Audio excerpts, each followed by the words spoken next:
Lu Zhu nodded and asked, although he still isn't very proficient, his might is unquestionable. He'll be able to destroy the infernal river restriction. However, when I saw his casting, I also saw how he was able to avoid divine lightning backlash. When fellow Daoist Han originally refined the golden lightning bamboo magic treasure, was your magic power also several times greater than your peers? Already landed on the ground, Hanli said with an amazed tone, that's right. I've long ago cultivated a strange technique.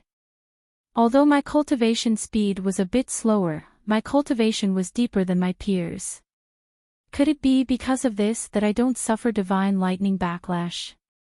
Lu Zhu calmly explained, although it isn't solely due to this, it is the most important factor. After all, magic power is the basis of all abilities. When similar abilities are displayed by those of differing cultivations, the ability's power is different as well. With magic power far exceeding your realm, you were able to control your divine Devilbane lightning and suppress your lightning backlash. In addition, fellow Daoist Han previously learned a different lightning controlling technique, reducing the odds of backlash even further. From your words, it seems that backlash is still possible in the future, Hanli said with a changed expression. Lu Zhu continued with a calm voice, maybe not. In addition to your dense magic power, it is possible you've stayed safe until today because you consumed a worldly treasure, have another strange treasure in your body, cultivating some wondrous technique, you've been able to suppress backlash. At the very least, there is some reason why you've never shown signs of backlash. I won't say anything about the future, but you have no need to worry about it with your present cultivation. Although Hanli didn't dare to completely accept his words, his expression turned unsightly nonetheless. Even if he currently had no problems, after his cultivation progressed, he would no longer be able to restrain the divine lightning backlash. When the beautiful white-haired woman heard Lu Zhu, her eyes narrowed and suddenly turned to the woman in the black light and coldly asked, "Little sister Mu Qing, since you've had us gathered here, it can't be only to show fellow Daoist Han's lightning. What else do you have to say?" Mu Qing briefly paused and soon chuckled. With no intention of hiding her plans, she leisurely said, "That's right. Since Brother Lu Zhu recognized the power of fellow Daoist Han's divine Devilbane lightning, I believe in 2 years, fellow Daoist Han won't need to visit elder sister Lan again. For the remaining years, have him properly practice the lightning control techniques in my cave. How do you feel?" The white-haired woman's expression sank and imposingly said, "Even if Hanli has a grasp over the lightning wield technique, there are differences in the lightning control techniques we understand. Why can't fellow Daoist Han learn under me for 2 years? Besides, we've already come to an agreement on this. I won't accept your changes." Mu Qing chuckled and casually said, "Elder Sister Lan's words are wrong. We only want to borrow fellow Daoist Han's divine Devilbane lightning to eliminate the restriction on the infernal river. Why is there a need to do so much? As for the agreement, since the circumstances have changed, a few temporary changes should be acceptable." The white-haired woman no longer addressed Mu Qing and turned to the other two, saying, "Brother Lu Zhu, fellow Daoist Di Shui, what do you think? Will you approve of Mu Qing's words?" One of the crimson-robed men chuckled and casually declined, "I don't understand a single aspect of lightning control. I'll leave it to you to decide." It seemed he didn't wish to involve himself with this dispute. The white-haired woman was stunned at Di Shui's response and wore a puzzled expression. She then turned to the mysterious Lu Zhu. Shrouded in his black cloak, he lowered his head in thought. Lu Zhu eventually raised his head and said, "Both of your words are reasonable. On one hand, fellow Daoist Han's control over his lightning is sufficient, and fellow Daoist Lan's tutelage is no longer necessary.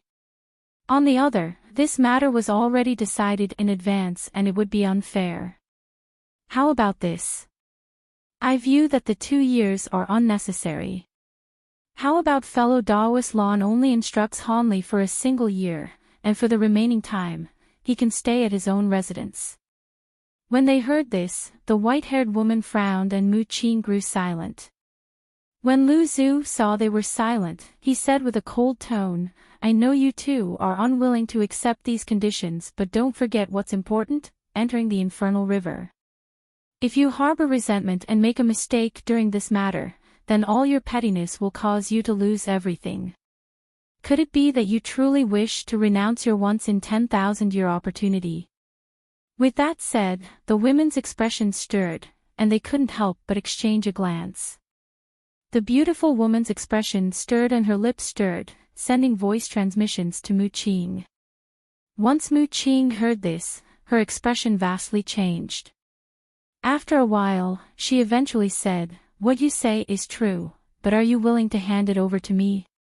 The white-haired woman replied, Little sister Mu should understand. With my ghost body, the object isn't worth much to me, even if it were more wondrous. Then I agree to your conditions. The white-haired beauty seemed to hold something extremely important to Mu Qing and promptly persuaded her. Good. I hope little sister Mu Qing won't be going back on her word. The white-haired woman sweetly smiled and rose into the air in a yin wind, then flying off in a gray streak. The two crimson-robed men paused when they saw this, but Lu Zhu showed no surprise and simply watched the white-haired woman fly off. Mu Qing grinned and said, Fellow Taoists, I've already settled things with elder sister Lan. Fellow Taoist Han won't need to head over to her. For the remaining time, let's have fellow Taoist Han live in his own residence and practice controlling lightning. What do you think, fellow Taoists? With an ordinary expression, one of the crimson-robed men let out an odd laugh and said, I did say I'd leave it to you. I won't interfere. So long as it doesn't affect the important event, I have no objections, Lu Zhu coldly said. Mu Qing was overjoyed. Han Li originally stood in place and sighed. Not knowing anything about the circumstances, Mu Qing and the white-haired beauty had come to an agreement. This caused him to feel sullen and apprehensive. Not long after, Lu Zhu and the two blood-robed men departed. When Mu Qing called out to Han Li, he followed her back into the hall. Sitting on a huge golden flower, Mu Qing calmly said, Fellow Taoist Han, you should have heard us. Now, I will explain a few things to you and resolve your doubts. You may ask me 3 questions. Take note that you only have 3. I will not answer anything past that. But in exchange, I will require you do help me with something after we enter the infernal river region. Han Li felt his heart tremble and he cautiously asked, Do what? Mu Qing stared at him and slowly said, In these 2 years, I've given you much instruction on cultivation. With the addition of these 3 questions, I'm not asking for much. Of course, but I... Han Li forced a smile, thinking of something to say. But Mu Qing then raised her hand and explained, Don't worry, I won't have you do anything outside of your abilities. In the end, I only want to borrow your divine devil bane lightning. Why else do we hold such a favorable attitude towards you? Mu Qing's expression turned sullen. Han Li felt his heart relax. After a moment of thought, he asked, Since you've said this, I won't decline. So long as it's within my abilities and there is no danger to my life, I will agree to help you with this one matter. Mu Qing darkly smiled and held his arms behind her back. You sure are covering your bases, but that is no matter. Go ahead and ask your questions. Han Li raised his head and looked at her, asking, I wish to know what is the infernal river area. Also, what dangers are there? Mu Qing found Han Li's question unsurprising and gravely explained, The infernal river is something we unintentionally discovered in the deepest layer of the earth abyss. It is an independent space, containing yin qi filled with various ghosts and harmful spirits. It contains countless dangers. Let alone ghost monarchs and demons on par with our strength, there are some places that are dangerous beyond our capabilities. That is to say, there were originally 5 demon monarchs in the earth abyss. During our first venture into the space, one of us perished. Admittedly, we didn't understand much of the space at the time and hadn't made many preparations. However, it is dangerous as one can imagine. When Hanli heard this, his heart sank and he curiously asked, "This infernal river region was something you named. There must be a reason why you call it this place." "Hee, fellow Daoist Han, is that your third question?" Mu Qing said with a sweet laugh. "Of course not. My third question is..." As Hanli pondered about this third question, Mu Qing stopped him with a laugh and slowly said, "It doesn't matter. I'll answer your question for free since it doesn't amount to much. The space is shrouded in a dense bottomless screen of Yin water. If someone enters the water, a myriad of souls will immediately engulf you and turn you into a Yin corpse eternally flowing in the Yin water. That is why we gave it that name." "So it was like that," Hanli muttered. He now had a vague impression of the infernal river region. Mu Qing coldly said, "All right, I will answer one last question. Think about it carefully." After some thought, Hanli said, "I want to know what you want me to do after we enter the infernal river." Although he wanted to ask about the demon monarch's plans in the infernal river, matters concerning himself were more important. He would feel apprehensive if he didn't ask about this. "You truly want to ask about that?" Mu Qing said with surprise. "That's right. Please answer me," Hanli said with a determined tone. The woman indifferently said, "Since you used your last question, I may as well tell you. It's rather simple. I want you to accompany me in fetching an item of great use to me. However, this item is guarded by an extremely powerful devil wherever it is located. It would be difficult by myself, but with your divine devil-bane lightning, you'll be able to restrain them." Hanli frowned and astonishedly said, "A devil? Wasn't the infernal river a gathering spot for ghosts? The majority of creatures there are ghosts and Yin souls, but there are a few devils among them." "Don't ask me for the reason since I don't know as well," Mu Qing said with an unquestionable tone. Hanli felt speechless. "But you don't have to worry. With my help and the power of the divine devil-bane lightning, the devils will be no problem. Besides, so long as we acquire what I want, I'll bestow you a treasure. As the holy disciple of the Flying Spirit tribe, you'll definitely be interested in it." A cunning glint flickered in her eyes. "A treasure?" Hanli said doubtfully. "When the Earth Abyss demon wave erupted, I took the risk of killing a Flying Spirit tribe elder and acquired a vial of true holy blood from his body. According to my knowledge, even if it isn't the blood of your branch's deity, it is still a priceless treasure." "What kind of blood is it?" Hanli asked with alarm. Mu Qing answered with an enticing tone, "The true spirit blood of the rainbow peacock. What do you think about it? Even if you can't use it, if you bring it back to your tribe, there will surely be great benefits for you. The Flying Spirit tribe may view the true spirit blood as a holy item, but even other foreign races view the blood with great importance. After all, the blood will have miraculous effects when used for tool and pill refinement." The rainbow peacock in particular was exceedingly famous, a fearsome existence even among the top ranks of bird-type true spirits. Hanli suddenly felt delighted.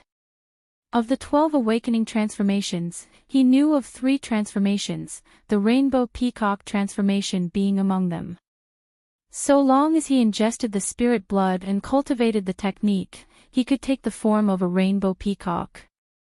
12 awakening transformations were more fearsome the more transformations one knew.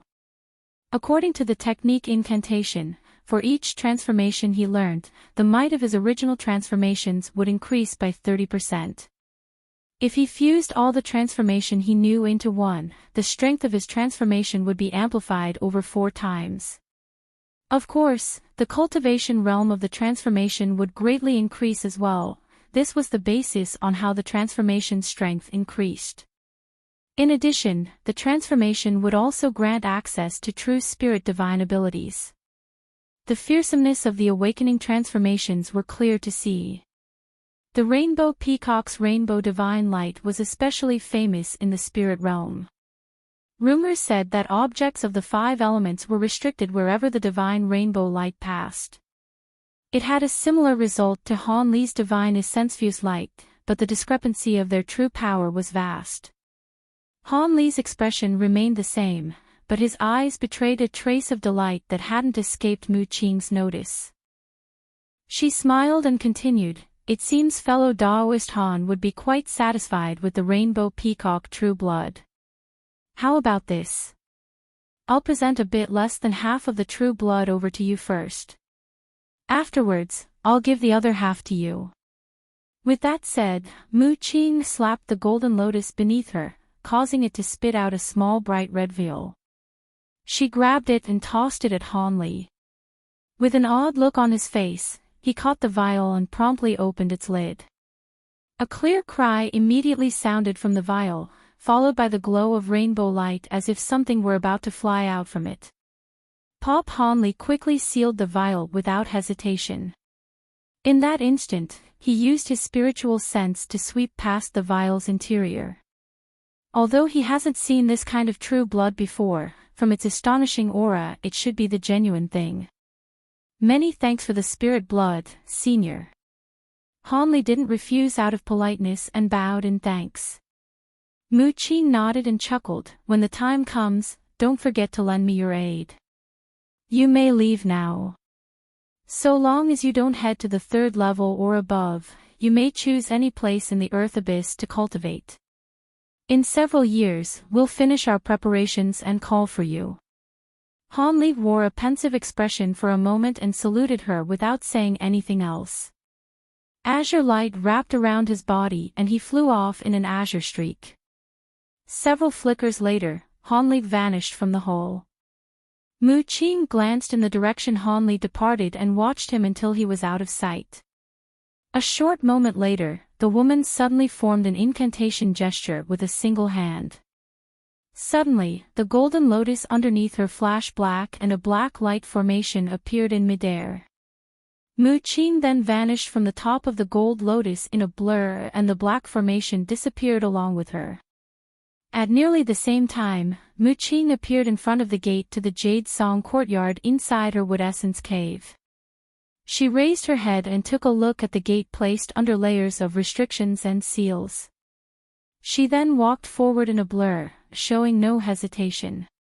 A gust of wind blew and she passed through the restrictions as if they were water, leaving ripples through the air. However, the black light roaming around her seemed to dissolve the gate.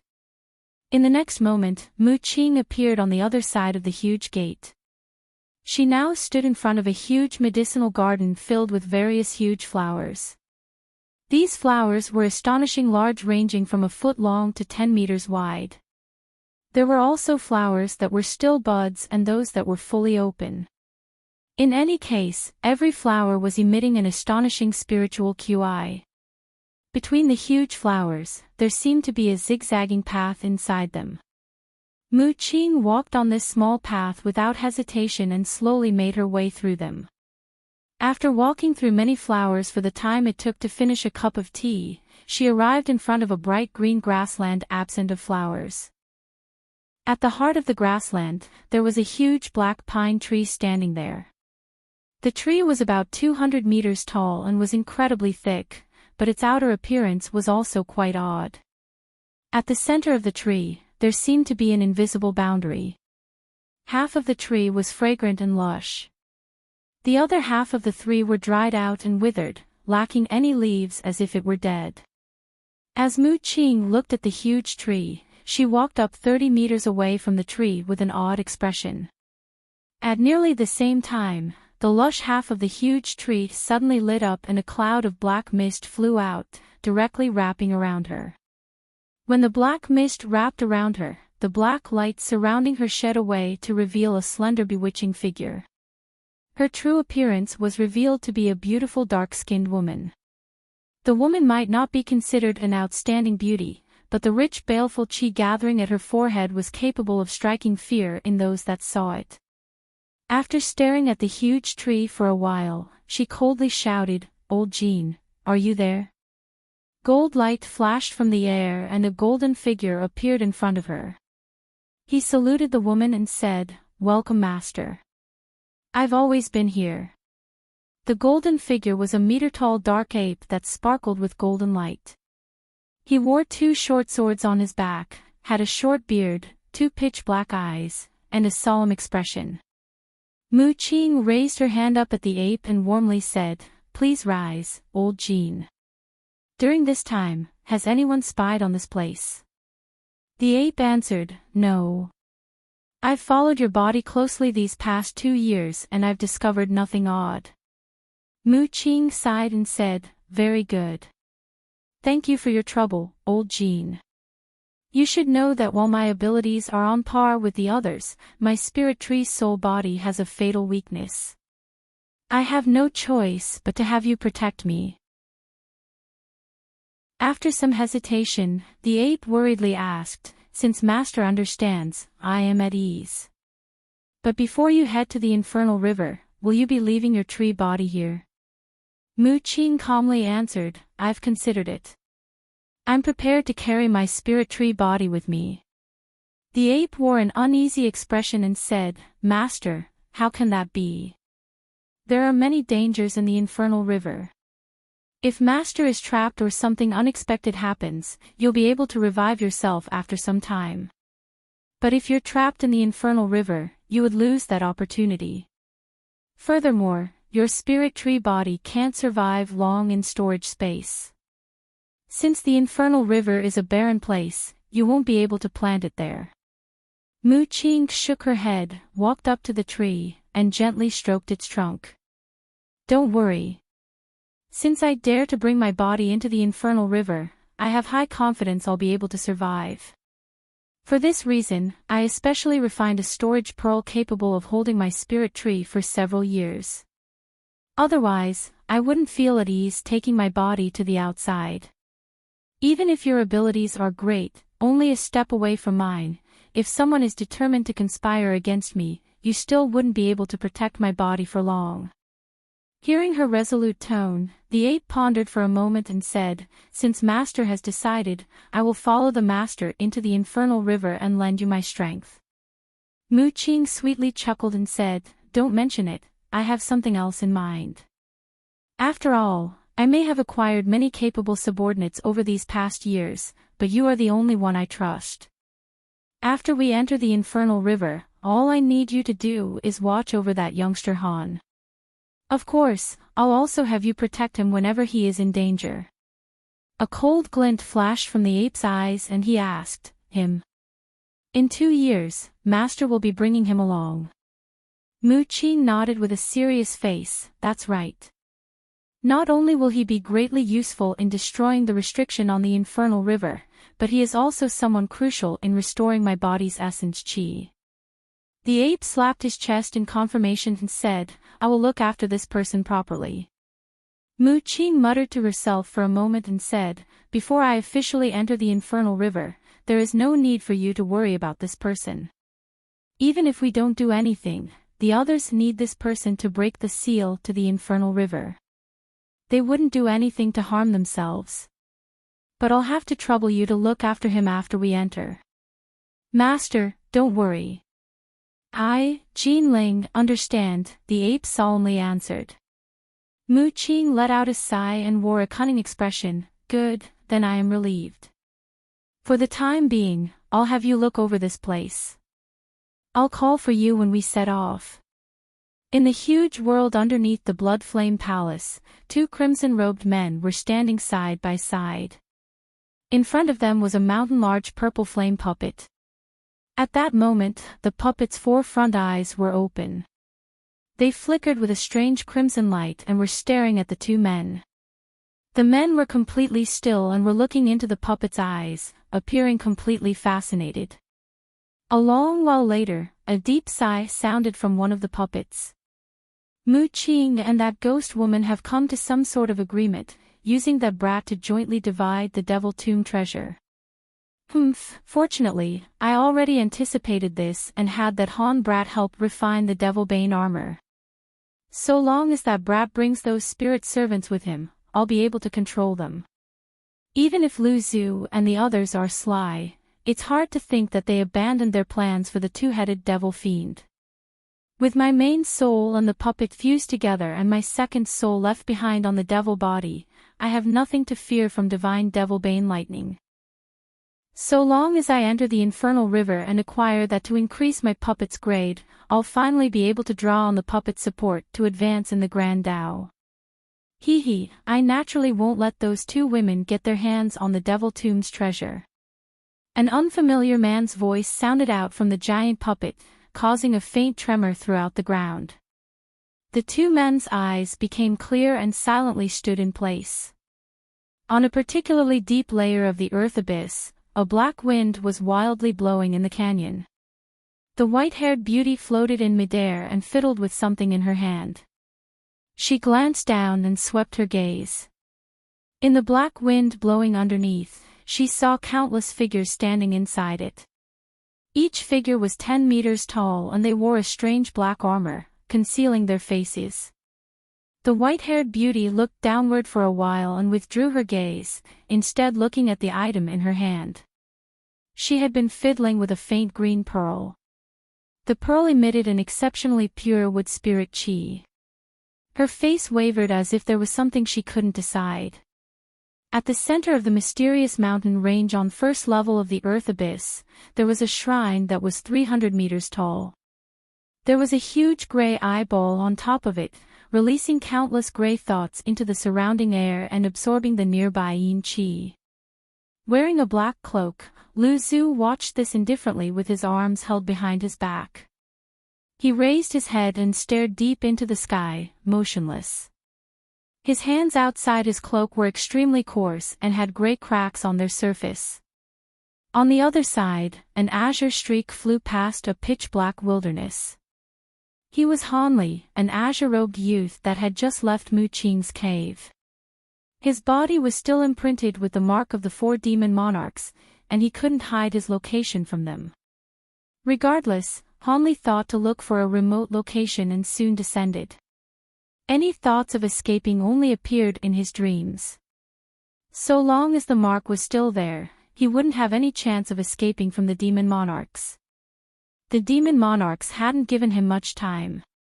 It would take several years before he could refine the small vial of rainbow peacock blood and cultivate its true spirit transformation. Fusing himself with true spirit blood wasn't an easy task. It would require particular blood vessels or a secret technique to assist him. The 12 awakening transformations used a set of arts to resolve this difficult problem. From this, it was clear to see the resources that were available to the Tianping Grand Elder that originally founded this technique. Although Hanli knew that he wouldn't be a match against body integration stage opponents with this ability, at the very least, he would have more methods to fall back on. Of course, if he could think of how to resolve all these problems during this time, he would just destroy their imprint on him and immediately escape.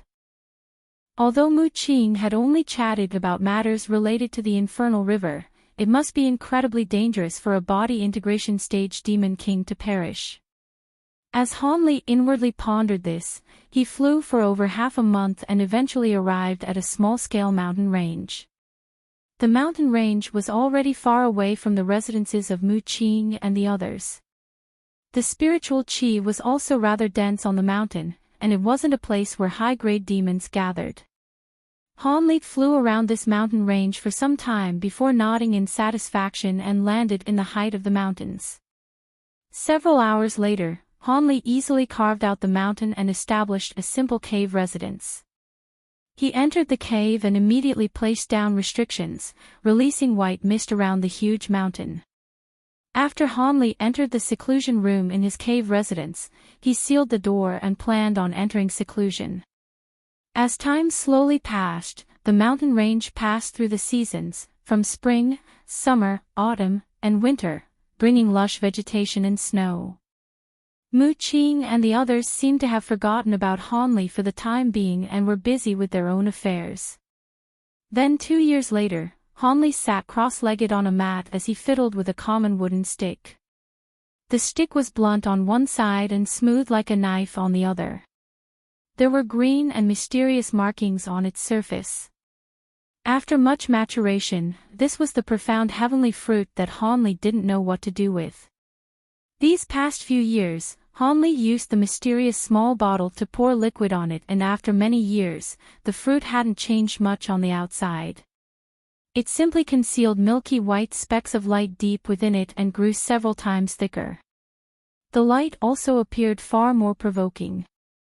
Hanli attempted to control the fruit several times with magic power and even blood essence, but to no result. This time, the attempt still had no effect. After a sigh, Hanli could only put the stick back in his storage pouch and lower his head in thought. Over the 2 years, he eventually used the awakening art to fuse the rainbow peacock true blood with his body. The transformation refinement succeeded and his body's cultivation greatly increased, much to his surprise. If he hadn't already cultivated the incantation for the dragon phoenix transformation, he would have wanted to fuse the 2 spirit bloods into his body at once and see if it caused an even greater increase in cultivation. He also began to use true toad liquid. It was a pity that he had so little time, as the spirit liquid had astonishing effects. He wasn't able to use it to increase his cultivation by much. As for the 4 demon monarchs' imprint, it still remained. As such, it appeared he had no choice but to enter the infernal river. As Hanli thought about it, his face grew sullen. A short moment later, his face stirred as he raised his head. He suddenly looked outside his secluded room and wore an odd expression. He suddenly reached out for the door. Crack. The door's restrictions fluctuated and a black item shot into his hand. Hanli stared at it and his expression vastly changed. He suddenly stood up. It was a foot-long box. Its surface was scorched black and uneven. It looked truly unsightly. Hanli used his spiritual sense to look at the box and then stroked it, only to remain silent afterwards. Shortly after, he opened the box's lid and a pitch-black ball flew out. The ball spun in front of Hanli and then ruptured into a black mist before disappearing. At that same moment, he felt an itch from his palm. As his heart stirred, he suddenly raised his hand. He saw several small strange characters appear on his hand. They were as small as grains of rice. Hanli glanced at them and shook his wrist. Azure light flickered and the small characters completely disappeared without a trace. He pondered to himself for a moment, and azure light flashed from his body, flying out of his room in an azure streak. He circled once in the air before flying out of his cave residence. A quarter-hour later, an azure streak arrived above a nameless valley at the edge of the mountain range with dragon-like speed. Once the azure light faded, Hanli's figure was revealed. His eyes flickered as he glanced downward and he slowly descended. The valley stretched over 3,000 kilometers. At the very end of it was a pile of scattered rock. Hanli landed right in front of it. When his feet touched the ground, he looked at a huge rock and calmly said, "I've already arrived. Fellow Taoists, please show yourselves." He, Senior Marshal Brother Yen, I told you so. You can't use mere invisibility techniques to hide from Brother Han.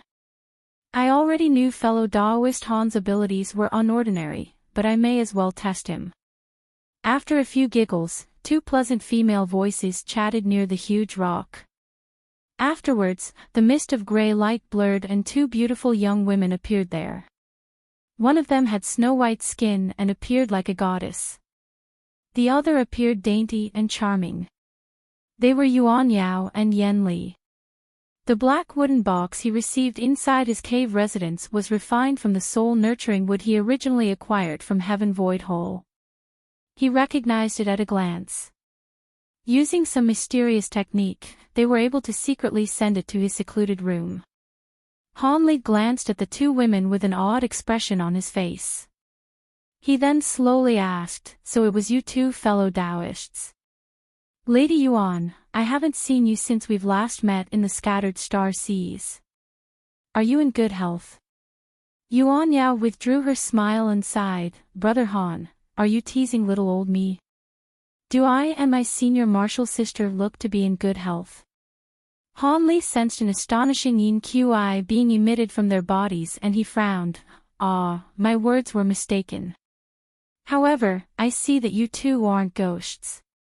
There is something odd about you two. Brother Han is right. Back when my junior martial sister saved me and fell into the ghost mist in the scattered star seas, we drew the support of the Umbra Chi to cultivate the yin-yang revolution art. However, this human-ghost dual cultivation art caused us both to become half human and half ghost. But in the end, I have no physical body, so I've become a burden to junior martial sister Yuan. Yuan Yao's expression changed and she hastily said, Senior martial sister, don't say that. If you hadn't helped me, I would have been dead already. And you managed to reach this stage as well. Yen Li could only bitterly smile and shake her head. The yin-yang revolution art. Han Li frowned. Yen Li turned to him and said, Yes, it seems Brother Han knows quite a bit about this technique. Han Li sighed, I do know a bit about it. You've lost your right to reincarnate. He was quite unfamiliar with her, but from what Yuan Yao said in the past, he held her in admiration. Yuan Yao smiled at Han Li and said, In the past, if my senior martial sister and I didn't jointly cultivate this odd technique, she would have already perished in the moral world. As such, I have no regrets cultivating this technique. But Brother Han was also able to ascend to the spirit realm. I admire you quite a bit. The mortal world's spiritual chi is lacking and I can't use common methods of flight in this world. More importantly, why have you appeared here? This isn't human territory, Han Li said with an odd expression. Yen Li wore a blank expression and answered, Junior martial sister and I don't know either. 200 years ago, we completed the yin-yang revolution arts. Just after we entered the deity transformation stage, a huge yin wind suddenly covered us and directly blew us away from our cultivation area, causing us to lose consciousness. When the two of us woke up, we found ourselves in the earth abyss. We soon came across that ghost matron and became her disciples. Since Yen Li and I stayed here for so long, we came to understand that we were in the spirit realm and we didn't have the opportunity to arrive at the surface. When Han Li heard this, he turned silent. In the mortal realm, many deity transformation cultivators were blocked from the spirit realm. Even with their greatest efforts, they weren't able to ascend. But when these two women cultivated their cultivation art to completion, they stumbled their way into the spirit realm. The world was truly filled with bizarre things. I also don't understand how you came to the spirit realm. But you most likely didn't arrive in the spirit realm because of your yin-yang revolution arts, and caused the spirit flight tower to refuse you. After some investigation, we came to a similar conclusion. Yen Li nodded. Han Li raised his brow and said, All right, I'm sure we can save talk about the past for another time. There must be another reason why you've sought me out. Yen Li and Yuan Yao exchanged a glance and grew silent. A short moment later, Yen Li hesitantly said, Since Brother Han and junior martial sister Yuan are old friends, I don't hide this from you. We've come to find you because our lives are in danger and we need your help. Preserve your lives. What do you mean, fellow Taoist Yen? As disciples of that ghost woman, no one in the earth abyss would dare to threaten you. Han Li said with an odd expression. Yen Li let out a long sigh and betrayed fear from her eyes.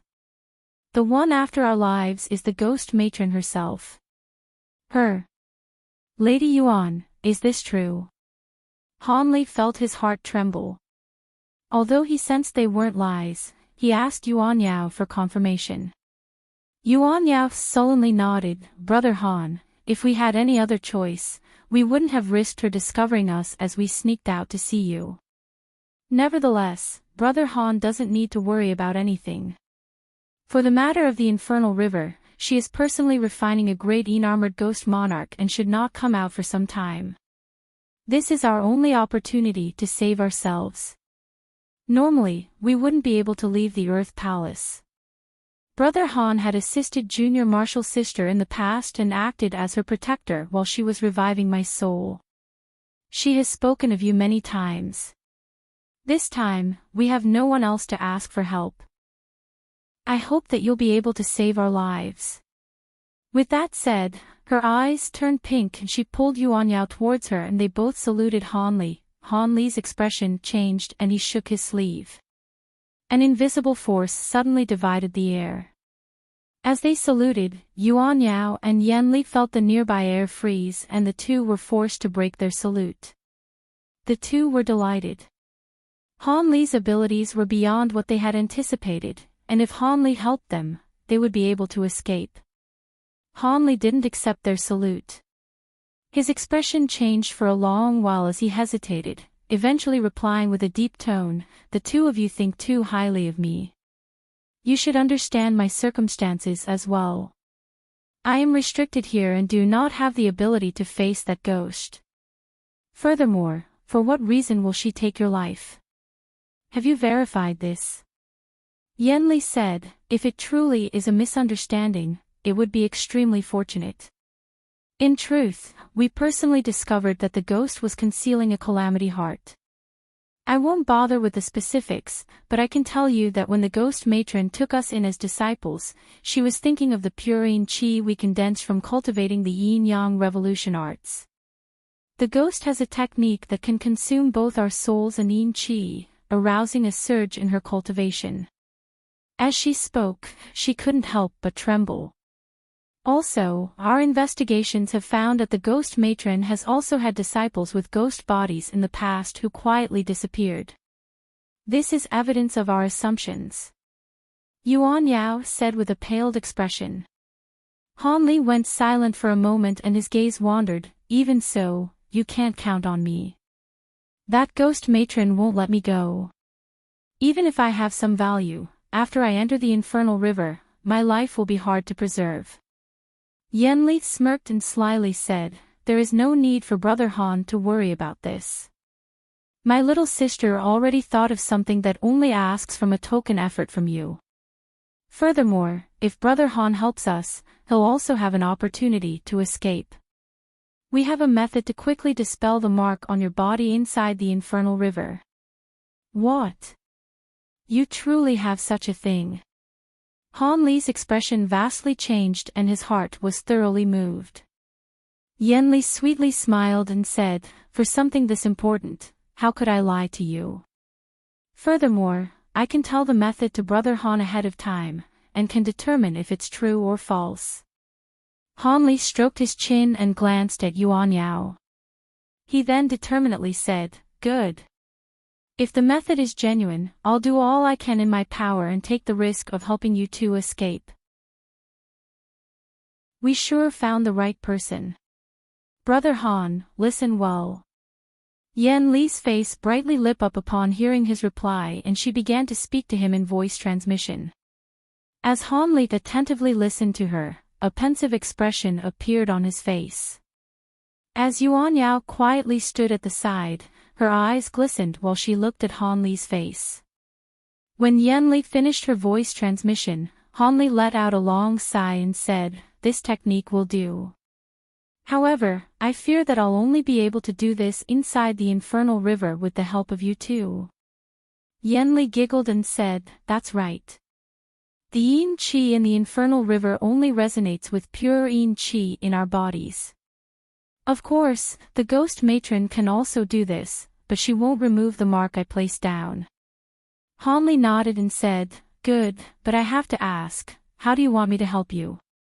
Yuan Yao slowly said, "I suppose it would be impossible to make the ghost matron completely abandon us, but it would be possible to have her postpone consuming us. So long as we can delay it until after we enter the infernal river, we will have an opportunity to escape their control." Han Li's brow stirred and he didn't immediately answer. He knew the two would go into more detail.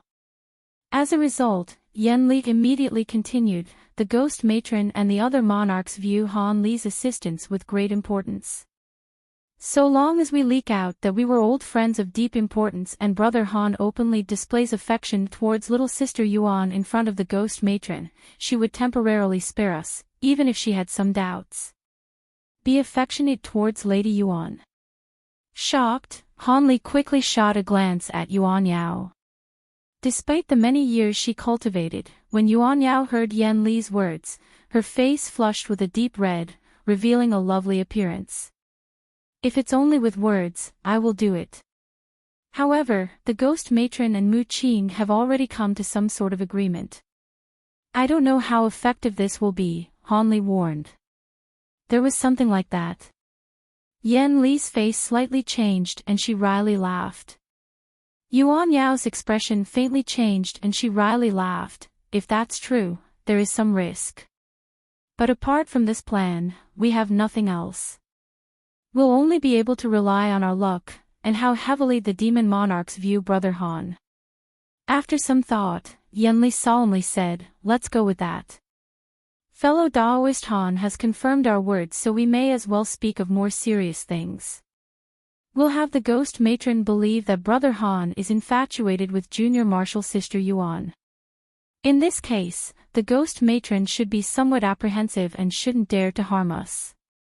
In addition, the ghost matron knows a bit about our history, so fellow Daoist Han's disguise as a flying spirit tribe member must be broken. Han Li shook his head and said, my disguise as a flying spirit tribe member was only temporary to begin with. I don't care if the ghost matron knows or not. They don't care about my identity as a flying spirit tribe member but the divine devil bane lightning I carry. Yan Li proposed, in that case, we're relieved. There is no time to lose. Once the ghost matron emerges from seclusion, let's act according to plan. So long as she doesn't touch on our true plan, fellow Daoist Han may as well reveal a few details about our time in the mortal world. After all, lies that contain truth are the most convincing. Han Li lowered his head in thought and felt that there were no problems. He calmly answered, yes, I can do that. I will do my best to assist you. The two felt great relief when they heard this and they couldn't help but look at Han Li with a close attitude. The three then chatted about the particulars a bit more and the two women said their farewells. Even as the ghost matron was still in seclusion, the two women didn't dare to be careless and hastily returned to the deepest level of the earth abyss. When Han Li saw the two travel off in Yin winds, soon disappearing from sight, Han Li suddenly shook his sleeve. A light flashed from his body, taking the form of a 3-meter-tall peacock with bright beautiful feathers. It unfolded its wings and rainbow light glared, causing the nearby space to hum. The rainbow light swept up in a wind and the peacock turned vague, immediately turning into a rainbow mist, directly heading to the heart of the mountain range. Not long after, Han Li appeared back in his cave residence and closed the door to his seclusion room once again. 2 months later, a ball of black wind directly made its way to Han Li's residence and bluntly dropped down. Then it vanished as if it sank into the mountain. The few restrictions Han Li placed down didn't have any effect on it. After 2 hours, the gate to Han Li's residence opened and the black Yin wind flew out, flying into the distant sky. A short time after, the gate slowly closed. As time quickly passed, the mountain was covered twice over in snow, winter had passed twice. On the 7th level of the earth abyss, dark qi gathered there the densest. There were a few powerful earth abyss demons that have yet to gain sentience, but the 4 demon monarchs held them in fear regardless. Even the white-haired beauty that was particularly fond of Yin Qi was unwilling to establish her cultivation palace on this floor and instead established it on the floor above. But one day on the 7th level, countless demons arrived from a desolate gray desert in dense formations of untold size. Most of them consisted of a few common low-grade earth abyss demons and there were a few that appeared odd. A portion of them was covered in a large Yin wind, faintly revealing countless ghost images. Furthermore, they wailed with ghostly howls, causing the other demons to distance themselves in fear. Above these Yin winds floated the white-haired beauty, and behind her stood 8 black figures. They were all 10 meters tall and donned an especially sinister set of armor. There were a few that were unarmed and those that wielded blades. As for their faces, they were blurred and couldn't be seen. Near the 8 black figures, there were 2 beautiful women floating at their side. They were Yuan Yao and Yen Li. And outside the scope of the black winds, there was an arrangement of puppets of various heights and styles. Most of them were carved out of claw and were 10 meters tall. Their bodies flickered with a gray, white, and brown light, but they were clearly carved with crudeness. A small portion of them was carved out of black-green wood and there were others were metal-attributed puppets shining with black light. These puppets were refined meticulously regardless of their exterior material and had a talisman formation on their surface. However, the most eye-catching of the puppets was a purple-red 100-meter-tall puppet that had 6 eyes. This was the colossal purple blood puppet that was refined underneath Di Shui's blood flame palace. However, this puppet now appeared tens of times smaller, and it no longer appeared as fearsome as before. On the shoulders of the purple blood puppet stood 2 crimson-robed men with their hands behind their back. And at the very front of the puppets and demons, others flew high in the air. A man entirely wrapped in a black cloak were among them. He was the most mysterious of the 4 demon monarchs, Lu Zhu. Astonishingly, a 3-meter-wide eyeball floated above his head and flickered with gray light. Not far away from Lu Zhu floated a huge golden flower. Mu Qing stood above it and looked up the sky with a raised head. Standing at her side was a golden ape wearing swords behind his back and had bright cold eyes. Beneath them floated over 100 high-grade demons with solemn expressions in half-demon form. And at the ape's side, there was an azure-robed youth with his arms crossed, watching everything in silence. He was Han Li, who had been summoned by force after spending several years in cultivation. At that moment, he was looking at the puppets and demons around him. His face was expressionless, but his heart felt quite shaken. From the number of low-grade demons, they must have represented most of the power the demon monarchs controlled in the earth abyss. Besides the demons, the ghosts in the black wind and the myriad of puppets were clearly the strongest forces among them. These forces must have taken the demon monarchs several hundreds of years to gather. Their willingness to spend such strength illustrated their determination to succeed in the infernal river. It was unknown what the area contained, but it caused them to risk everything. As Han Li inwardly pondered, he saw Lu Zhu move and his cold voice commanded, "Fairy Mu, the time has come. Quickly offer the blood feed and advance the last blood offering." When Mu Qing heard this, she nodded and waved below her. The several figures flew out from high-grade demons, each one had bare hands, but had several blood-red pouches at their waist. In the blink of an eye, they flew high into the air and grabbed their pouches, shaking them down into the air. As a series of pops sounded, crimson light flashed. A dozen streams of blood rivers shot out from the pouches. A dense mist of putrid blood qi suddenly scattered and filled the air. The blood rivers condensed in midair and seemed to concentrate together as if they were alive, turning into a 150-meter-wide blood bowl. At that moment Mu Qing stepped on her golden flower and a black formation suddenly flashed from it. Her figure promptly vanished. In the next moment, the huge blood ball flickered with black light and Mu Qing reappeared near it. She wore a sullen expression and raised her hand. Suddenly, a small black vial was summoned into the air and flew up to the blood ball. Forming an incantation gesture, the black vial spun and its lid vanished. The vial released several fist-sized black-red objects, blurring into the blood ball and disappearing without a trace. After the blood ball absorbed these black-red items, the blood scent in the air vanished and was replaced with a dense fragrance. The demons below became restless. The high-grade demons were better off. Although their minds were dulled and their desires rampant, they managed to control themselves. The lower-grade less intelligent demons all appeared starved and crazed. As for the ghosts in the black wind and the puppets, they seemed unscathed. Suddenly, a cold snort sounded from the air. A wave of breath-freezing cold descended from the air, covering their entire surroundings in the blink of an eye. The demons promptly shivered and a trace of their desires vanished. This was an immense spiritual pressure emitted by Lu Zhu, who already anticipated this would happen. When Han Li felt this, his heart trembled. Of the body integration stage beings he's seen before, Lu Zhu was the strongest among them. Is it possible he is at the peak of body integration stage? Han Li inwardly muttered to himself and resolved himself to never get in his way. With his abilities, he might have a chance at escaping from the other demon monarchs, but when he faced Lu Zhu, he stood no chance. At that moment, Mu Qing stood in front of the huge ball of fragrant blood and began to mutter an incantation.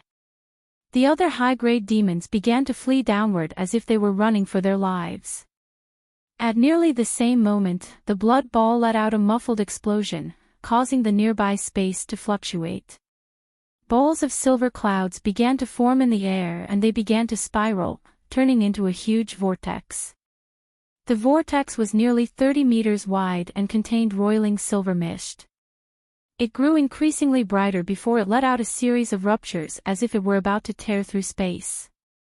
Han Li's expression stirred and he narrowed his eyes as he looked at the air. A trace of blue light flickered from his eyes.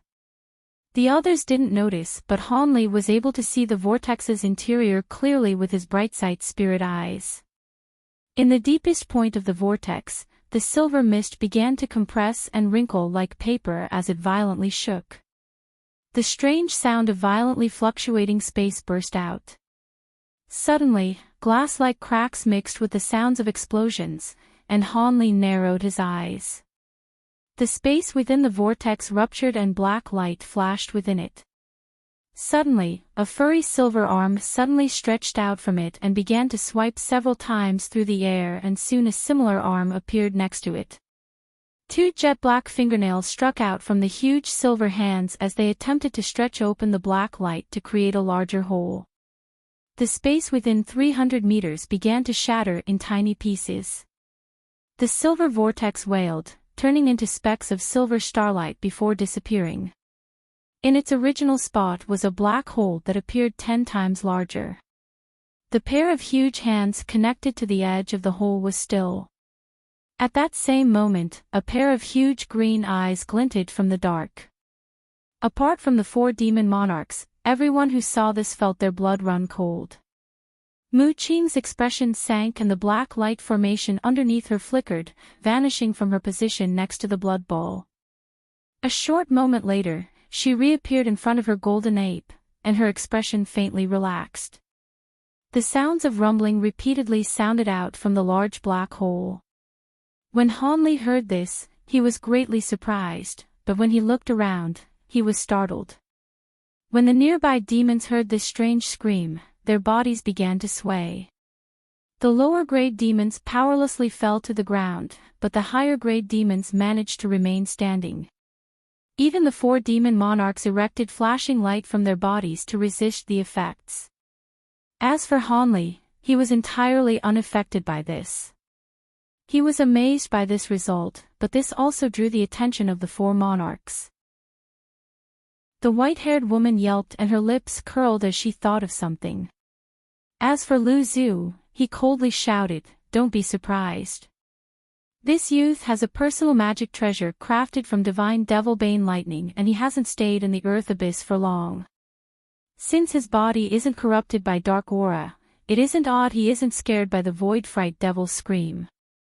When the white-haired woman heard this, she wore an expression of enlightenment and she turned silent. When Mu Qing and the 2 crimson-robed men glanced at Han Li with a changed expression, they also didn't speak. When Han Li heard the name Void Fright Devil, he frowned. He hadn't heard of its name before, but since it was able to tear through space, it wasn't something to be trifled with. Could it be a true spirit-grade existence? Although the demon monarchs appeared serious, they didn't view with much fear. As Hanli remained baffled, the pair of silver arms at the edge of the black circle withdrew at lightning speed and the demonic eyes in the hall gradually became clearer. A strange huge creature slowly moved closer, revealing its true appearance. Hanli was startled at a glance. The monster was a silver skull that was over 100 meters large with decayed skin and dead inch-long hair. There was a green eye half protruded from its forehead, and its long mouth was filled with tiny teeth of incredible sharpness. Its nose and eyes were pitch black, completely absent of anything there. But what was most frightening was how the skull had no body. It merely had a pair of furred arms stretching out from its ears as it floated with faint silver light. So that's a void fright devil. No wonder they're so scared. Although Hanli saw many demons, devils, and ghosts in the past, none were as grotesque as this monster. It was truly a chilling sight. After the monster floated to the front of the black hole, it landed on top of the blood ball and its eyes flickered. The 4 demon monarchs and their myriads of subordinates watched silently. They had used the blood feed to attract it and tear open space. At that moment, the low-grade demons had begun to crawl up from the ground as the Void Fright demon had ceased yelling. However, they were still fearful and didn't dare to make any noise. As for the 4 demon monarchs, they looked at this monster with a solemn calm. The huge head let out a low groan and opened its mouth wide, spitting out a silver mist to wrap around the blood ball and take it into its mouth. With a gust of wind, the blood ball entered its mouth. Suddenly, light glowed from the devil and it turned a bright red, turning into a similar color as the blood feed. It let out several muffled belches from its mouth and its huge head shook several times. Soon after, it turned around into the black hole and disappeared in an instant.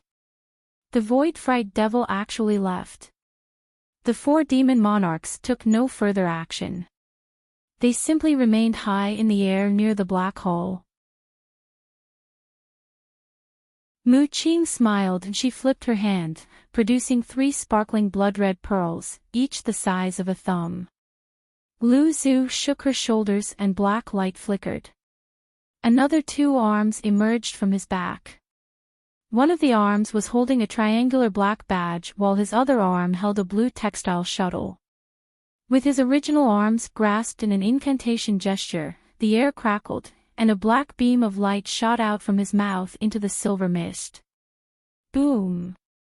The silver mist immediately began to collapse upon contact with the black beam, resulting in a series of hums sounding from the impact. Mu Qing raised her hand when she saw this. The 3 blood-red pearls shot out in a line, turning into crimson fireballs. After 3 world-shaking booms, the silver mist and 3 head-sized crimson flames erupted and began to disperse. As the silver mist clashed against the black light and crimson flames, the passage began to sway. Standing behind them, Hanli couldn't help but change his expression. Although he experienced the collapse of a spatial tear several times before and lived through the passage of a spatial node, it didn't mean he was confident in escaping a spatial tear collapse. In the past, he only survived by luck. Apart from existences at true spirit or grand ascension stage, none dared to ignore spatial-type dangers. At that moment, Lu Zhu's new arms began to move. The triangular badge vibrated and released countless crimson balls of lightning and fire, smashing down on the mist. From the shuttle-type magic treasure, it turned into a blue streak in a hum. Mu Qing shook her sleeve, releasing countless green streaks. Afterwards, the 3 attacks joined in and forced the silver mist to gradually collapse. When the silver mist was pushed by 30 meters, it eventually let out a world-shaking tremble and completely disappeared. The barrier to the space was struck open and another passage appeared. Hanli blinked and could see what laid past the opening. A faint white light flickered without end and an icy wind blew towards them from it. Even when he was protected by spiritual light, Hanli shivered as the icy wind blew past him. The coldness of the wind penetrated the light and touched his body directly. If he didn't cultivate the 5 ice flames in his body, he would have suffered quite a bit. Fortunately, the winds only blew for an instant and soon subsided. He let out a long sigh. Lu Zhu looked at the hole and a glint flickered from his eyes. His body blurred as she shot forward. At that same time, he said, "The passage is open. Call for the other fellow Taoists to enter. I'm going to take a look first at the outside." Before they completely heard what he said, he had already entered the white light outside. Mu Qing frowned and she commanded without turning around, "Jin Ling, call for Di Shua and fellow Daoist Lan to march their forces. I'm going to bring fellow Daoist Han inside." "Yes, master," the golden ape replied. He turned around and shot off in a golden streak. Han Li then silently flew after Mu Qing to the exit. A quarter-hour later, Han Li's surroundings lit up and he appeared in another space. However, the scene was much to Han Li's surprise. A kilometer away, he saw an expanse of white water blocking the path. As the white water was cloudy, it was difficult to see how far it reached. Icy winds brushed past the surface of the water. Strangely enough, the surface of the water was smooth as a mirror without a single flaw, as if it were completely still, even as such strong winds blew. Lu Zhu floated not far away from the surface of the water and looked ahead in solemn silence. Han Li let out a long sigh and muttered, "So this is the infernal river." Mu Qing indifferently said, "That's right. To pass this water shroud into the infernal river, we'll need to draw the support of your divine devil-bane lightning." "This junior won't hold back," Han Li respectfully replied. Mu Qing nodded and thought to say something else when Lu Zhu suddenly reached out his hand in the direction of the water's surface. Suddenly, a large black hand appeared in the air and grabbed downward. But when the large hand arrived 10 meters away from the ice, countless ice streaks crashed out from the ice.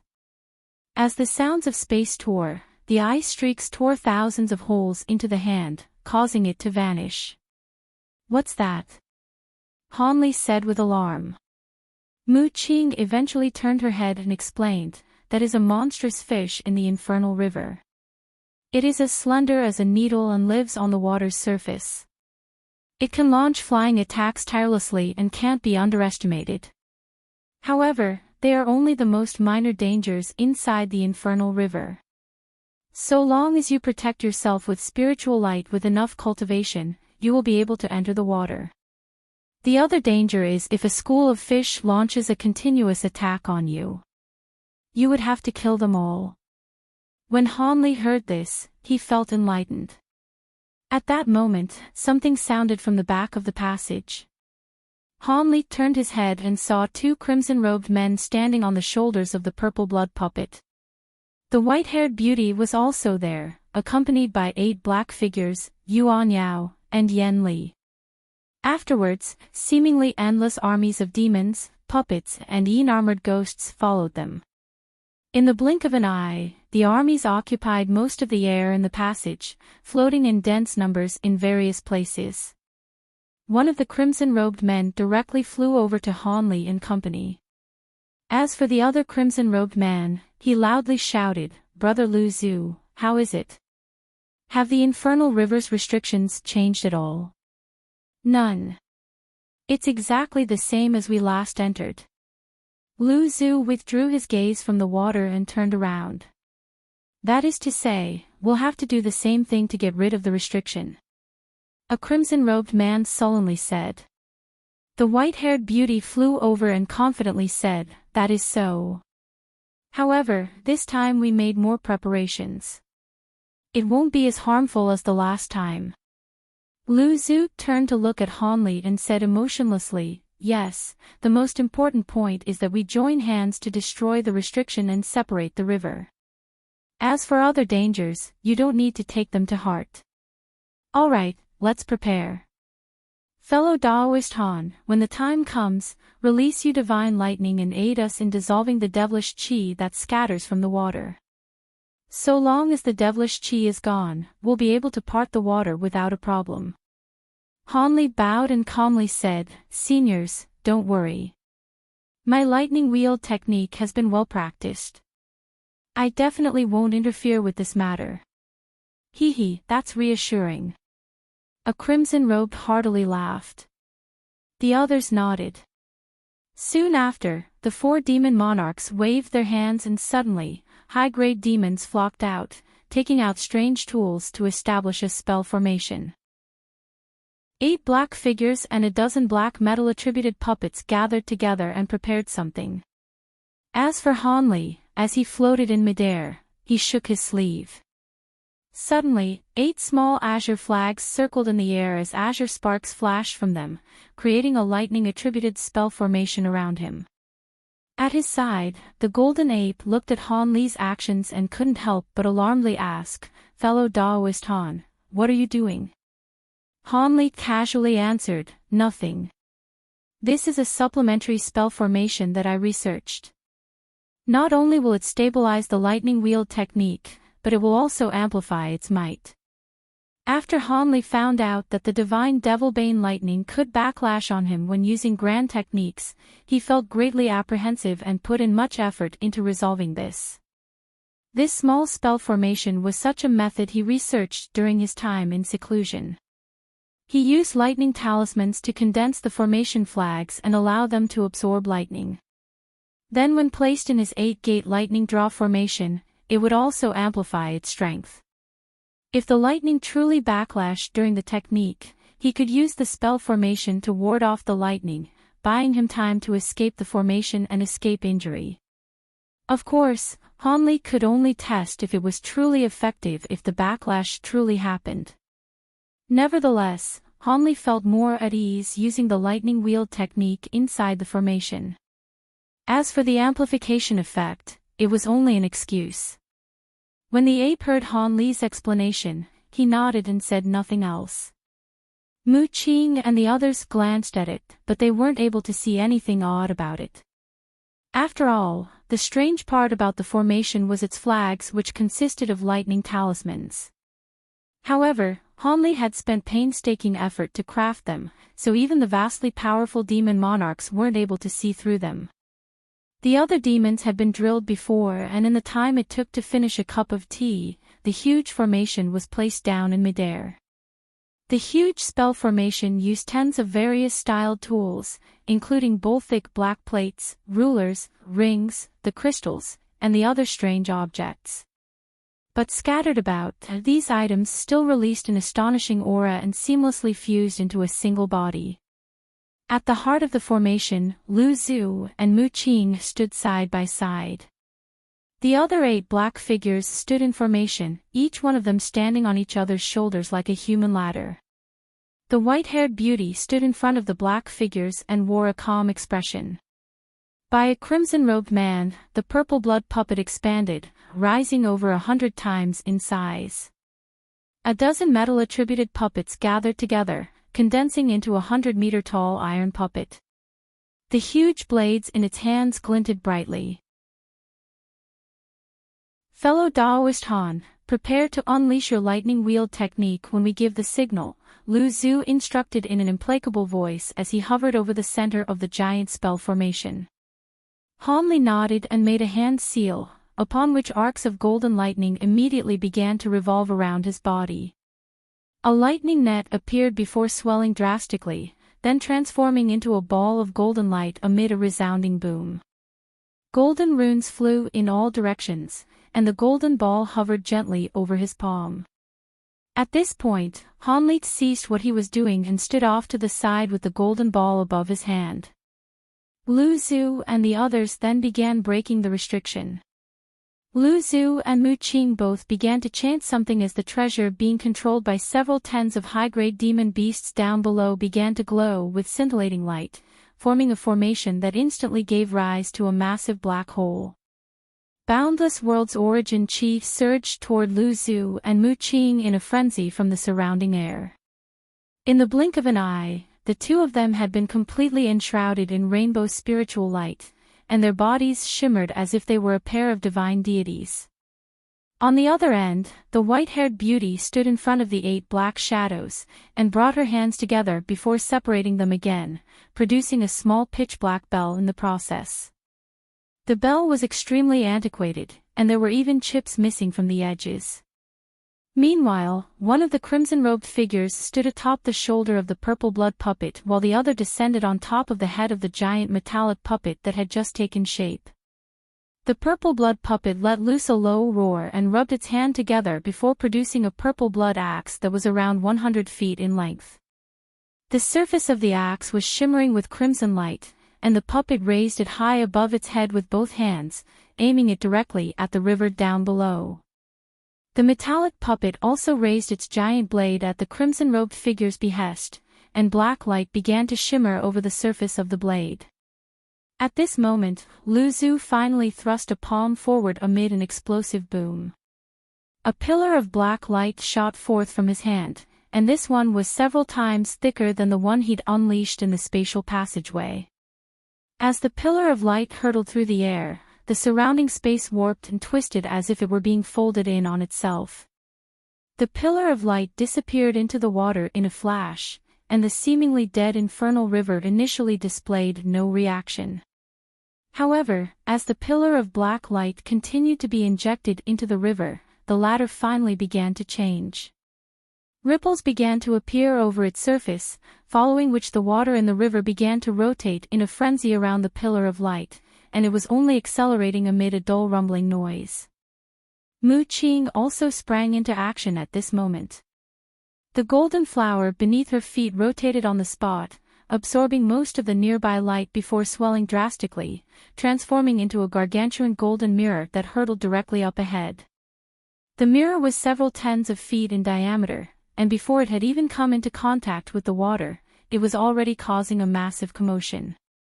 Golden light flashed as the mirror sliced into the surface of the river, finally parting the water in what appeared to be a Herculean feat. A white hole began to appear at the center of the pillar of light before slowly expanding, but the water around it was tremoring violently, causing the holy light to waver in an extremely unsteady manner, making it appear as if it were going to collapse at any moment.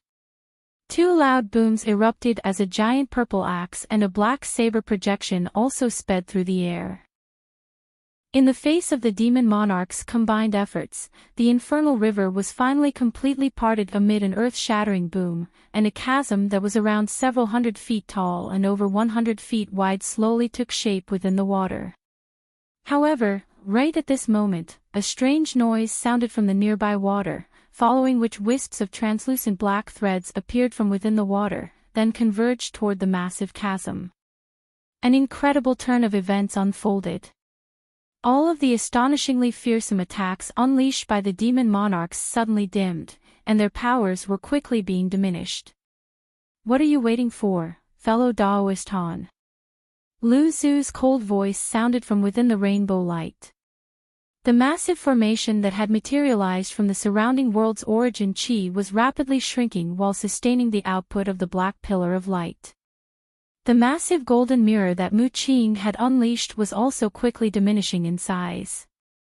It was quite clear that both of these abilities were extremely taxing on their reserves of magic power, and even with the power of the spell formation to support them, they wouldn't be able to sustain them for long.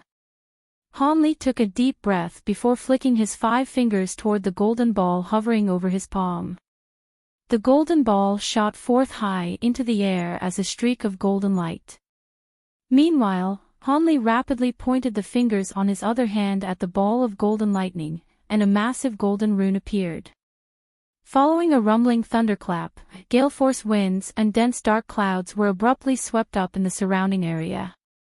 A golden sun then appeared amid the dark clouds, and a devastating doomsday-like aura erupted from within the dark clouds. The surface of the golden sun was flashing erratically with arcs of lightning, and dull thunderclaps rang out incessantly. Han Li wore a grave expression as he chanted something in an unintelligible language, then pointed a finger toward the river. The golden rune flashed, and a pillar of golden light that was as thick as a water tank shot forth from the golden sun, striking the infernal river after just a few flashes.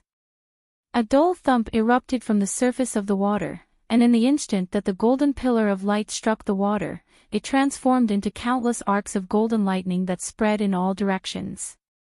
Following a loud thunderclap, an astonishing scene ensued. All of the translucent black threads that had surfaced from the infernal river were destroyed without a trace by the golden lightning, much to the elation of the demon monarchs. All of them hurriedly unleashed a barrage of devastating attacks into the river, and the white-haired beauty, who had refrained from attacking this entire time, also let loose a shrill screech. The 8 black shadows behind her suddenly combined their yin qi before sending it surging toward the white-haired woman. Even though these 8 yin Amor ghost monarchs were only late spatial tempering stage beings, their combined yin qi was still astonishingly powerful, and a massive ghostly projection appeared above the woman's head. The remaining demon beasts trudged onward under the protection of the puppets and the ghostly soldiers, and even though they suffered extensive casualties, the good thing was that they had massive numbers. As such, despite the huge number of demon beasts that perished, those actually only accounted for a fifth of the total number of demon beasts that had entered the passageway. Meanwhile, more and more low-grade demon beasts were being forced into the passageway like floodwaters by their high-grade counterparts. The scent of blood and gore quickly filled the entire passageway.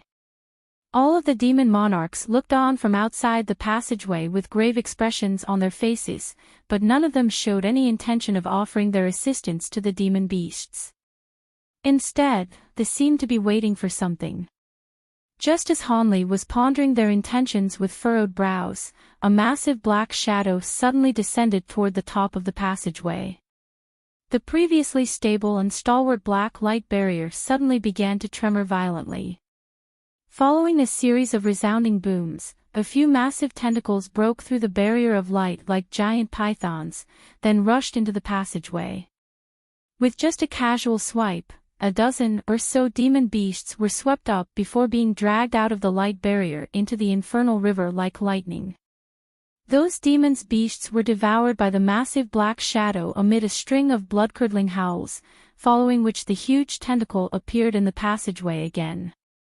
The nearby low-grade demon beasts were immediately thrown into complete turmoil. "It's here! Attack!" As soon as those tentacles appeared, the demon monarchs were all elated as the white-haired beauty, the 2 crimson-robed figures, Mu Qing and Lu Zhu, abruptly disappeared on the spot amid flashes of spiritual light. In the next instant, the 5 of them reappeared in the section of the passageway where the tentacles had crashed through. 4 of them raised their hand and grabbed the air in unison. 4 massive hands constructed from spiritual light, different colors instantly materialized in a flash. Each of those hands grabbed onto a tentacle before pulling downward at once. With the combined efforts of 4 body integration stage beings, even a massive mountain hundreds of thousands of feet tall could most likely be plucked up from the ground. Following a thunderous roar and a resounding boom, the owner of the tentacles was forcibly dragged into the passageway by the 4 demon monarchs. It was a gargantuan ball of white flesh. It had no nose nor eyes, but it did have a huge mouth that took up most of its body. Furthermore, there were 7 or 8 long tentacles on the upper half of its body, half of which were being held by the hands of spiritual light, but the other half of those tentacles immediately thrashed violently, crashing directly toward the demon monarchs. A cold harumph sounded, following which a white streak of sword chi appeared out of thin air. Black light flashed, and the giant ball of flesh was sliced apart down the middle. A humanoid figure then shot forth like lightning, digging something out of the ball of flesh before rapidly darting back. The humanoid figure was none other than Lu Zhu, who had refrained from attacking this entire time, and he was currently holding a white egg-sized crystal that was shimmering in the darkness. "We've finally got the infernal spirit crystal. With this thing, it'll be a lot easier for us to overcome that hurdle." Lu Zhu nodded with a pleased expression as he examined the object in his hand. All of the other demon monarchs were also elated to see that they'd secured the crystal so easily. There's only one infernal river spirit in an infernal river, and there's no way that we wouldn't catch its attention after making such a massive commotion. It may be quite powerful, but it's no match for our combined powers, one of the crimson-robed figures cackled. The jointed attack they had unleashed just then appeared to be quite simple, but it was something that they had rehearsed countless times. Only then were they able to slay this infernal river spirit with such apparent ease. Mu Qing swept a sleeve through the air, pulverizing the oncoming Yin ghosts with a streak of green light as she said, "Now that we have this thing, let's hurry up and pass through this river as well. We're lucky that nothing more powerful than Yin ghosts have shown up on this occasion." No one else had any objections, and they all flew toward the other end of the passageway as streaks of spiritual light. At this moment, the high-grade demon beasts had received an order from Lu Zhu and the others, and all of them also sped into the passageway. Hanli and the golden ape followed suit.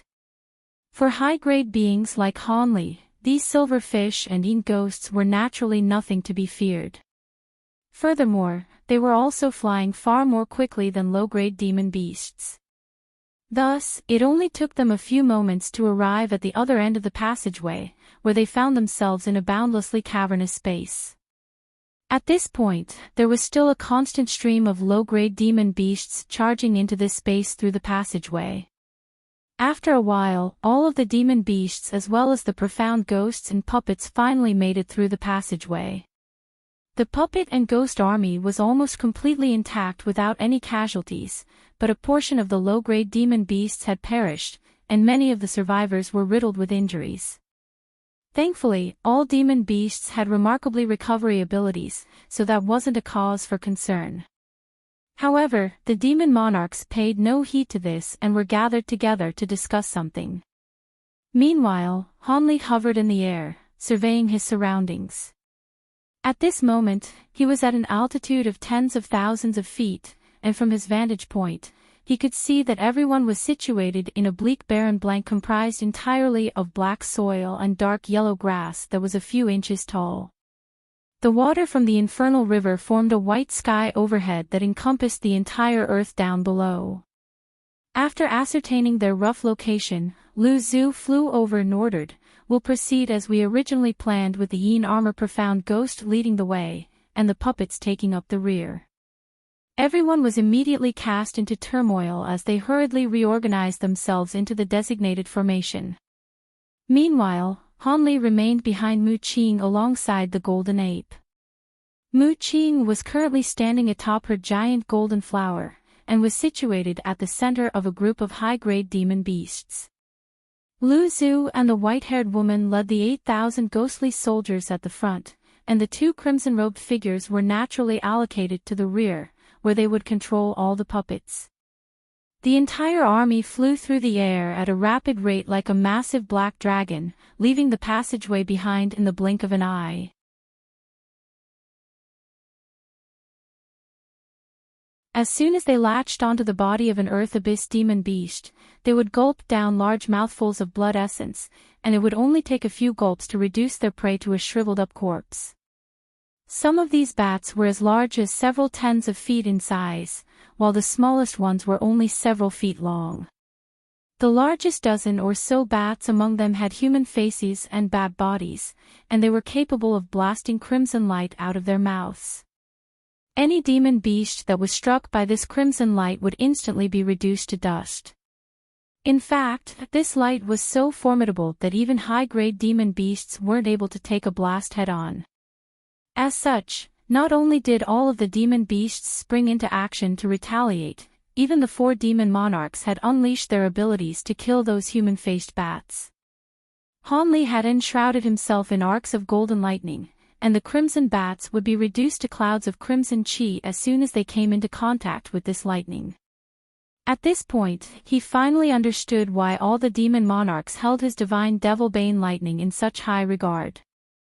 The majority of ghostly beings in the infernal river were imbued with devilish chi, so his divine devil-bane lightning was extremely effective against them.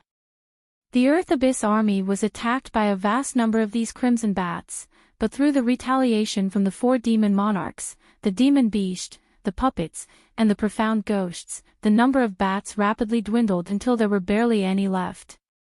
The remaining 2 or 3 human-faced bats could clearly tell that their situation had turned into quite a perilous one, and blood mist erupted from their bodies as they fled into the distance. At the astonishing speed at which they flew, they disappeared into the distance in just a few flashes. 7 days later, within a vast expanse of strange blue mist, countless black ghostly shadows took on different shapes and forms as they danced around the earth abyss demon beasts at the foot of the mountain. Even though they refrained from approaching the earth abyss army, all of them were capable of letting loose extremely unsettling ghostly cries that caused the low-grade demon beasts to sway unsteadily as their eyes glazed over, looking as if they could collapse at any moment. At this moment, a large black bell flew forth from within the earth abyss army, and following just a single toll of the bell, most of the ghostly shadows were vanquished while the remaining ones screeched with anguish and horror as they disappeared into the mist. A month later, in the air above a black lake, a 3-headed giant with rotten green flesh all over its body stood atop the surface of the lake, wielding a massive beast bone club with its hands as it engaged in battle with a purple blood puppet, which was comparable in size to itself. Nearby, countless ghostly beings had emerged from within the lake to battle the earth abyss demon beasts. At this point, there were only less than 10,000 remaining earth abyss demon beasts, and most of them were high-grade beings. Even the ghostly soldiers and puppets had suffered severe casualties. On a certain day a month later, Hanli raised a hand, and golden light flashed as a minotaur ghost before him was instantly sliced in half. Grey light then swept forth from behind him, sweeping toward a few oncoming bone arrows, and those arrows immediately disappeared without a trace. At the same time, he pressed a palm against the air and 5-colored glacial flames erupted forth, reducing the 2 sinister ghosts that had appeared behind him to a pair of ice sculptures. Right at this moment, a gust of howling winds came crashing down from above. Han Li's expression changed slightly, and his body blurred as he disappeared on the spot. A massive mace that was over 100 feet in length struck the spot where Han Li had been standing a split second ago, and black light flashed as a huge crater that was several tens of feet deep was smashed into the ground. The wielder of the mace was a giant cyclops corpse with green fur all over its body, and it looked around with its single eye with a perplexed expression. All of a sudden, azure light flashed in the air above the giant corpse, and Han Li appeared before pressing a palm downward. A small black mountain appeared out of thin air before transforming into a massive mountain of over 10,000 feet as black light swirled around it. Following a resounding boom, the black mountain crushed the giant corpse and also pulverized all of the other ghostly beings in a radius of over 1,000 feet. Han Li heaved a sigh of relief, and only then did he get a chance to catch his breath as well as to survey his surroundings. There were ghostly chi and murky mist surging in all directions, and even with his bright-sight spirit eyes, he only had visibility for up to just over 10,000 feet. He could only tell from the astonishing flashes of spiritual light and the relentless resounding explosions that there were many earth abyss demons still locked in arduous combat against this ghostly army. However, he didn't know where the 4 demon monarchs were, nor whether they'd been surrounded by the infernal river ghosts. A wry smile appeared on Han Li's face.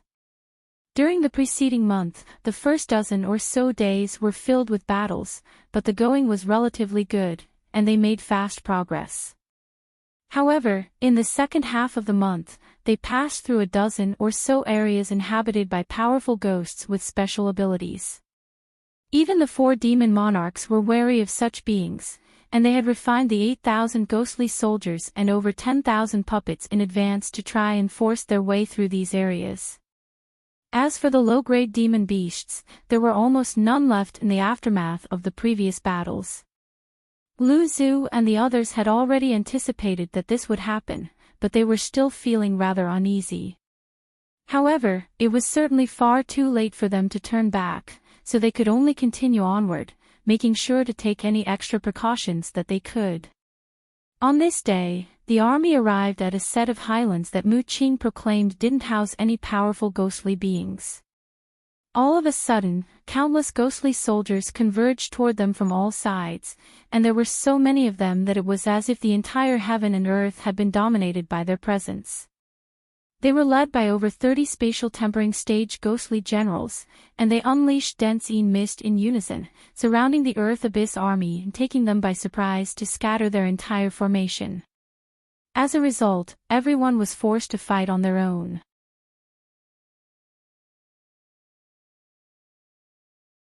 At the center of these profound ghosts, two black-robed women stood, one with a small black vial in her hand while the other was wielding a black banana leaf fan. They were unleashing balls of black flames with those treasures to assist the ghostly soldiers, trying to keep the barrage of attacks from the crimson skeletons at bay with all their might. The black flames were quite powerful, and the long weapons being wielded by the yin armor profound ghosts were certainly nothing to be scoffed at either, but their opponents were even more bizarre. Not only were these skeletons able to leap astonishing distances like grasshoppers, they moved like the wind, and the crimson arrows they unleashed seemed to be able to somewhat repress the black flames as well as the yin winds from the weapons of the profound ghosts. With several hundred skeletons attacking in unison, most of the black flames were forcibly doused before even reaching their targets. Even the skeletons that were struck by stray wisps of these black flames merely stumbled and slowed down slightly, but they didn't appear to have been severely injured at all. Meanwhile, these crimson arrows were also very effective against the yin armor profound ghosts. The black suits of armor worn by these ghostly soldiers had certain defensive properties, but after being struck by about a dozen arrows, the armor would undoubtedly be shattered, and the ghostly soldier would also dissipate as balls of black chi. By the time Hanli had reached the scene, the two black-robed women were desperately unleashing the powers of their treasures, and 7 or 8 more of the ghostly soldiers around them were felled in the blink of an eye. Their situation was a very perilous one. These two women were naturally none other than Yuan Yao and Yanli. Hanli narrowed his eyes to inspect his surroundings, but didn't discover any other powerful ghosts lurking nearby. Thus, he stepped in without any further hesitation. He flapped his wings and abruptly disappeared on the spot, appearing in the air above the two women in the next instant. He swept his sleeve through the air, and 72 golden flying swords shot forth, transforming into several hundred streaks of golden sword chi that rained down in a torrential downpour. Any crimson skeletons that were struck by the sword chi were sliced into countless pieces like a hot knife through butter. However, an extremely harrowing scene then immediately ensued. Crimson light flashed from the surface of the remains of all of the crimson skeletons, and they all disintegrated into balls of blood-like liquid. They then converged to form a massive vibrant red ghostly being. Hanli raised his eyebrows upon seeing this, and he raised a pristine white hand before thrusting his palm toward the giant crimson ghost that was slowly taking shape. All of a sudden, 5 large skeleton progesitins appeared above his fingertips, following which a vast expanse of 5-colored glacial flames came crashing down. As soon as the glacial flames inundated the giant crimson ghost, it was transformed into a huge ice sculpture, and was completely immobilized as a result. Hanli then flicked a finger to send forth an arc of golden lightning that struck the ice sculpture amid a loud thunderclap. The ice sculpture was instantly shattered by the arc of lightning, and the massive ghostly being was slain before it even had a chance to unleash any of its powers. Yuan Yao and Yanli had witnessed everything from down below, and their mouths had gaped open with shock. These ghostly beings had almost been the death of them, yet Hanli had eradicated all of them in virtually the blink of an eye. That was downright astonishing to them. Yanli was the first one to recover her composure, and she hurriedly extended a curtsy toward Hanli with a smile on her face. "Thank you for saving us, Brother Han." The astonishment on Yuan Yao's face was also replaced by a gorgeous smile that resembled the beauty of countless exuberant flowers blossoming at once. "If you'd come here any later, we'd most likely have been dead already, Brother Han." Even Hanli was slightly entranced by her smile, but he quickly composed himself before asking, why are the two of you here? Weren't you with one of the demon monarchs? And what about these ghostly soldiers? Weren't you with Fairy Mu Qing as well, Brother Han? We were separated in the same way that you were separated from everyone else.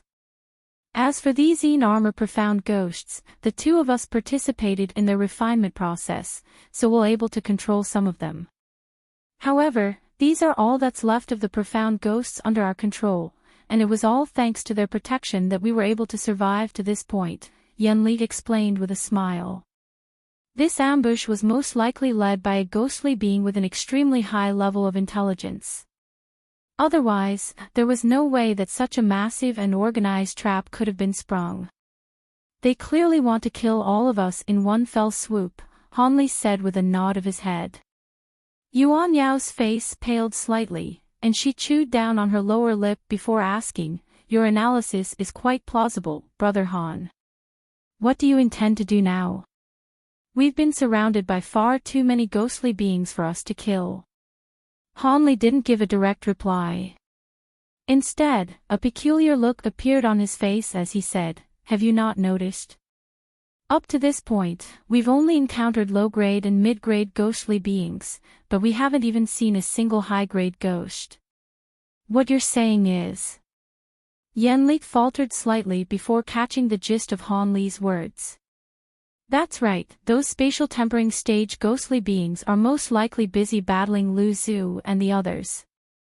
Otherwise, even if just a few of them were to appear, we'd be in severe danger," Han Li mused as he stroked his chin.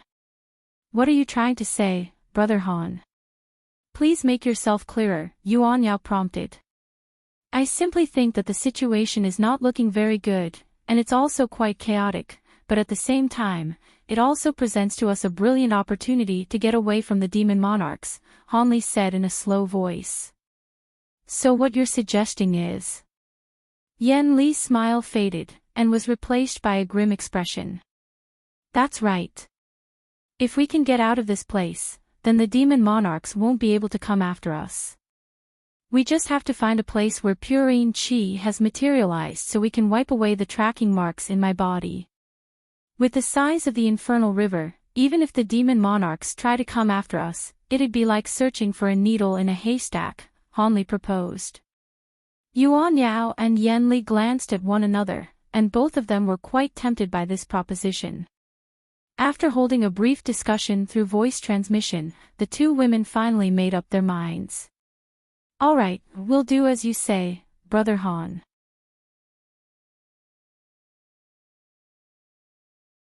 Han Li repressed the excitement in his heart as he said, "It wouldn't be wise to delay any longer, so let's leave right away. Otherwise, we're only going to be attacked by more of those ghostly beings." The two women had no objections to this, and they immediately departed with what remained of their ghostly soldiers. Along the way, Yuan Yao and Yan Li gathered together, holding hands mid-flight as they began to chant something in unison. Black and white spiritual light then flashed from their bodies, following which they opened their mouths to expel a bead each, one of which was black while the other was white. The two beads then combined as one to form a fist-sized black and white eyeball. Meanwhile, Yan Li and Yuan Yao both closed their eyes, but the black and white eyeball glanced around at their surroundings before immediately leading the trio toward a certain direction. Han Li was a little skeptical of this strange secret technique, but he could only follow the two women.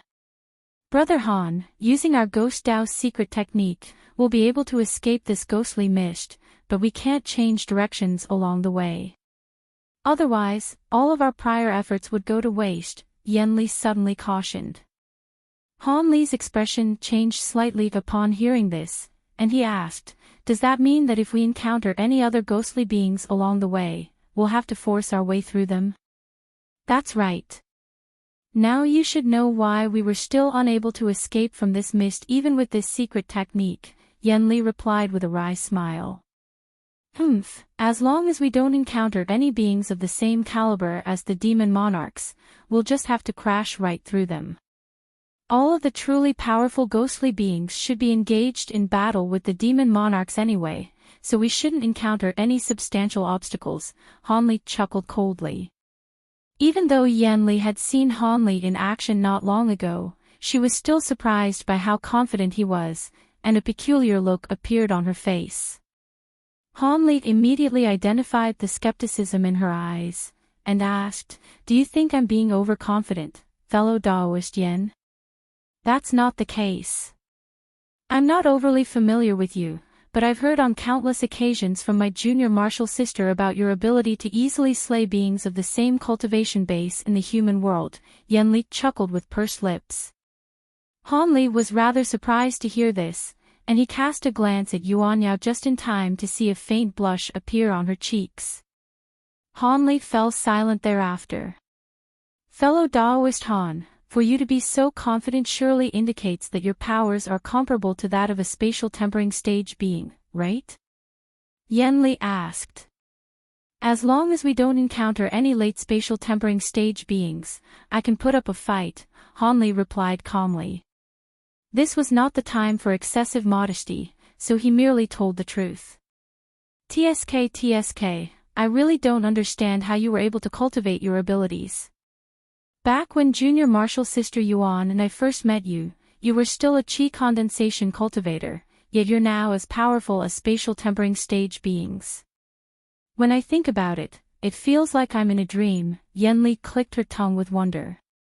"Why do you sound so sad, fellow Daoist Yen?" Hanli asked. "Not really, it's just that both my junior martial sister and I cultivated the yin-yang reincarnation arts, and I'm not sure whether this is a blessing or a curse, nor how we're supposed to progress in our future cultivation. Will we be forced to convert ourselves completely into ghostly beings and forego our humanity just to further our cultivation path?" Yanli heaved a forlorn sigh. Yuan Yao's expression also became rather downcast upon hearing this. Hanli's brows furrowed, and he was silent for a moment before speaking again.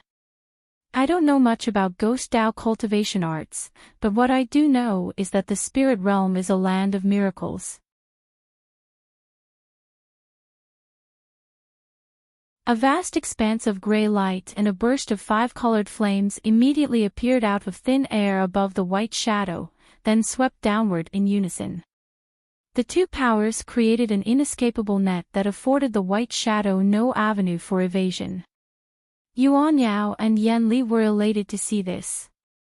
They'd witnessed Hanli unleash these two abilities on multiple occasions, and all of the ghostly beings that had been struck by them had been instantly eradicated. However, the scenes that unfolded next caused their expressions to stiffen. The white shadow let loose a low chuckle before splitting into 4 parts, then further dividing into 8 parts. In the blink of an eye, faint white shadows had appeared all over that area, and they were still multiplying relentlessly as if there were no end to them, and many of those white shadows had appeared outside the area enshrouded under the gray light and 5-colored flames. Yuan Yao and Yanli glanced at one another upon seeing this, only to find their own astonishment mirrored in each other's eyes. Hanli's pupils contracted upon seeing this, but he quickly made a hand seal, and the gray light, as well as the 5-colored flames, suddenly dispersed, transforming into countless gray threads and streaks of fiery 5-colored light that rained down from above. The white shadows that were struck by those attacks instantly vanished, but the remaining white shadows continued to multiply relentlessly. Gray threads and 5-colored light encompassed most of the entire sky, but the white shadows simply refused to be completely exterminated. Not only were Yuan Yao and Yanli stunned to see this, even Hanli was a little dumbstruck. However, right at this moment, his spiritual sense detected something, and his body blurred as he turned around in a flash to face behind him. He then fixed his gaze on a patch of empty space nearby, and a cold expression flashed through his eyes as a gash appeared on his glabella. The gash split open, following which a black eyeball emerged from within. It was none than his law destruction eye.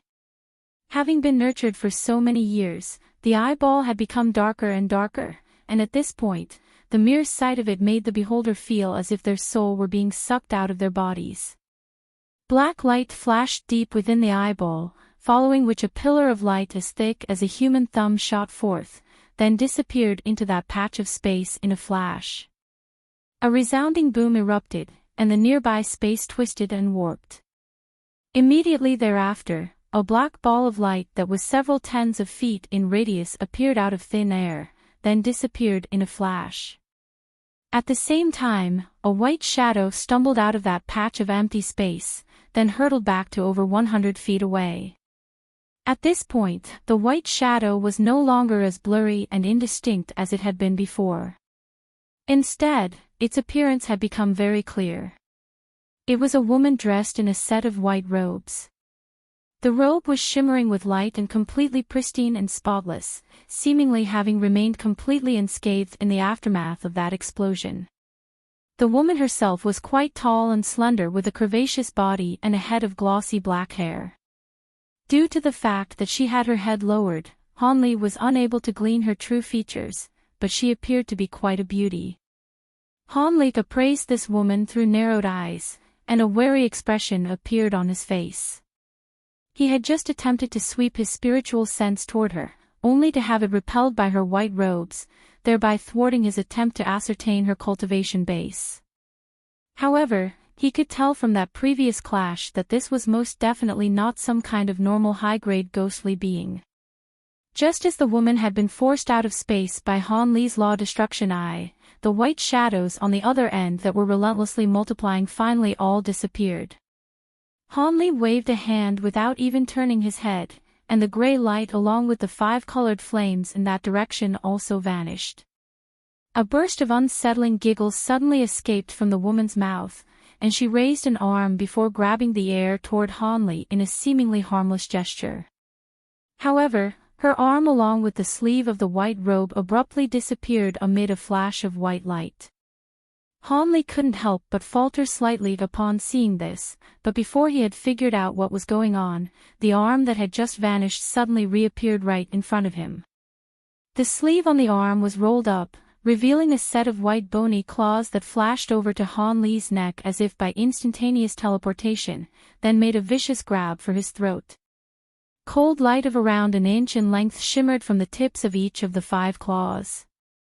Arg! Even Hanli was given a massive fright by this sudden turn of events, and the claws were far too fast for him to evade or defend himself against. Thus, the bony claws grabbed onto Hanli's throat amid a dull thump, but in the instant that they made contact with his skin, golden light flashed from Hanli's neck of its own accord, following which a few golden scales appeared. The sharp bone claws were repelled amid a flash of golden light. Hanli also stumbled back a couple of steps, but thankfully, his throat remained completely unscathed, having been protected by those golden scales.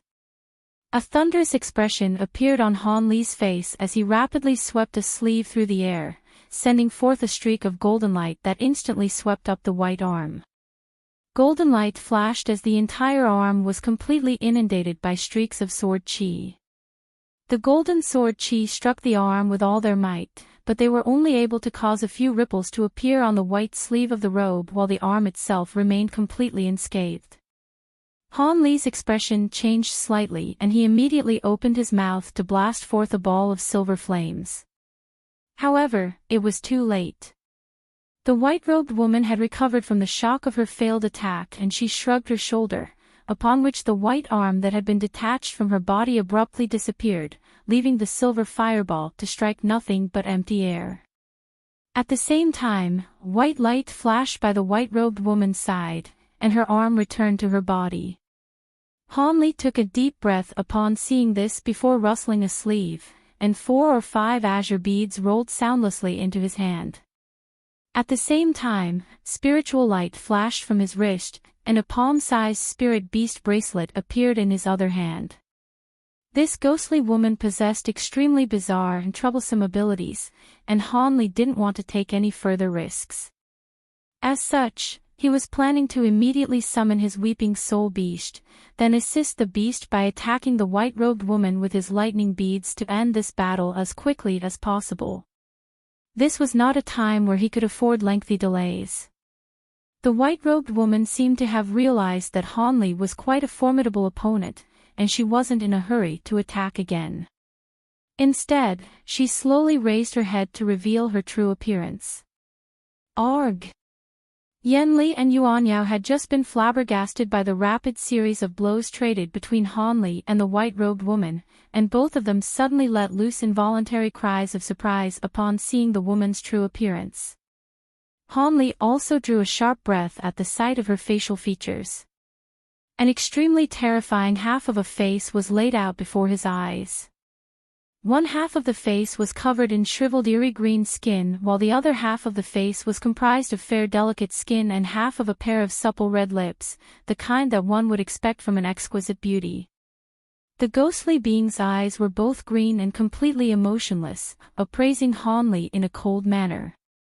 If this face had been present on some kind of sinister ghostly being with a hideous body, then it wouldn't have been much of a shock. However, this woman possessed an extremely seductive figure with a head of flowing gorgeous hair, creating the illusion that she was of fine beauty. As such, the stark contrast between expectations and reality naturally sent a bone-chilling sensation running down the beholder's spine. Low ghostly sobs suddenly sounded from the white-robed woman's body, and clouds of white mist began to surface in the nearby area. These clouds of mist contained all types of ghostly figures, some of which were baring their fangs in a menacing display, some of which were letting loose ferocious roars, and all of them were putting on menacing displays.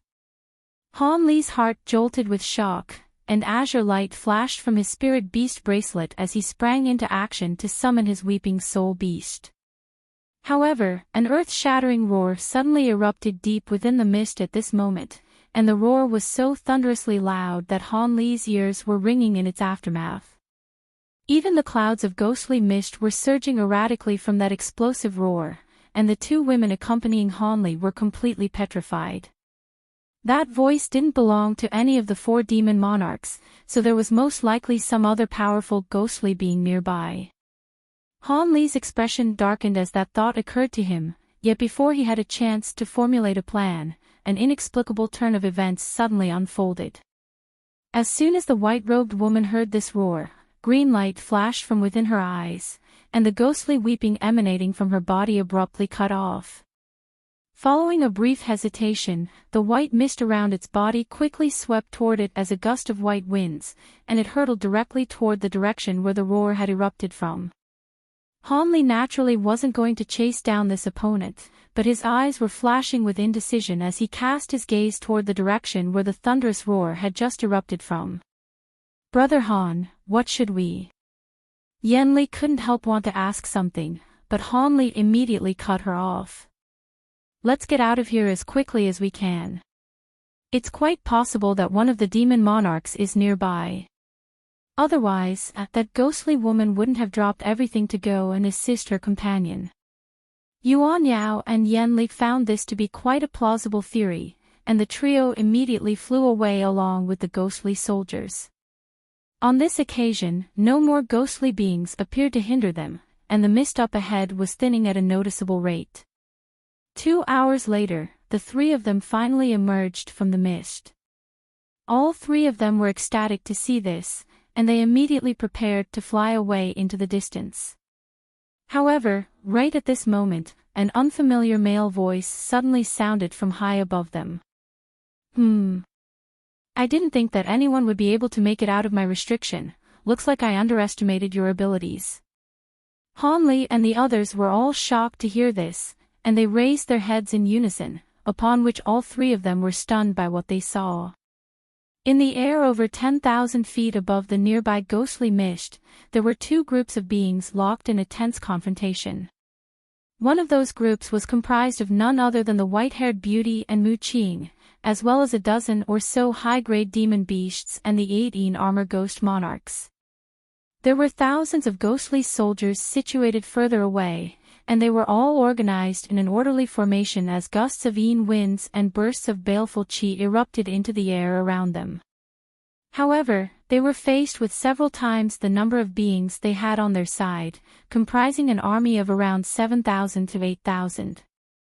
All of these beings were around 20 feet tall and were clad in suits of crimson armor.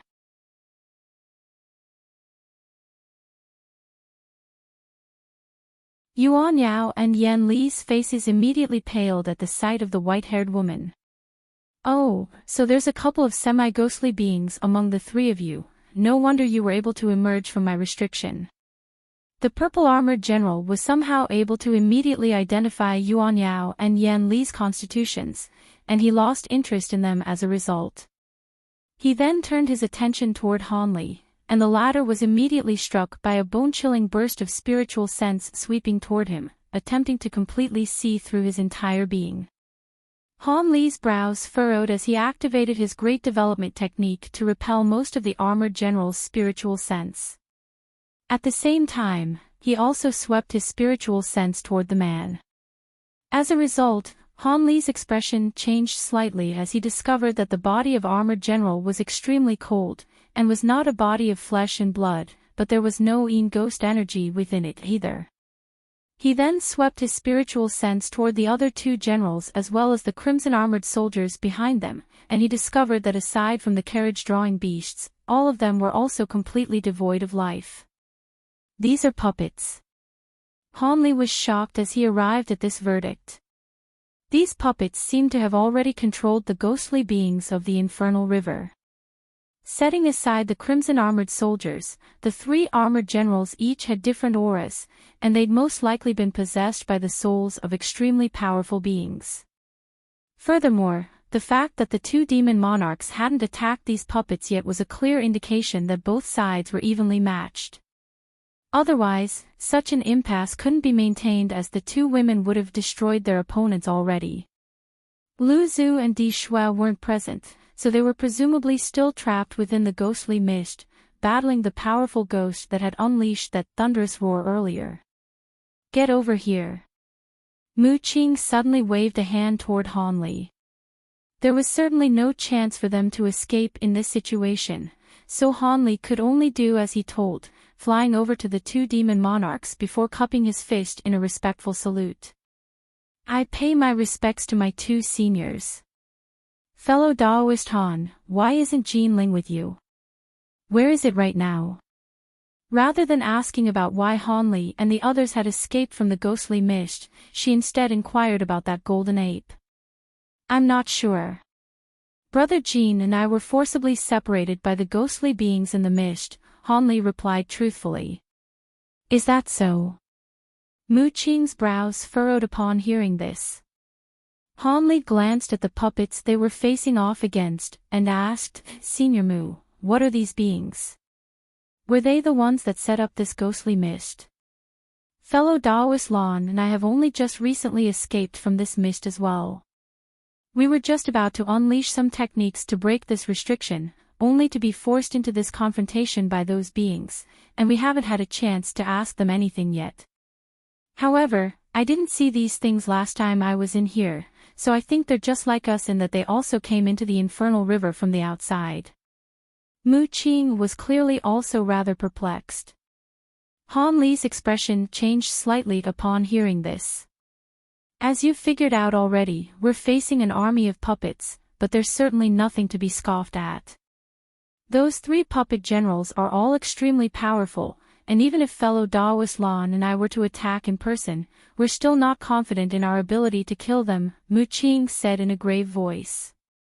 On the other side, the white-haired woman didn't ask Yuan Yao and Yan Li any questions. Instead, she looked on at the three puppet generals, and asked in a cold voice, "I don't care what you are, but answer me this, are you going to withdraw this restriction or not?" "Withdraw this restriction? What a joke. You outsiders have infiltrated the holy land of our mayfly race, and you're trying to get your hands on our holy artifact. You're the ones who attacked us last time as well, right? We let you get away on that occasion, but that won't happen again." The purple-armored general replied in a cold voice. "The mayfly race?" The white-haired beauty's expression changed drastically while Mu Qing's heart jolted upon hearing this. Meanwhile, Han Li's brows furrowed in befuddlement. He had no recollection of seeing any records about such a race. You know of our race? Then that makes things easier. If you surrender and hand yourselves over without a fight, we could perhaps spare your lives. Otherwise, even if you manage to get away this time, our race will deploy troops to wipe you off the face of the spirit realm.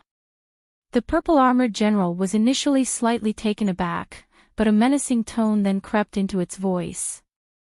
Mu Qing and the white-haired woman glanced at one another upon hearing this, and their expressions had turned quite grim in the face of the threats made by the purple-armored general.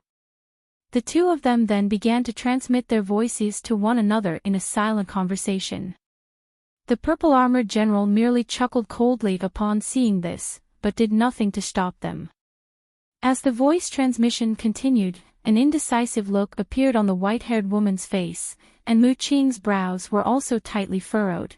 It appeared that neither of them could arrive at a decision. You proclaim this to be the holy land of the Mayfly race, and you'll to support these claims. Since when did the Mayfly race switch to cultivating inane ghost powers? The white-haired woman asked in a cold voice. You don't need to be made aware of that. Do you really think that the infernal river surrounding this space appeared out of thin air? The purple-armored general replied with a cold chuckle. Mu Qing and the white-haired woman's expressions changed slightly upon hearing this, and they seemed to be growing a little more convinced by the armored general's claims. After a brief silence, the white-haired beauty adopted a cold expression, and said, who knows if you're truly from the Mayfly race or merely imposters? Even if you really are from the Mayfly race, I'd only be wary if a heavenly Mayfly tier being from your race were present. You think a few puppets like you can force us to surrender? Mu Qing didn't say anything to stop her, and a layer of azure chi had appeared over her body. Red light flashed within the eyes of the purple-armored general upon hearing this, and it wasted no further time with words as it slammed a palm onto the back of its rhinoceros steed. The beast immediately reared its head before inhaling deeply.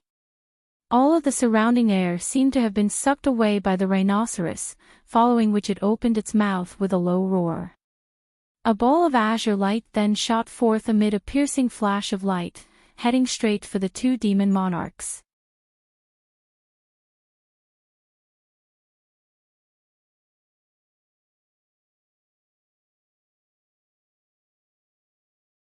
The puppets and ghostly soldiers that weren't able to get away in time were all swept up into these ferocious winds, and they were struggling with all their might to remain intact.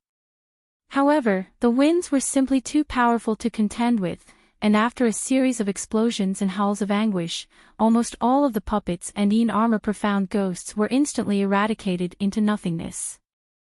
Only the 8 ghost monarchs still remained, resisting with all their might as black light flashed over their bodies, but their situation was also very dire.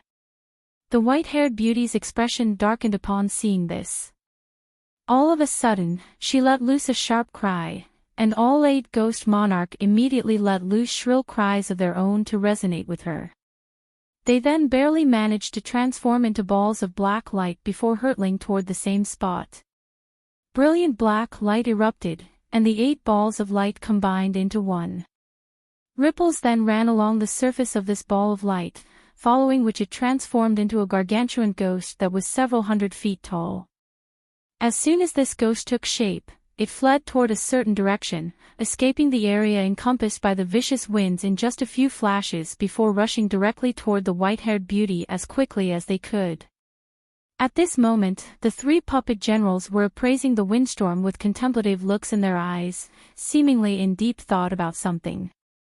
All of a sudden, heavy footsteps sounded from deep within the gusts of wind. The ground tremored slightly with each and every step, and each successive step seemed to be heavier and closer than the last one. It was as if a colossal creature was making its way toward everyone, and it was doing so at an alarming speed. Everyone looked on at the windstorm with grave expressions on their faces. Moments later, a mountainous black shadow began to appear from within the gust of wind, and it only seemed to be expanding further as it progressed onward. The ferocious winds didn't have any effect on the black shadow at all, and after a hint of blue light flashed through Han Li's eyes, an expression of enlightenment appeared on his face. A thunderous roar suddenly erupted from within the howling winds, following which the black shadow leaped out of the windstorm, revealing itself to be a purple giant. It was none other than Di Shui's purple blood puppet. At this moment, the two crimson-robed figures were standing on its shoulders while a black-robed man stood atop its head. The black-robed man was none other than the most mysterious being among the four demon monarchs, Lu Zhu.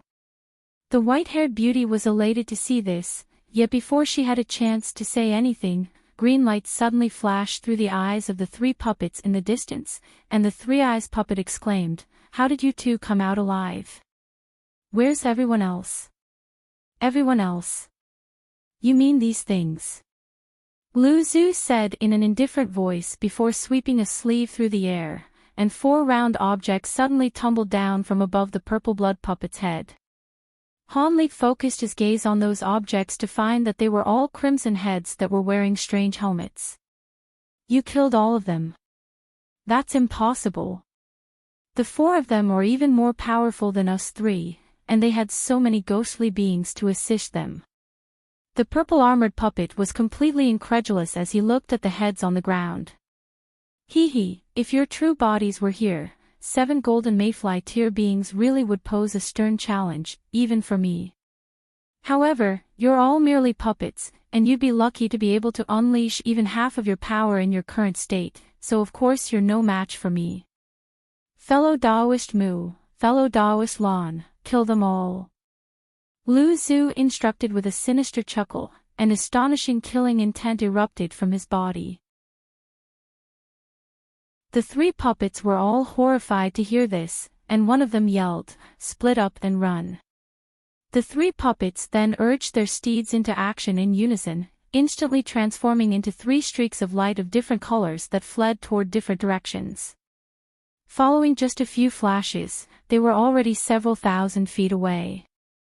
All of their steeds possessed strange movement techniques that were extremely fast.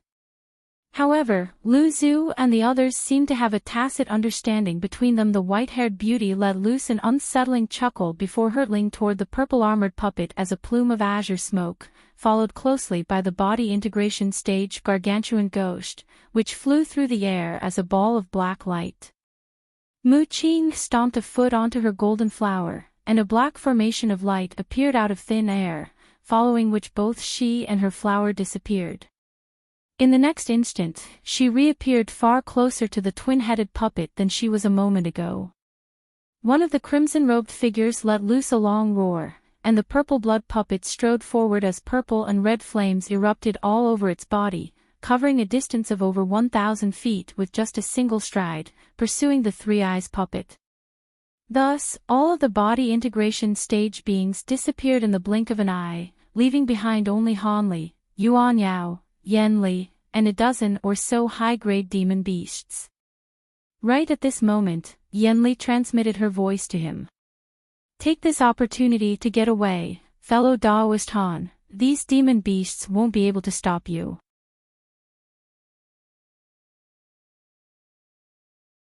Han Li remained completely expressionless upon hearing this, but he really was tempted to make a move.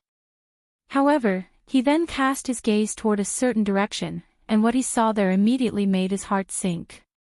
"Ah, you really are an extraordinary man, fellow Daoist Han. As expected, my concealment abilities weren't enough to fool you." A burst of hearty laughter suddenly erupted from empty space, following which golden light flashed and a golden figure appeared. It was none other than the golden ape, Jin Ling. Even though the ape was chortling in a raucous manner, it wore an extremely cold expression as it looked at Han Li. Yuan Yao and Yan Li's expressions changed in unison upon seeing this. They had spent many years in the Earth Abyss, so they were naturally well aware of just how powerful this golden ape was. The two of them were extremely confident in Han Li's abilities, but they knew that there was no way he'd be able to directly oppose a being at the pinnacle of the spatial tempering stage. With this ape present along with all of the other high-grade demon beasts, it would be impossible for him to get away. "I'm glad you're safe, Brother Jean." After we were separated in that ghostly mist, I was worried about you for a long while, but it appears my concerns were unnecessary. With your immense cultivation base, those ghostly beings never stood a chance, Hanli said in a calm voice. I do have some self-preservation skills, but I can't compare with you, fellow Daoist Han. You were able to emerge from the mist as a spirit general. That's very much worthy of my admiration, Jin Ling praised with a smile on its face. I don't have such abilities. It was all thanks to fellow Daoist Yuan and fellow Daoist Yan that I was able to escape from this mist, Hanli replied with a shake of his head. Those two may have certain methods to find their way out of this mist, but without Brother Han's assistance, they wouldn't have been able to deal with the powerful ghostly beings along the way, Jin Ling continued. Hanli merely smiled in response, and didn't say anything further. However, his mind was quickly scrambling.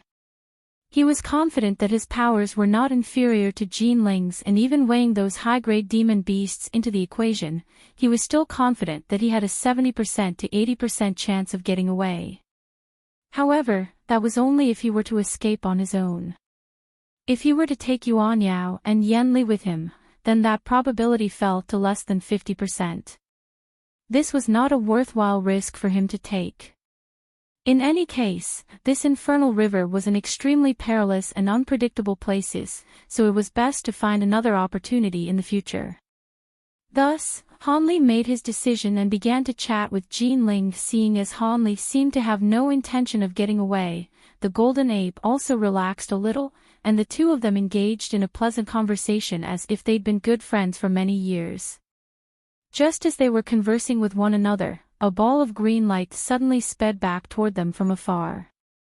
Mu Qing was standing atop her golden flower as she flew soundlessly through the air, and Hanli faltered initially upon seeing this, a little surprised that she was back so soon, but he then recalled back to the teleportation-like movement techniques that she'd unleashed in the past, and he was quickly enlightened.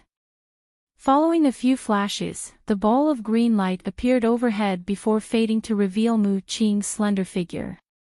I pay my respects to my mistress.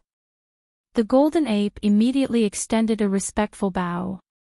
I'm glad you're safe, Jin Ling. An elated look appeared on Mu Qing's face at the sight of the golden ape. It was all thanks to the protective treasures you bestowed upon me, mistress. Otherwise, there was no way that I could have managed to remain unscathed in the face of so many ghostly beings.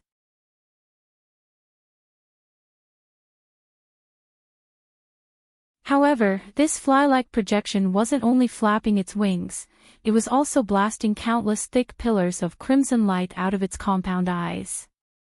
These pillars of light rained down from above, virtually encompassing the entire space down below. Even though Hanli couldn't truly experience the might of these pillars of light for himself, they were still a formidable sight to behold, even from afar.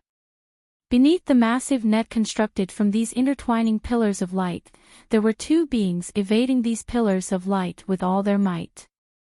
These two beings were each around 100 feet in size, but they were so tiny and insignificant compared to the gargantuan insect projection that they weren't immediately noticed. Blue light flashed within Han Li's eyes, and he immediately identified these two beings. One of them was the purple blood puppet, which had shrunk down drastically, while the other being came as a massive shock to Han Li.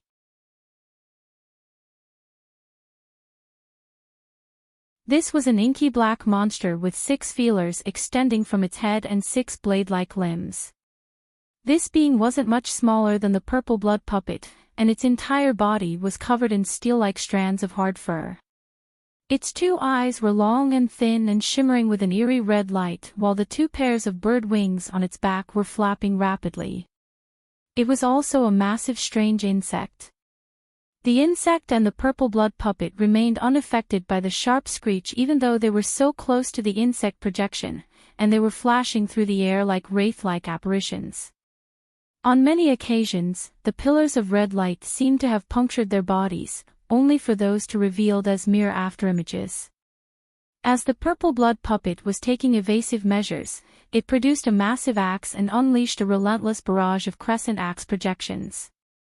In contrast, the giant black insect was attacking with its 6 limbs, which were flashing through the air to unleash streaks of black light that resembled sharp spikes. Most of their attacks were vanquished by the red pillars of light, and even the ones that snuck through were kept at bay by a layer of invisible power. What is that? Could it be that it's a heavenly mayfly tier being? The white-haired beauty exclaimed as she stared at the insect projection. I'm actually more intrigued by fellow Taoist Lu Zu's true form, Mu Qing murmured as her pupils contracted. The white-haired beauty repressed her shock as a dark expression appeared on her face, and she said, "Now's not the time to be arguing about such trivial matters, fellow Taoist Mu. Heavenly mayfly tier beings are only second to true spirits within the mayfly race. If that thing is truly such a being, then none of us would be able to escape. Sister Lan, have you still not figured it out yet? That thing is just the projection of a heavenly mayfly tier being, and it must have been forcibly summoned here through the use of a secret technique by the puppet that Lu Zu and Di Shuai were pursuing. As soon as this projection exhausts all of its power, it'll disappear. Lu Zu and Di Shuai are clearly well aware of this, which is why they're merely doing all they can to stall for time," Mu Qing said in a calm voice. A projection.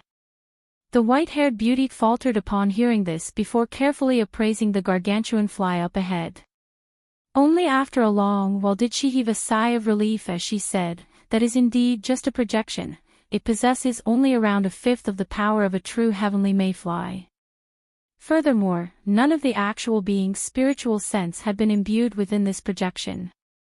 Otherwise, the two of them wouldn't have been able to last so long. Even so, this thing's attacks are extremely powerful.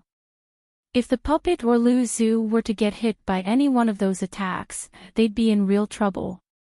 Of course. Even though it's only a projection, heavenly mayfly tier beings are only second to true spirit beings, after all, so this is certainly not something we can contend with, Mu Qing sighed in a resigned manner. After ascertaining the nature of this projection, the two women naturally weren't going to charge into battle against it. They merely looked on from afar, patiently awaiting the moment that the power of the insect projection would run out. Meanwhile, Hanli listened to their conversation off to the side with a peculiar look in his eyes. The situation unfolding before their eyes naturally wasn't something that he could meddle in. At this moment, the white-haired beauty looked down at the high-grade demon beasts, which were still rolling around on the ground below, and her brows furrowed as she swept a sleeve downward. A swath of black light swept forth, instantly enshrouding all of those demon beasts within. The demon beasts immediately returned to their senses and finally stopped thrashing and writhing, but all of them were still completely feeble and unable to rise to their feet. However, the white-haired beauty showed no intention of doing anything else to help them as she turned toward the colossal insect projection again. It was just as Mu Qing had said. The devastatingly powerful insect projection suddenly began to radiate piercing red light a while later, then exploded into countless pieces amid a rumbling boom before finally disappearing without a trace. The pillars of crimson light raining down from above also instantly vanished.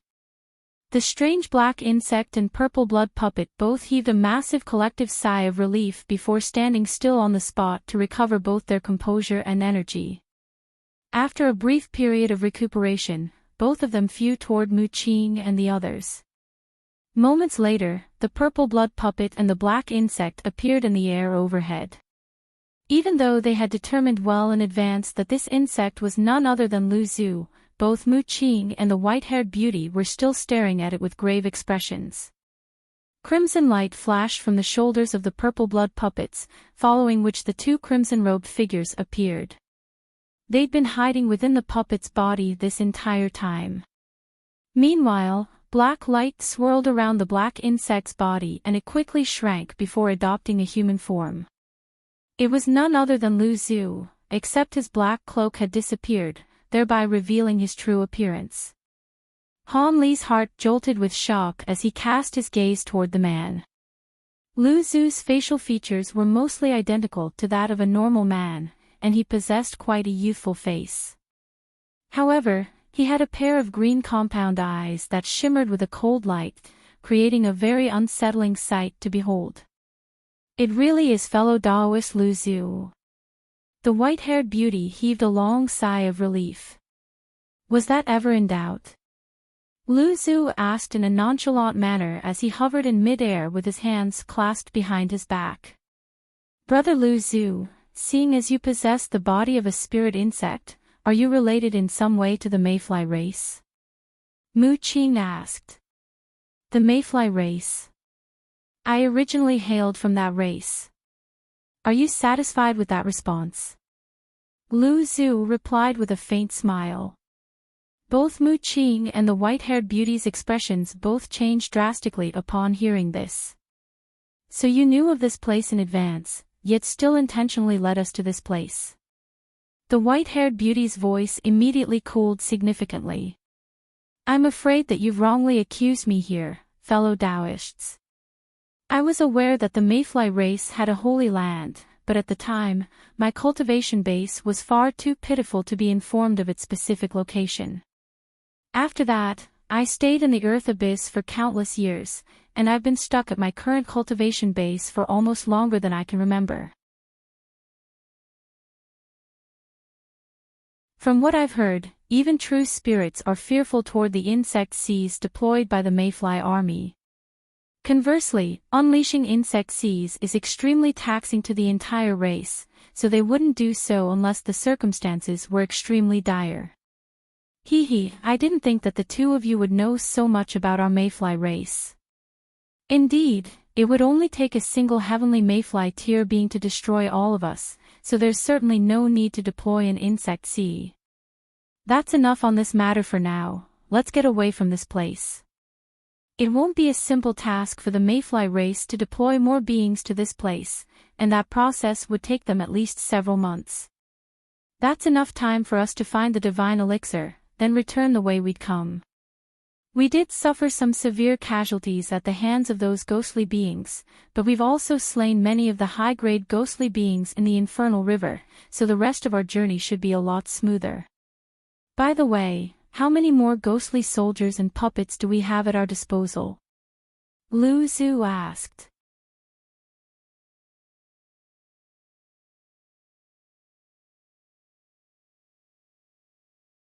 Senior Jiang, I'm not familiar with the details of your agreement with our mayfly race, but with your unfathomable powers, taking care of those beings would be an extremely simple task for you. If you're really reluctant to eradicate them in person, then please allow me to borrow your 5-dragon chopper. That will suffice as well, the puppet replied. The 5-dragon chopper is one of my most prized treasures. Why should I lend it to you? I paid a sufficiently heavy price to the elders of your mayfly race in order to enter the infernal river. The elderly man seemed to have recalled something an unsavory memory, and his voice cooled even further. The crimson-armored puppet didn't dare to push the elderly man any further. Instead, it suddenly produced an extremely intricate thumb-sized black vial before proposing, prior to my departure, the elders of our race bestowed upon me a small vial of Yin water essence. I'm willing to offer this in exchange for your assistance, Senior. Yin water essence. The owner of the elderly voice seemed to be quite stunned by this offer. The puppet was filled with renewed hope upon hearing the shift in the elderly man's tone, and it continued, it takes over 100,000 years just for a tiny drop of this Yin water essence to be formed, and not much of it can be found even in the entire spirit realm, making it an extremely rare treasure. A burst of black light swept forth from within the cave, wrenching the small vial from the puppet's grasp before drawing it into the cave, but the puppet made no effort to stop this. This is indeed Yin water essence. Looks like those old monsters in your mayfly race have got me wrapped around their fingers, the elderly man sighed in a resigned manner. Then you've agreed to help me, Senior. The crimson-armored puppet was ecstatic. I have, but I've already made an agreement with the elders of your race to repress the Yin Qi backlash of this space for your mayfly race. During recent times, the Yin Qi in this place has been rather unstable, so I won't be able to leave this place. As such, I can only lend you my 5-dragon chopper, the elderly man replied after a brief hesitation. Thank you, Senior. With the 5-dragon chopper, I'll be able to slay those intruders with ease, the crimson-armored puppet said in an elated voice. All right, here's the treasure. The elderly man wasted no further time as a streak of silver light shot forth from within the cave, reaching the crimson-armored puppet in a flash. The puppet focused its gaze to find a mundane-looking silver chopper hovering before it. Aside from the fact that the surface of its blade was as smooth and bright as a mirror, there was nothing else out of the ordinary about it. Senior, is this really the 5-dragon chopper? The crimson-armored puppet picked up the chopper and carefully examined it with a hint of bewilderment in its eyes. Hee, are you worried that I'm swindling you? The elderly man chuckled coldly. The crimson-armored puppet hurriedly shook its head and tried to explain, I wouldn't dare to think that, it's just that this chopper. However, right at this moment, the chopper tremored and flew out of its grasp, then hovered in mid-air before radiating brilliant silver light.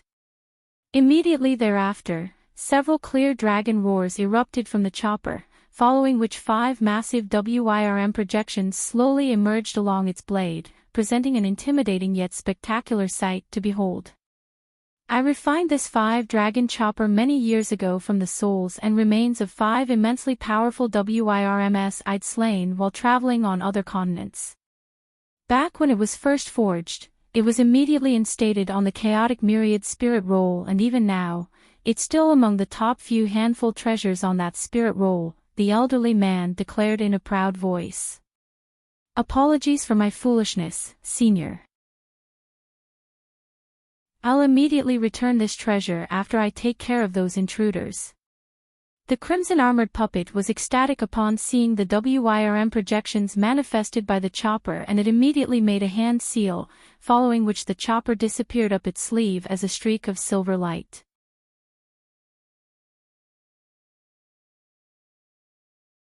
I've already cultivated this treasure to be one with my soul, so even if you take it away from here, I can recover it at a whim.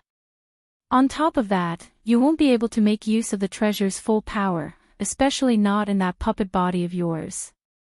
I'll impart upon you a mantra for you to activate the power of your spiritual sense to control the 5-dragon chopper. Even though you won't be able to wield this treasure for long, it should be more than enough to take care of those intruders.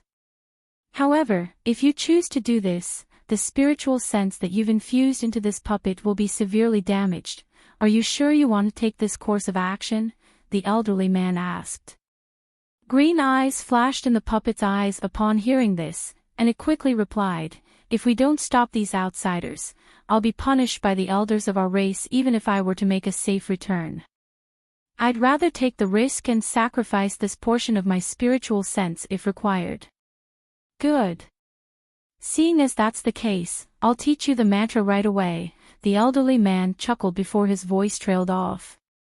However, the crimson-armored puppet's eyes were flashing incessantly with rapt focus as if it were listening intently to something. After a while, the puppet exhaled before extending a final respectful bow toward the cave. Thank you for your kindness, Senior. I must make haste, so I'll be taking my leave now. Not so fast. Here's a vial of pills, feed them to the other ghostly beings. As long as these ghostly beings can recover their powers, they'll be of assistance to you. The Yin water essence you gave me is quite precious, so I'll throw in the pills to make it a fair trade. A gust of wind swept forth out of the cave, sending a white jade vial flying toward the puppet. The crimson-armored puppet was naturally ecstatic to see this, and it immediately stowed the jade vial away before bidding farewell to the elderly man in the cave again. The ghostly beings also departed in silence behind the puppet. Meanwhile, Lu Zhu and the others were flying through the air above a forest filled with dead trees when a large horde of flying skeletons suddenly flew toward them from the forest down below. These skeletons appeared to be remains of some kind of insect beast. All of them had extremely large front limbs that were like pairs of massive bone blades, and their bodies were enshrouded in balls of yellow qi as they charged toward the army of puppets and ghostly soldiers. In order to conserve their magic power, Lu Zhu and the others refrained from engaging these insect skeletons in battle. Instead, the puppets and ghostly soldiers were deployed to face the oncoming enemies. Swaths of saber projections and sword chi hurtled through the air amid gusts of Yin winds, quickly slicing these skeletons into countless pieces. However, a peculiar scene then ensued. Regardless of how severely damaged the skeletons were or how many pieces they'd been pulverized into, as soon as they fell into the dead forest, they'd be completely regenerated before flying up to join the fray again. It was as if they possessed immortal bodies. Han Li had also refrained from engaging in this battle, but his expression changed slightly upon seeing this. Thankfully, they still had many puppets and ghostly soldiers left. Otherwise, these skeletons would have been quite a nuisance to deal with. It was no wonder that Lu Zhu and the others had insisted on preparing so many puppets and profound ghosts before embarking on this journey. Thus, everyone flew onward while the puppets and ghostly soldiers kept these insect skeletons at bay, and it took them the better part of a day to finally fly out of this dead forest. After emerging from the forest, the insect skeletons were unable to continue regenerating, and they disintegrated into clouds of gray mist after their remains plummeted to the ground. Han Li looked on at the gray mountain ranges in the distance as he pondered his situation. According to Lu Zhu and the others, this so-called divine infernal river elixir could be found at the center of the mountain ranges. The demon monarchs hadn't disclosed what effects this divine elixir had, but for a being at the pinnacle of the body integration stage like Lu Zhu to risk his life just to secure this elixir clearly indicated how precious it was.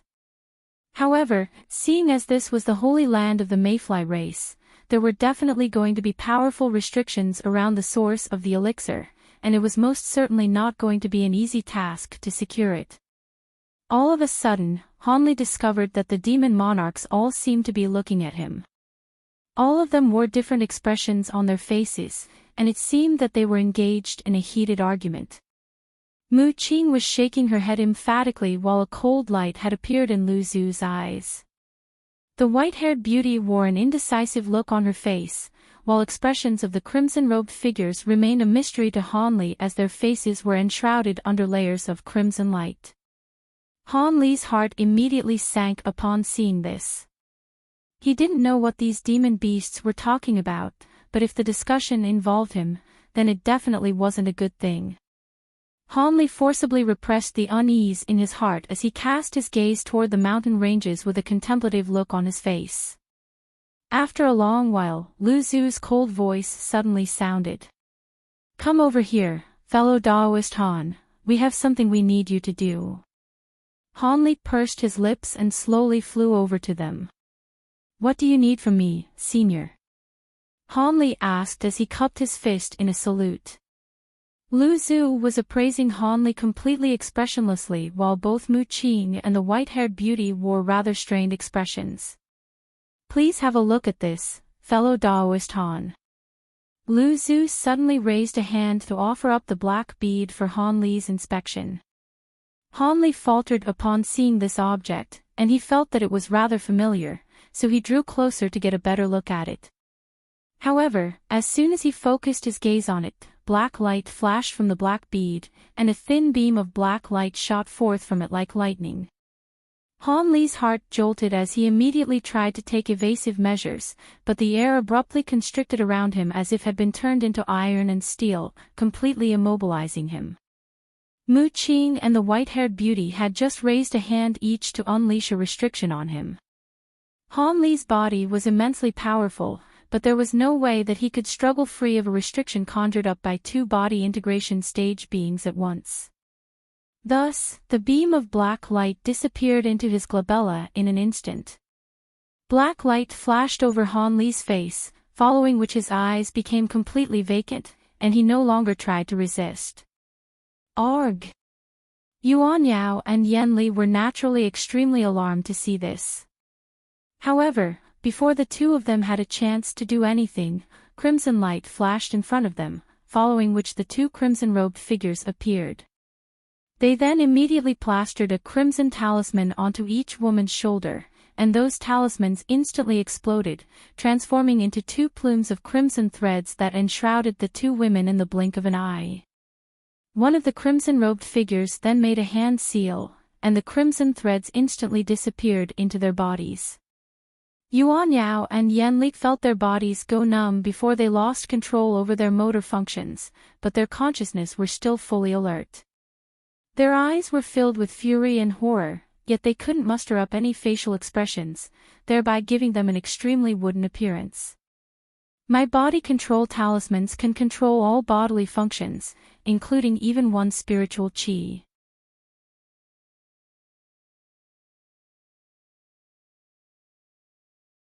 Lu Zhu was quite pleased with Han Li's current condition.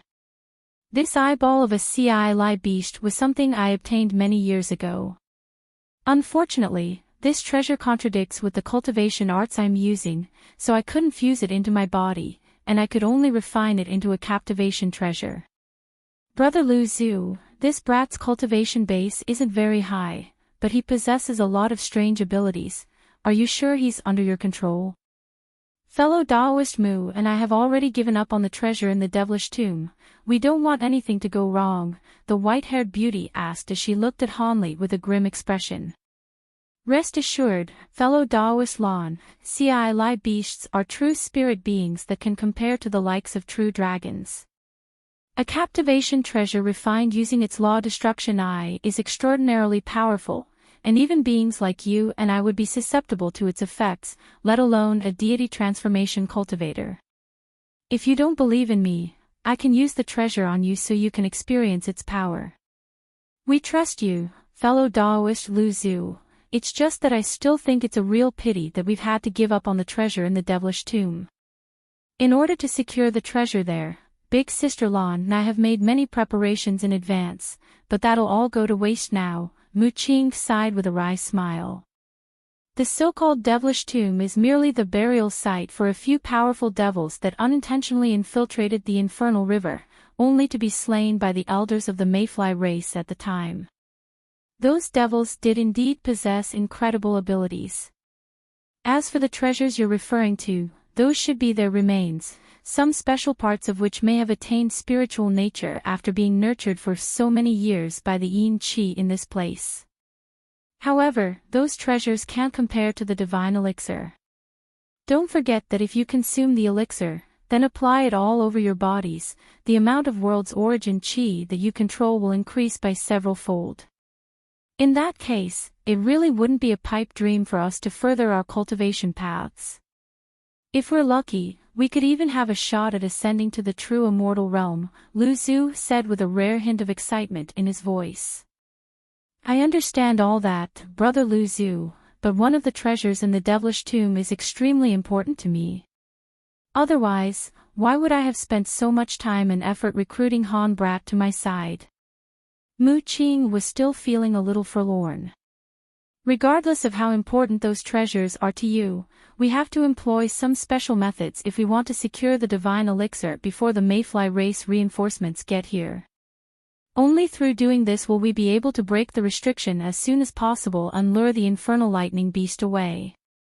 Alternatively, do you want to give up on the divine elixir for the treasures in the devilish tomb instead? Lu Zhu asked in a cold voice. There's no way I'd give up on the divine elixir. If I had to make a sacrifice, then it'll have to be the treasures of the devilish tomb. Mu Qing made up her mind in the end. Good. Besides, getting Han Brat to lure the infernal lightning beast away isn't imposing on him a sure death sentence. If he survives, you'll still have a chance to go and secure the treasures of the devilish tomb, one of the crimson-robed figures chuckled. You and I are both aware of just how fearsome infernal lightning beasts are. He really will be extremely fortunate if he could survive after luring away that beast. By the way, didn't we only discuss restricting Han Brat earlier? Why have you also restricted the two girls who accompanied fellow Daoist lands here? Mu Qing harumphed coldly before turning to the expressionless Yuan Yao and Yan Li. Don't be alarmed, Sister Mu. I transmitted my voice to Di Shua asking him to control these two. That Han brat won't be able to protect the two girls any longer after luring the infernal lightning beast away, so it might be rather dangerous to have them running around on their own. Furthermore, the purine chi in the bodies of those two girls can assist me in refining the divine elixir, the white-haired beauty explained in a nonchalant manner. Mu Qing fell silent upon hearing this. Seeing as all three of them have been restricted, let's act according to the plan. We'll break this restriction together, then get Han Brat to unleash his divine devil-bane lightning in order to lure that infernal lightning beast away from the divine pond. After that, we'll be able to secure the divine elixir with ease, Lu Zhu said. Infernal lightning beasts are extremely fearsome creatures. Will divine devil-bane lightning really be enough to lure it away? What if that fails and we only end up aggravating the beast instead? The white-haired beauty asked in a cautious manner. Infernal lightning beasts love to devour lightning, and divine devil-bane lightning is one of the 5 divine lightnings of the spirit realm. How could it possibly be willing to ignore such alluring bait? Lu Zhu was clearly quite confident in his plan. I see. I'm feeling a lot more confident and assured now. The white-haired beauty nodded in response. Di Shui then turned to the 2 crimson-robed figures, and said, Fellow Daoist Di Shui, the final wall that we face will have to be broken down by you and you purple blood puppet. We refined this purple blood puppet for none other than this purpose. One of the crimson-robed figures chuckled. Lu Zhu merely nodded in response. After that, the demon monarch took close to an hour to discuss their strategy in detail, and after ascertaining that every single fine detail had been addressed, they flew toward the Grey Mountain ranges along with Jin Ling and the remaining high-grade demon beasts. Han Li, Yuan Yao, and Yan Li followed along like mindless puppets. A distance of close to 100 kilometers was naturally covered in virtually the blink of an eye for demon monarchs like them. After entering the mountain ranges, the demon monarchs' expressions all became quite grave as they continuously surveyed their surroundings in an extremely cautious manner. However, this stretch of the journey was remarkably smooth. They didn't encounter so much as a single ghostly being, and 2 hours later, they had passed through a small portion of the mountain ranges. Thus, they arrived in a massive basin. This basin was several tens of kilometers wide, and it was surrounded by undulating gray mountains. The basin at the center of these mountains was enshrouded under a barrier of black light.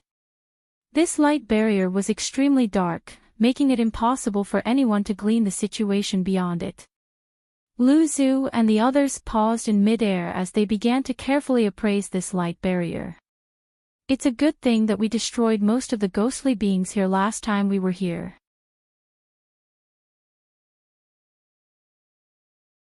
Immediately thereafter, a black light formation appeared before disappearing without a trace after a few sporadic flashes. An incredible turn of events unfolded thereafter. Mu Qing began to chant something in a delightful voice, and her feet suddenly turned into an azure color, morphing into thick tree roots before this transformation quickly worked its way up her legs. In virtually the blink of an eye, Mu Qing had transformed into a tree trunk from the waist down, and the tree roots that were once her feet had embedded themselves over 100 feet deep into the ground. Countless trees and white flowers suddenly sprouted from the barren ground around them. Those flowers instantly blossomed, creating a patch of paradise amid this bleak land. The black light formation appeared on the ground again, and every single flower, tree, and blade of grass was perfectly encompassed within the light formation, without any plan overstepping those boundaries. Green spiritual light flashed, and Mu Qing disappeared along with the plants that had sprouted around her.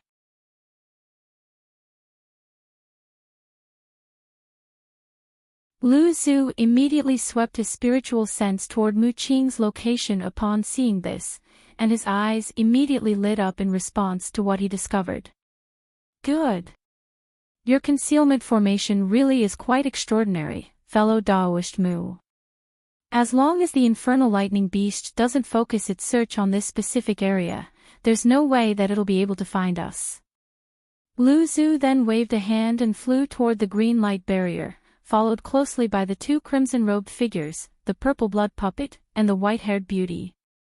Green light flashed, and all of them disappeared into thin air, leaving Hanli standing alone on the spot. Moments later, the black bead on his glabella flashed, and he slowly flew into the air above the black light barrier. After that, he remained hovering completely motionlessly in mid-air, completely out in the open. The demon monarchs concealed under the restriction each produced a crimson saber.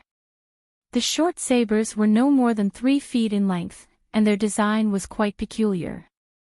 Following an instruction from Lu Zhu, the demon monarchs quickly injected their demonic power into their crimson sabers. Brilliant crimson light flashed and tremored like a series of blood vipers writhing in the air. The crimson sabers began to emit a low ringing sound, and the demon monarchs were ready for the next step. Everyone failed to notice that the puppet-like Hanli suddenly moved his hand surreptitiously within his sleeves. In one hand, a silver talisman appeared amid a flash of silver light, while 7 or 8 azure beads had rolled soundlessly into his other hand. Hanli hadn't actually lost control over his consciousness, and he'd actually retained his sentient will. However, at this moment, he was rapidly contemplating his situation in a conflicted manner.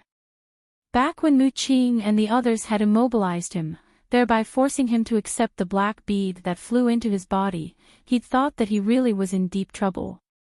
However, much to his surprise and elation, the black bead only caused his consciousness to fade for a split second before it was completely engulfed by the law destruction eye hidden in his glabella.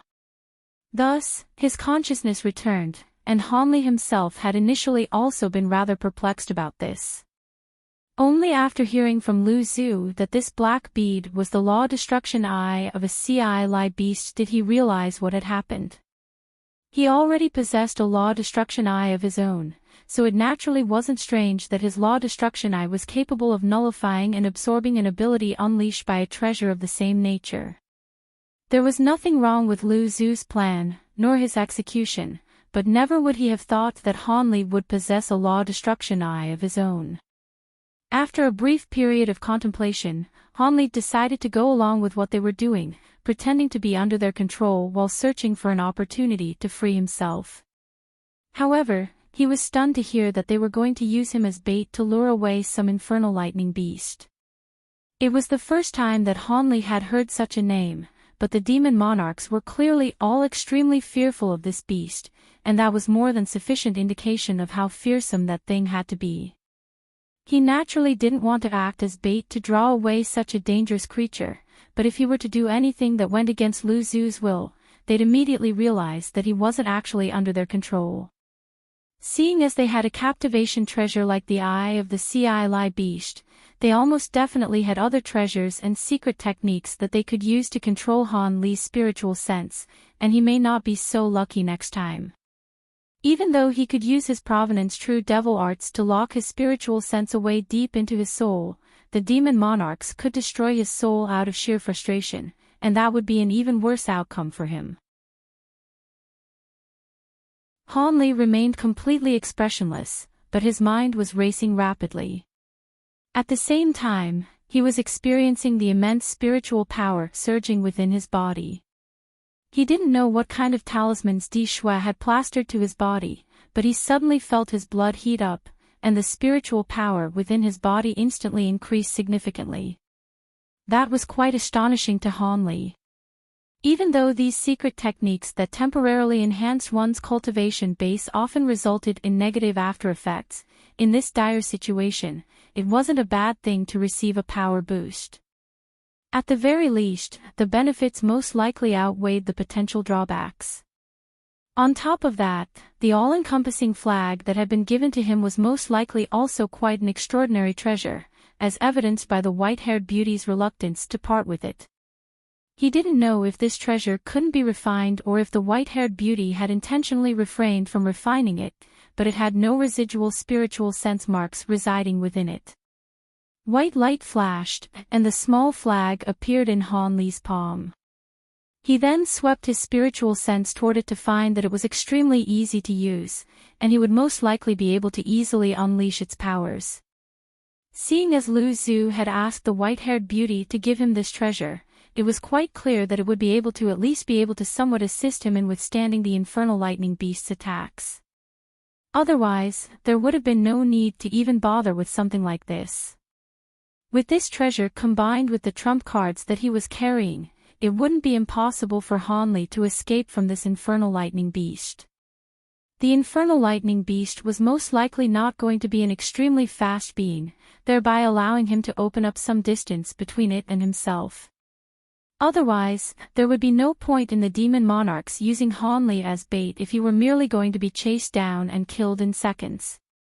If he were to go against Lu Zhu's will and have his cover blown, even though there was a chance he'd able to escape, those tracking marks were a constant pain in his backside.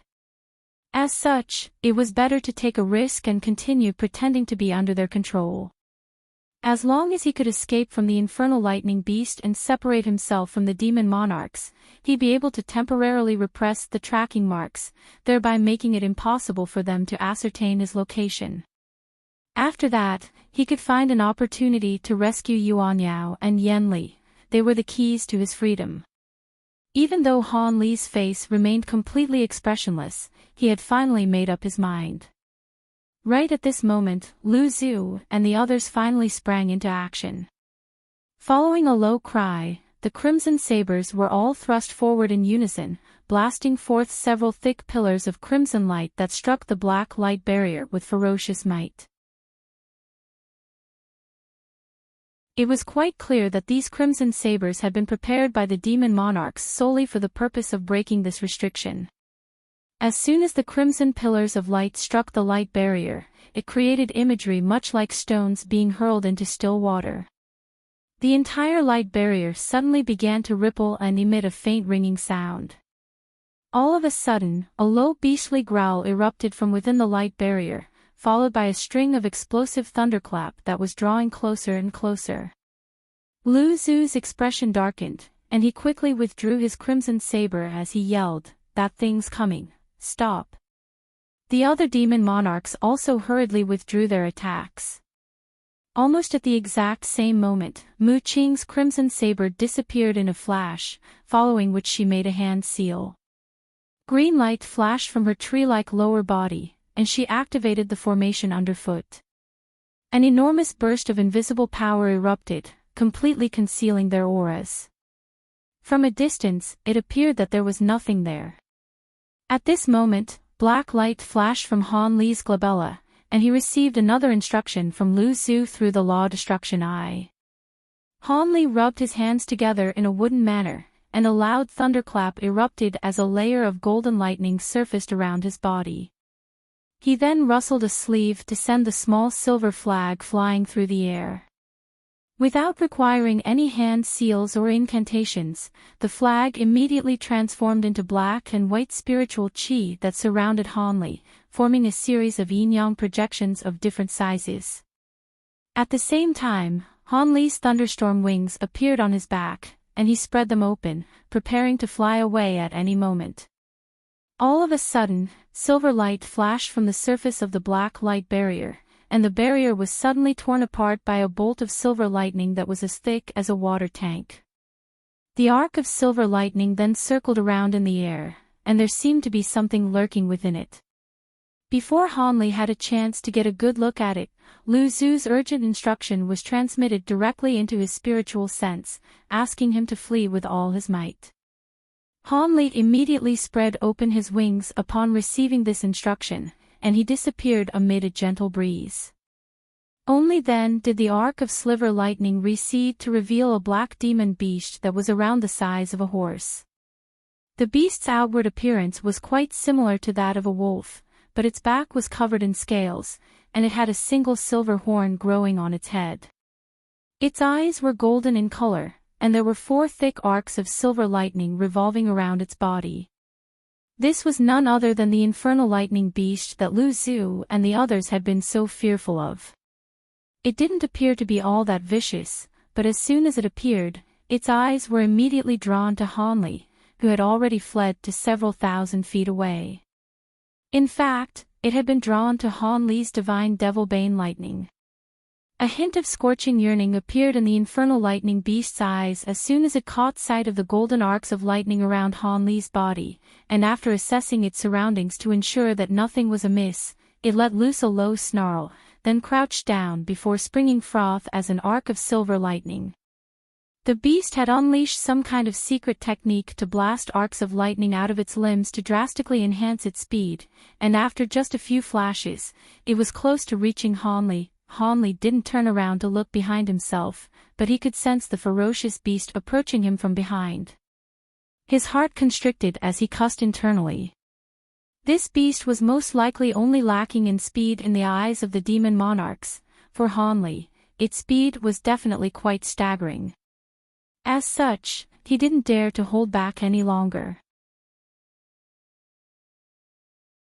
His snowy white wings suddenly began to emit five-colored spiritual light, and after a single flap, Han Li transformed into a translucent five-colored thread that disappeared into space. When he reappeared out of thin air, he'd covered an extremely long distance, and he wasn't much slower than the infernal lightning beast behind him. Thus, the two of them sped away into the distance, disappearing in the blink of an eye. A short while later, green light flashed, and the demon monarchs reappeared. We have to make haste. Han Brat won't buy too much time for us, so let's take care of this restriction as quickly as possible. The demon monarchs brandished their crimson sabers again as they resumed their assault against the light barrier. On this occasion, the pillars of crimson light that shot forth instantly transformed into a series of crimson WIRMs, and this wave of attacks was clearly far more powerful than the previous ones. At the same time, a massive insect projection appeared above Lu Zu's head. The projection opened its mouth before blasting forth a pillar of black light, and the purple blood puppet also swelled to several times its original size at the crimson-robed figure's behest. Mu Qing instantly reverted back to her human form again before also swinging her crimson saber through the air, unleashing several streaks of crimson light that combined to form a massive saber projection, which hurtled directly toward the light barrier.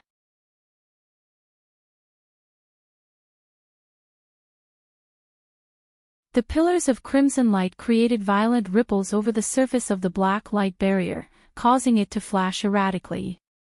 Within moments, the purple blood puppet had already swelled to around 10,000 feet tall, and it was like a mighty deity as it summoned its massive purple axe, then swung it down toward the black light barrier with ferocious might.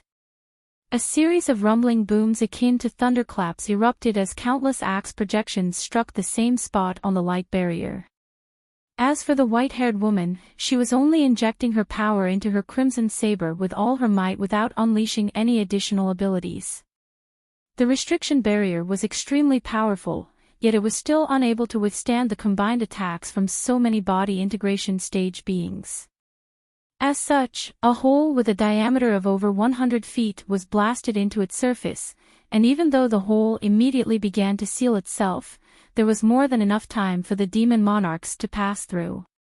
I'll stabilize this opening with a secret technique. Lu Zu was ecstatic, and he immediately unleashed 8 balls of blue light that expanded drastically as they flew through the air. These were 8 blue pillar treasures, and all of them disappeared into the opening at once. An incredible scene ensued. Blue light flashed, and the opening transformed into a square passageway that was paved with blue crystalline stones, as if they'd been embedded into the light barrier. I'll be going on ahead, everyone, Lu Zu chortled before entering through the opening as a streak of black light. The two crimson-robed figures glanced at one another before one of them leaped down onto the ground while the other stomped a foot onto the purple blood puppet's shoulder. The puppet rapidly shrank down to only several tens of feet in size, then entered the black light barrier with the other crimson-robed figure. For some reason, the two decided to leave one of them behind outside the light barrier. The white-haired beauty faltered slightly upon seeing this. Meanwhile, Mu Qing swept her sleeves through the air, and countless specks of light flew toward her from all directions before disappearing into her sleeves. She had cleaned up everything that had been used to set up that concealment restriction. Sister Lan, are you going to go in with your 2 disciples? Even though the infernal lightning beast has been lured out, who knows what other dangers could lurk in there. With their lowly cultivation bases, there's a good chance that they could perish in there. Jin Ling, you can stay out here. Mu Qing issued a few cautionary words to the white-haired beauty, then delivered an instruction to the golden ape before also flying into the passageway with her golden flower beneath her feet. Jin Ling bowed in response and remained on the spot as it was told. However, the white-haired beauty's brows furrowed as she cast her gaze toward the puppet like Yuan Yao and Yen Li. A cold smile then appeared on her face as she murmured to herself, I'd be even more worried if I were to leave them outside. You too, come with me. She made a hand seal to release a gust of grey-yin winds which swept up the two women before she entered the passageway. Thus, there were only a few beings left behind outside the light barrier. Let's guard this entrance here for now. If everything goes smoothly, they should be able to return with the divine elixir soon, the crimson-robed figure who had stayed behind suddenly said to Jin Ling, I certainly hope that to be the case well. I'll be following your orders here, senior. Jin Ling was acting in a very respectful manner in the presence of the crimson-robed figure. Hee, you must be wondering if I'm the true Di Shui or merely an avatar, the crimson-robed figure chuckled.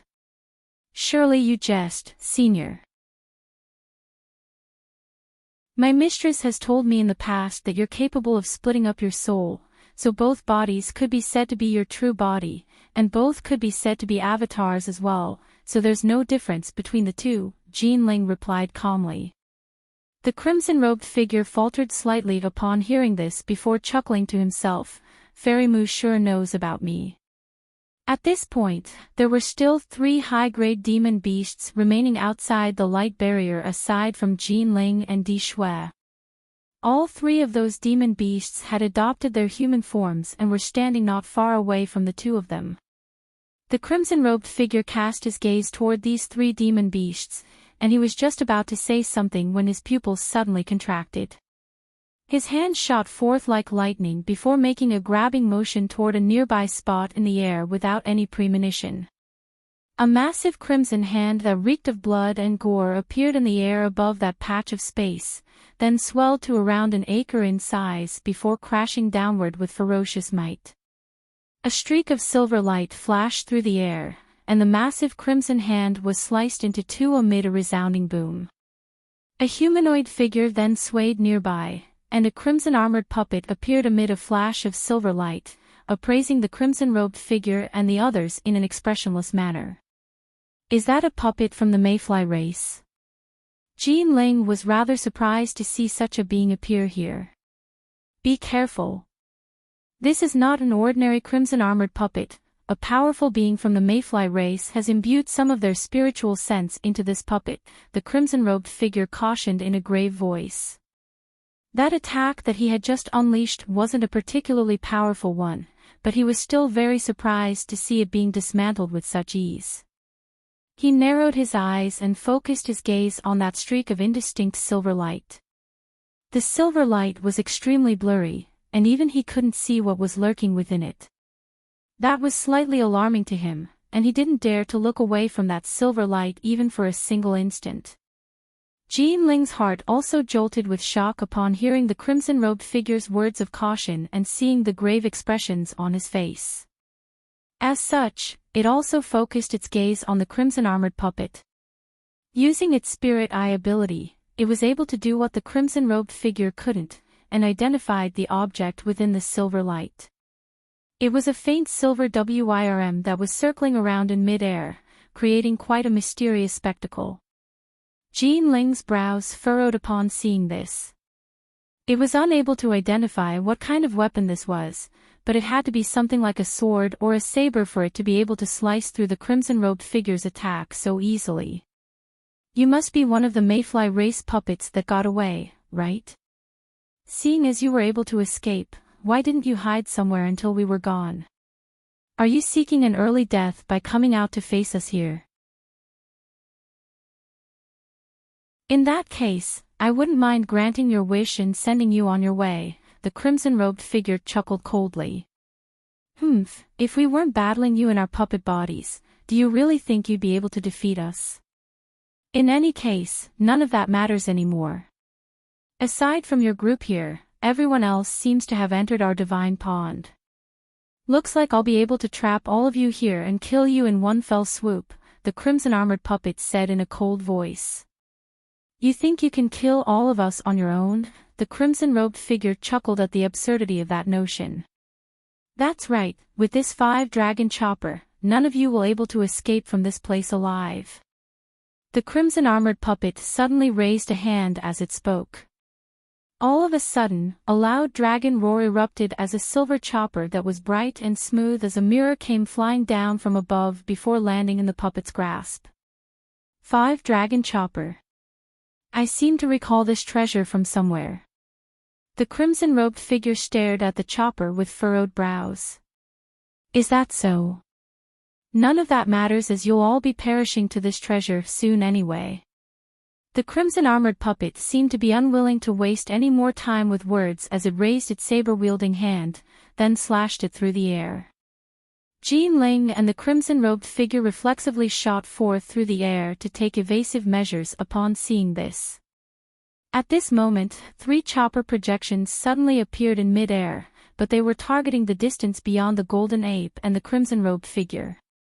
The 3 high-grade demon beasts in that direction had also adopted defensive measures, but the projections were simply too fast for them to evade, and too powerful for them to withstand as their bodies were sliced in half before any of them could even utter a single sound. After that, the 3 chopper projections abruptly disappeared in a flash. Jean Ling and the crimson-robed figure were both stunned to see this, and Jean Ling attempted to fly into the distance while the crimson-robed figure swept his sleeves through the air to summon clouds of crimson mist. However, the crimson-armored puppet merely stood on the spot with a derisive sneer on its face while slashing its chopper through the air several more times. 4 chopper projections came crashing down toward its 2 opponents in unison. The projections didn't appear to be traveling very quickly, but they reached the 2 of them in the blink of an eye. Jean Ling's expression changed drastically upon seeing this as he shrugged his shoulders, following which the 2 short swords he was carrying on his back flew toward the 2 chopper projections as rapid streaks of light. The 2 short swords were then instantly sliced in half before plummeting from the sky as 4 segments. The 2 projections then continued onward, seemingly having remained completely unobstructed by the 2 short swords they'd cut down. Jean Ling's heart jolted with alarm as its body blurred on the spot. A chopper projection flashed past, and the golden ape's body was immediately sliced in half, but its remains quickly disappeared, revealing that body to be a mere afterimage. Golden light then flashed over 100 feet away, and Jean Ling re-emerged from thin air. However, as soon as it revealed itself, the other chopper projection was already hurtling toward it, and the timing was so unerringly accurate that Jean Ling had no chance to evade. Thus, its head was sliced off, and its headless body swayed before plummeting from the sky. Meanwhile, the crimson-armored puppet made a grabbing motion toward the silver chopper in its other hand, and a ball of green flames emerged, within which was trapped a miniature golden monkey with a horrified look on its face. The crimson-armored puppet chuckled coldly as silver light flashed from the surface of the chopper, and the miniature monkey let loose a cry of anguish before disintegrating into nothingness within the green flames. Only then did the crimson-armored puppet turn its gaze toward the other direction. There, the crimson-robed figure had released a vast expanse of blood mist that encompassed roughly an acre of area around his body. The 2 chopper projections were whizzing through the air like a pair of lethal weapons, but the crimson-robed figure had been able to evade them so far, albeit with difficulty.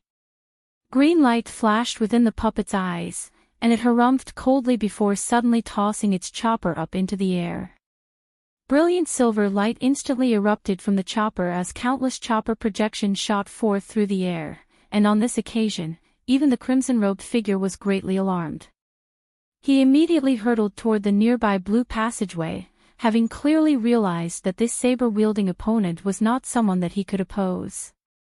However, unbeknownst to the crimson-robed figure, the five-dragon chopper was only truly beginning to bare its fangs now. The crimson armored puppet made a hand seal, and all of the chopper projections in the air suddenly disappeared. A loud thunderclap then erupted from the silver chopper itself before it transformed into 5 WIRMs of different colors. All of them circled around in the air before transforming again into 5 massive translucent blades, then disappearing on the spot in unison. In the next instant, the 5 massive blades appeared directly over the opening of the blue passageway before descending downward, heading directly toward the cloud of blood mist that had only just made it to the entrance as well.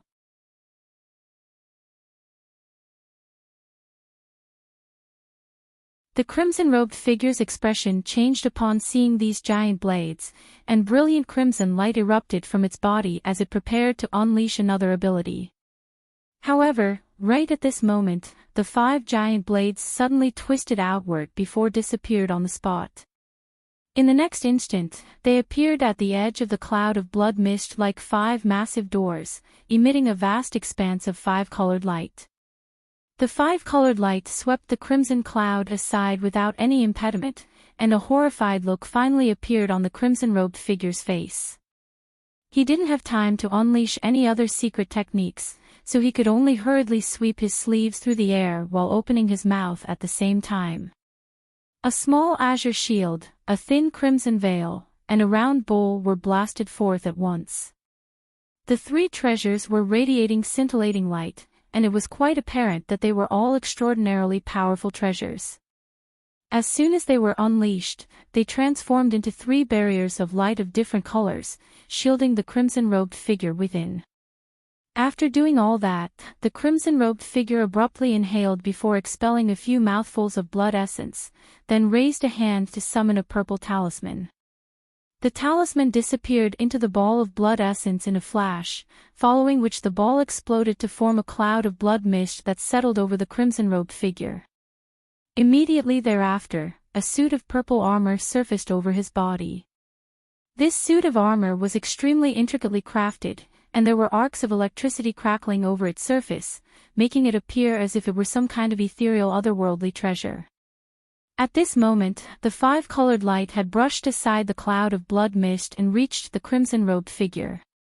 Following a few crisp cracks, the 3 protective light barriers that had been set up were also shattered in quick succession before the 5-colored light crashed heavily into the crimson-robed figure's body. The purple suit of armor flashed with brilliant light, and it finally kept the 5-colored light at bay. But only for a split second. In the next instant, the 5-colored light began to revolve around the suit of armor, and it was sliced in half at the waist. The crimson-robed figure possessed countless abilities, but none of them stood a chance against this seemingly unstoppable streak of 5-colored light. A hint of despair flashed through the crimson-robed figure's eye as over 100 talismans and a dozen or so treasures of different forms erupted from his body. However, his last-ditch efforts proved to be futile in the end, and all of these objects were pulverized in mere moments by the 5-colored light. A blood-curdling cry rang out as the 5-colored light completely inundated the crimson-robed figure, and not even his soul had been able to escape. A cold light flashed through the puppet's eyes upon seeing this, and it murmured to itself, "The main forte of the 5-dragon chopper is its unmatched cutting power. It's nothing more than a laughable delusion to think that you can withstand its attack using those treasures." It then made a grabbing motion, and the 5 massive blades in the distance transformed into 5 WIRM projections before flying back toward it.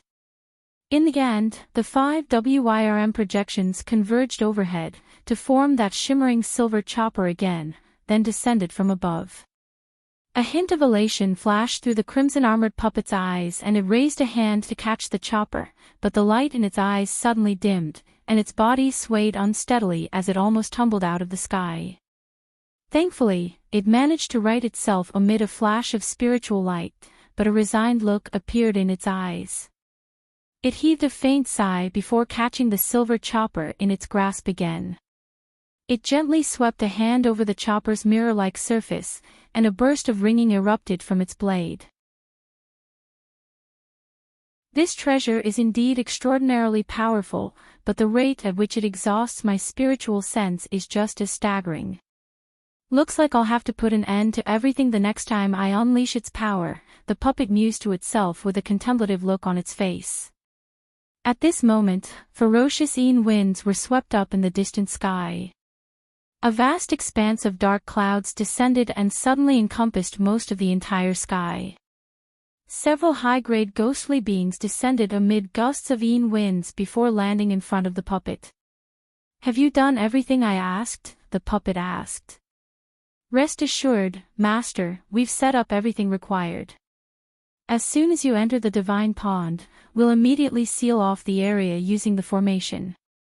Even if someone manages to emerge alive from in there, they won't be able to immediately get away, and we'll be able to trap them for some time," a zombie-like high-grade ghostly being replied in a careful manner. "Half of you, come with me, the other half, stay behind and take care of the formation. Those people have managed to divert one infernal lightning beast away, but what they don't know is that there's not just one infernal lightning beast guarding, but a couple instead, consisting of one male and one female," the crimson-armored puppet chuckled coldly. The zombie-like ghostly being seemed to possess a high level of intelligence, and it wore a hesitant look as it said, "Even though those infernal lightning beasts were left behind to guard this place by the elders of your mayfly race, we'd most likely be attacked by them as well, seeing as we don't carry any badges with us to grant us entry. Don't worry, those people went in ahead first, so the infernal lightning beast will attack them first. All you have to do is sneak over and land the killing blows when the opportunities present themselves. With this 5-dragon chopper alone, I wouldn't be overly optimistic about my chances. However, with this infernal lightning beast to assist me, it'd be strange if any of them could escape this place alive.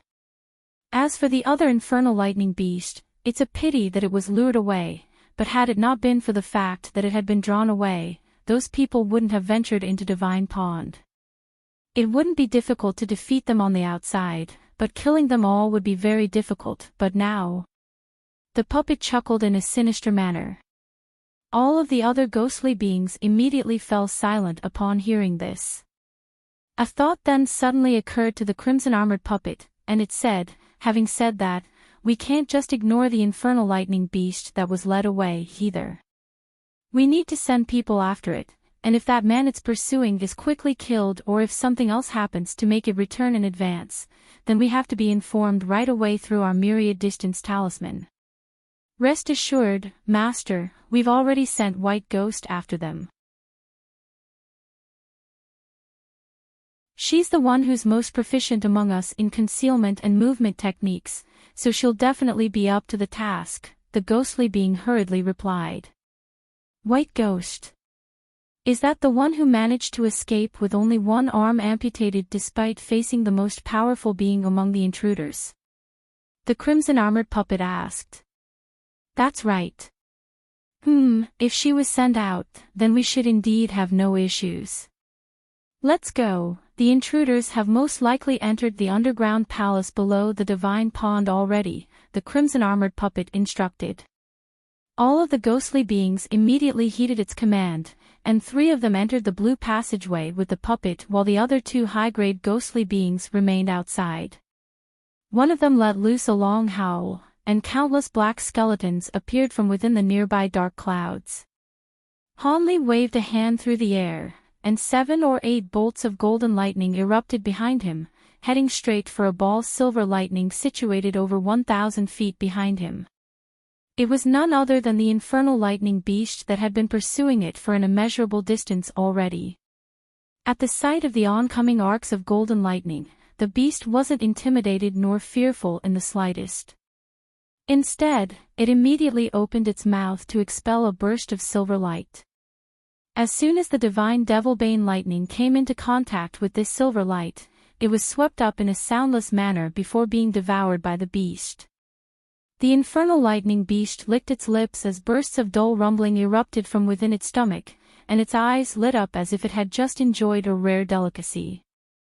Hanli was able to take advantage of this delay to open up some distance between himself and the infernal lightning beast.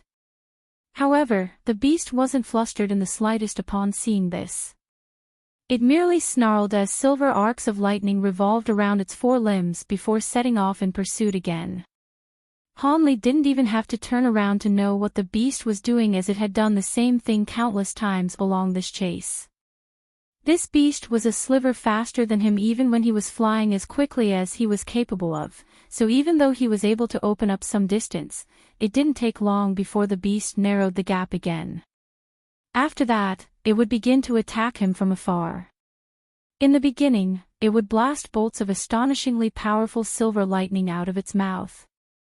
However, Hanli possessed his divine Devilbane lightning and lightning robe to protect himself, so he was able to handle those attacks with ease. The infernal lightning beast immediately stopped blasting lightning out of its mouth upon seeing this, and instead switched to unleashing azure claw projections. The projections started off at around the size of human hands, but not long after leaving the beast's claws, they would swell to around 10 feet in size. Several of those claw projections hurtling through an area at once could even suck away all the air in that area, giving one a sense that escape was impossible. If it weren't for Hanli's thunderstorm wings allowing him to combine wind and lightning movement techniques for short periods of time, he would have most likely been severely wounded by those claw projections already. Even so, the situation was still extremely perilous for him, and he was even dealt a glancing blow by a claw projection not long ago, which had almost resulted in catastrophic circumstances. Thankfully, the all-encompassing flag the white-haired beauty had given him took effect on that occasion, manifesting a gigantic yin-yang projection that nullified most of the power from the attack. Even so, his suit of resentful armor was completely destroyed, and he had suffered some minor injuries. As such, Hanli naturally didn't dare to let the beast draw any closer. Every time the beast drew too close for comfort, Hanli would unleash his divine Devilbane lightning to stall its pursuit. The infernal lightning beast seemed to have realized that Hanli was a consistent source of divine Devilbane lightning, so it wasn't in a hurry to kill him, and merely stalked him as if it were toying with its prey. Close to an hour had passed, and Hanli had already taken this beast out of the Grey Mountain ranges. He had only been able to last this long as he possessed far more magic power than other beings of the same cultivation base, he was proficient in movement techniques, and he had a large amount of divine Devilbane lightning at his disposal.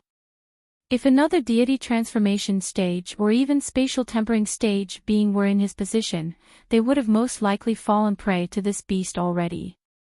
It was no wonder that Lu Zhu and the others weren't optimistic about his chances of survival.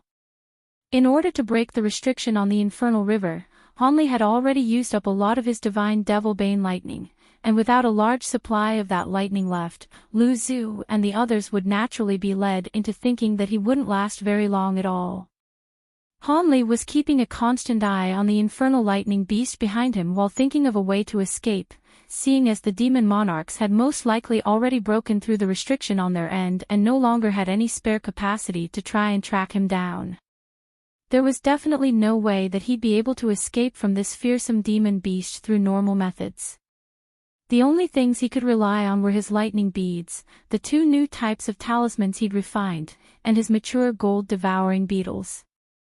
The first 2 of those 3 trump cards were disposable items, so he was planning to use them against the demon monarchs, but unleashing the gold-devouring beetles was extremely taxing on his spiritual sense. As such, he would refrain from using them unless he was in a truly dire situation. Countless thoughts raced through Hanli's mind as he tried to find a solution. He couldn't unleash too many gold-devouring beetles as the after-effects would essentially cripple him. However, he could try releasing just a few to impede the infernal lightning beast behind him. The beetles didn't have to harm the beast, all they had to do was slow it down slightly, and he'd be able to escape. As a safety precaution, he could use his new talismans to assist him in that process, thereby even further elevating his chances of success. After much painstaking thought, Hanli finally managed to devise a course of action that was just barely feasible. He immediately took a deep breath and injected his spiritual sense into the spirit beast bracelet hidden on his body.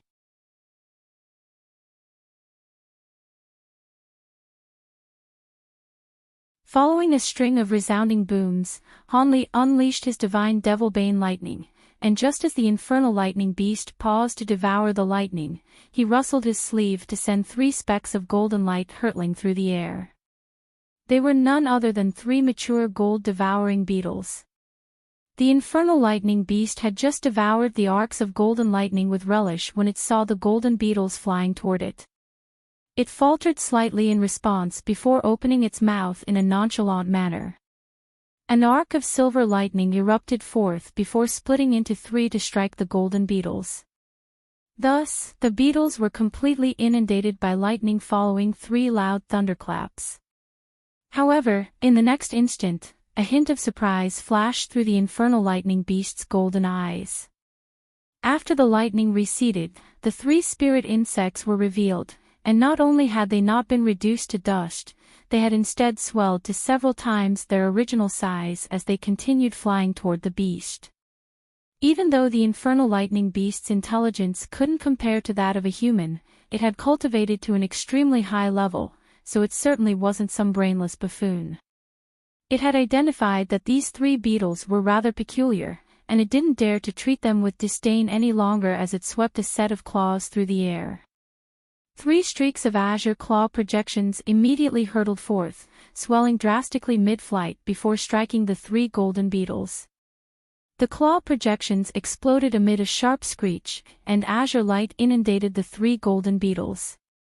Gusts of fierce spiritual wind scattered in all directions as the world's origin chi in the surrounding area was sucked away by the azure light, and it was as if the entire space there was going to collapse. The infernal lightning beast seemed to be extremely confident in that attack, and it didn't even bother to check the result before it shot forth toward Hanli again. However, a faint buzzing sound then rang out from within the azure light, and an incredulous look appeared on the beast's face.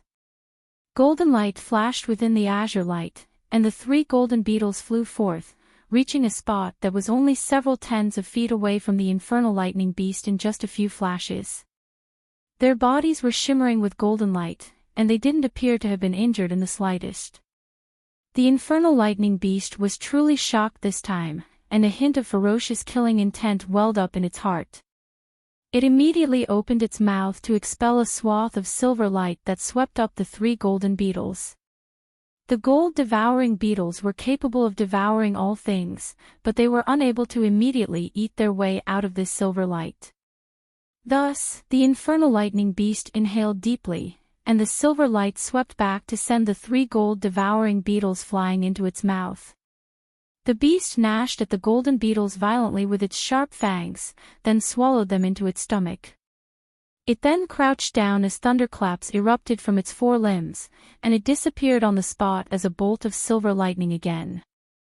Hanli had already taken this opportunity to fly over 10,000 feet away, and a peculiar look flashed through his eyes. He witnessed the scenes unfolding behind him. He then immediately flapped his wings and also disappeared as a translucent thread. Thus, it appeared that the Hanli was back to square one. However, the infernal lightning beast seemed to have been completely infuriated by the beetles that Hanli had released earlier, and there was a lot more ferocity in its expression as it raced through the air. It seemed to be intent on killing Hanli now, and its subsequent actions reflected that desire. When Hanli unleashed his divine devil-bane lightning again, the infernal lightning beast merely passed through the arcs of lightning without any pause or delay. It no longer had any intention of fooling around with Hanli. Hanli's heart stirred upon seeing this, and he circulated his magic power throughout his body in a frenzy as he traversed through the air as a translucent thread in a wrath-like manner.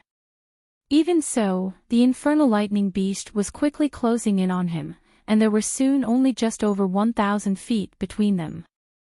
Lightning flashed on the back of the infernal lightning beast, and the silver arcs of lightning intertwined to form a pair of wings. The wings were around 20 feet in length each, and they were completely silver in color with countless runes hovering around them. The infernal lightning beast flapped those wings, and its body turned into a blur amid a rumbling boom. In the next instant, the infernal lightning beast emerged just over 100 feet behind Hanli as an arc of silver lightning, and the projection that was situated where it had been just a moment ago also disappeared on the spot. Shadow movement technique. Han Li could sense that something was amiss, and he turned around just in time to witness the aforementioned sequence of events.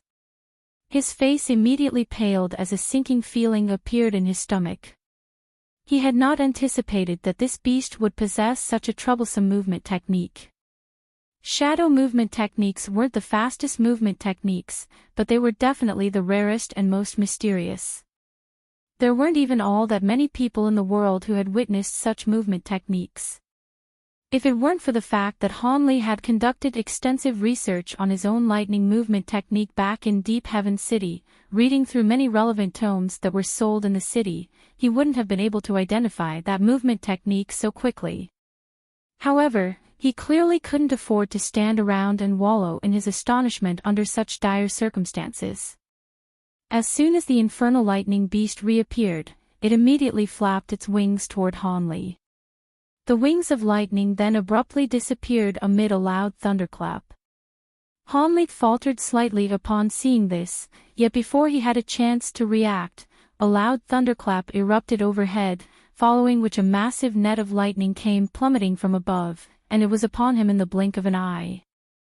Han Li's heart jolted with shock, and silver runes immediately surged around his body as he conjured up a new lightning robe, which flew through the air before also transforming into a net of golden and silver lightning to keep the oncoming arcs of silver lightning at bay. Immediately thereafter, azure light flashed around his body, and he hurtled back in retreat to rush out of the area encompassed by the lightning net descending from above. A hint of disdain appeared in the infernal lightning beast's eyes upon seeing this, following which its body blurred once again. Silver light flashed before Han Li, and the infernal lightning beast instantly appeared up ahead. At the same time, it slowly swiped its claws through the air, seemingly in a gentle and completely harmless manner, but Han Li felt as if the claws had been enlarged countless times, affording him no avenues for evasion or escape. Following a few rumbling booms, the surrounding air suddenly tremored before surging violently toward the spot right beneath the beast's claws, as if an invisible yet all-engulfing black hole had appeared there. Han Li's body stiffened before he was drawn forward by a burst of immense irresistible power, forcibly dragging him toward the beast's claws.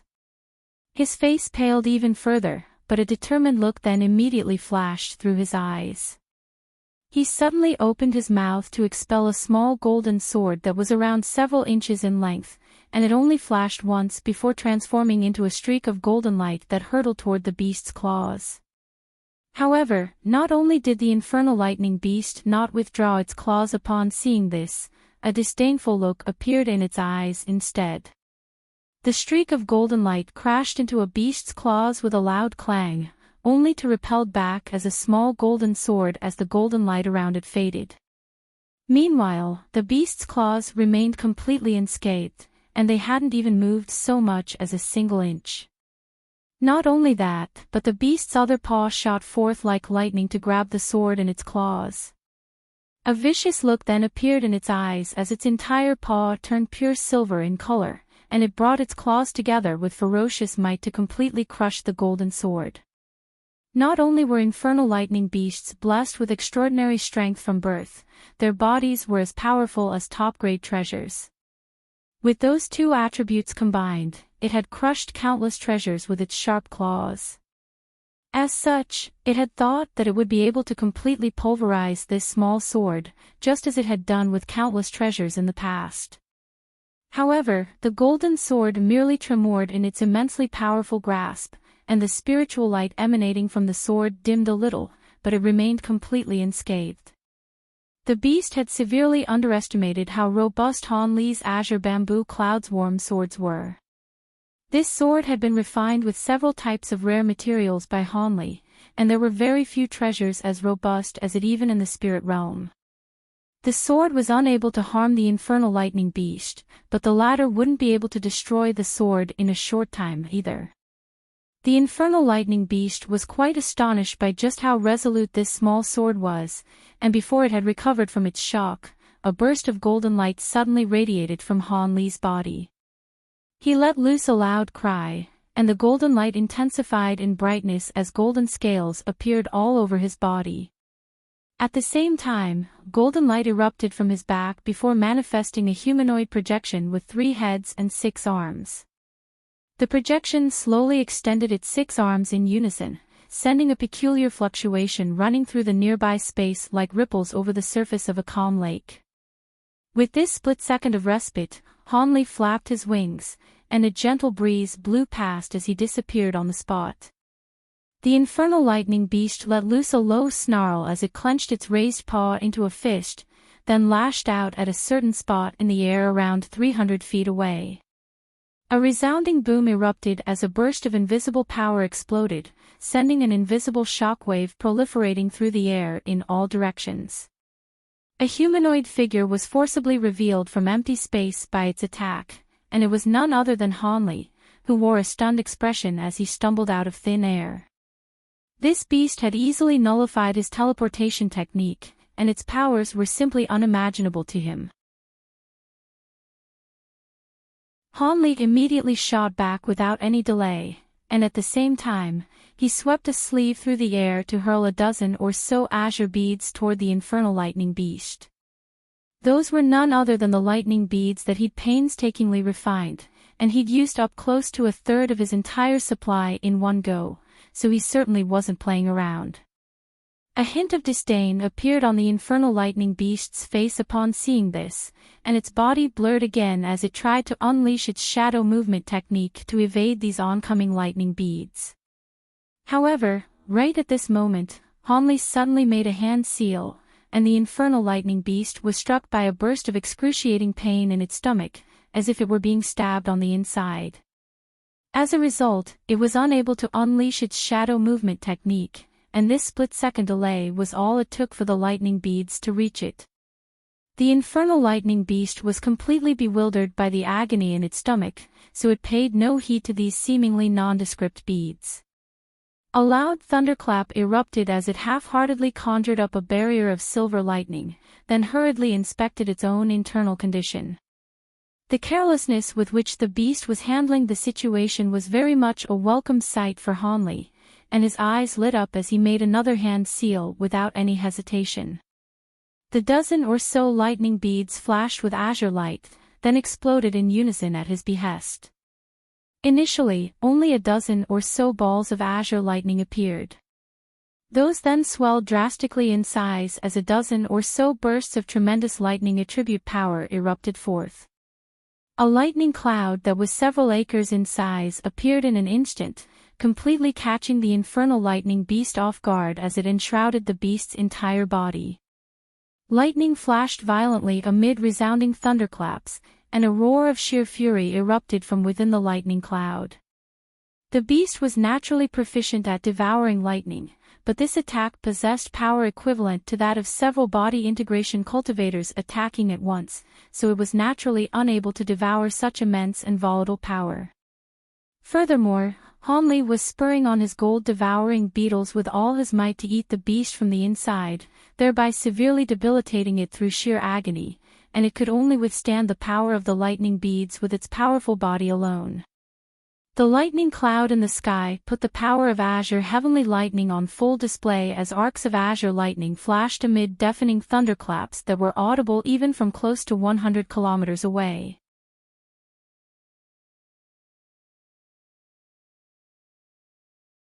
Meanwhile, Hanli wasn't just standing idly on the spot. He rustled both sleeves at once, and a series of talismans shot forth before circling through the air, shimmering with silver runes. These talismans were all quite mysterious, and 108 of them were summoned at once.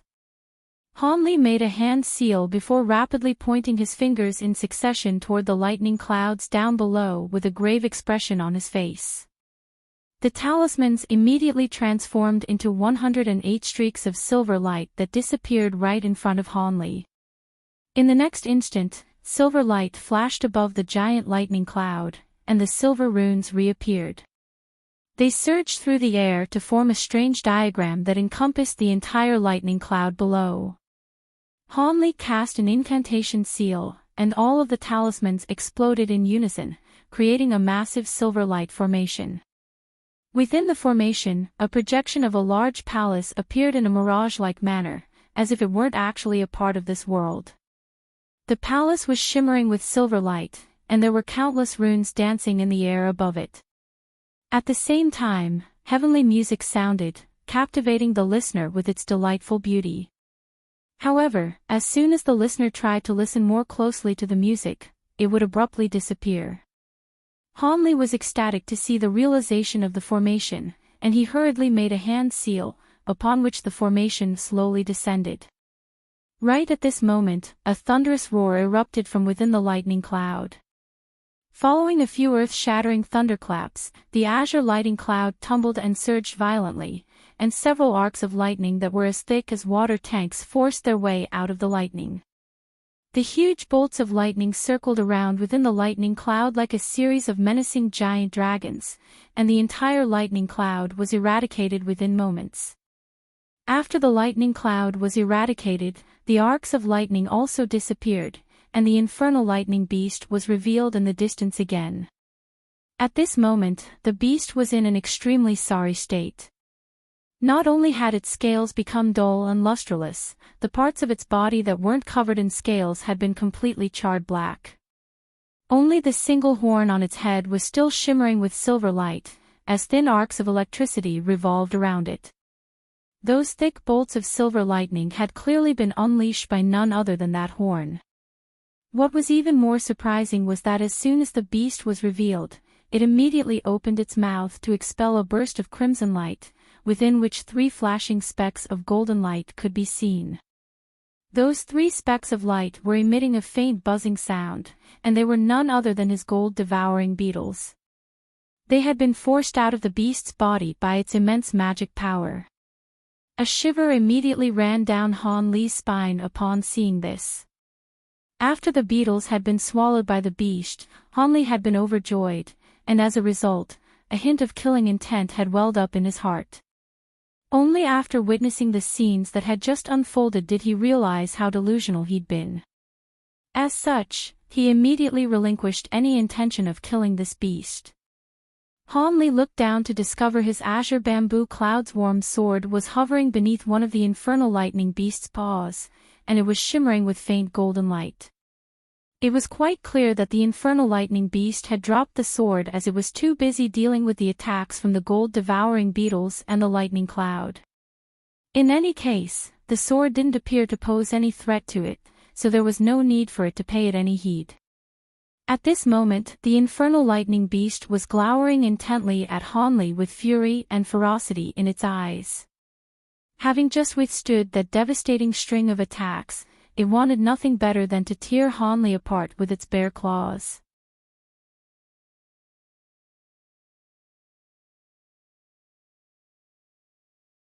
Its fur began to turn red and 3 twisted horns emerged from the top of its head.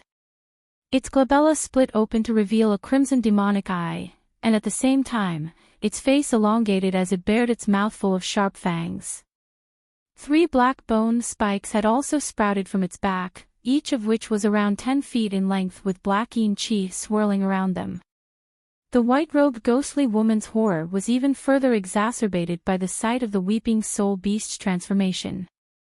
She suddenly let loose a long sharp screech, sending a burst of invisible sound waves hurtling rapidly toward Han Li and the weeping soul beast. However, Han Li was already prepared for this well in advance. He laid a hand on the back of his own head, and gray light erupted forth along with 5 colored flames, shielding both himself and the weeping soul beast within.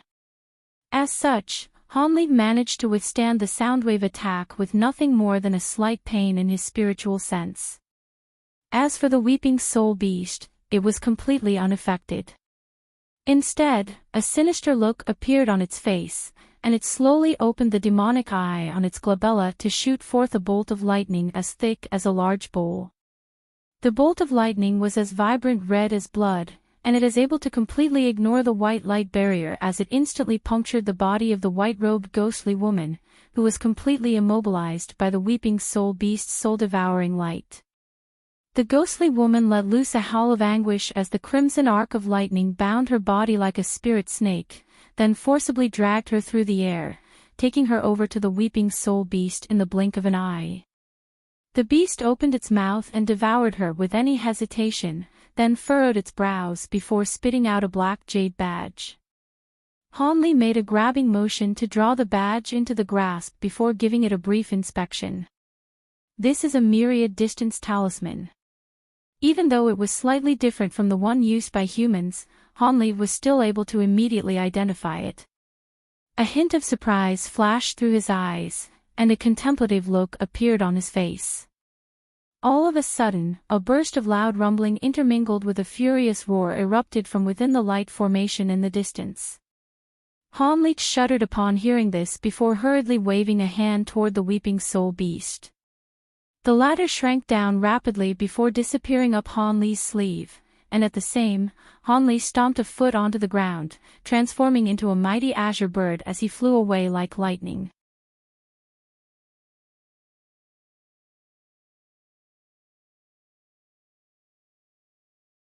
After about 7 or 8 more minutes, he felt that enough time had passed, and only then did he slowly re-emerge within a flash of silver light.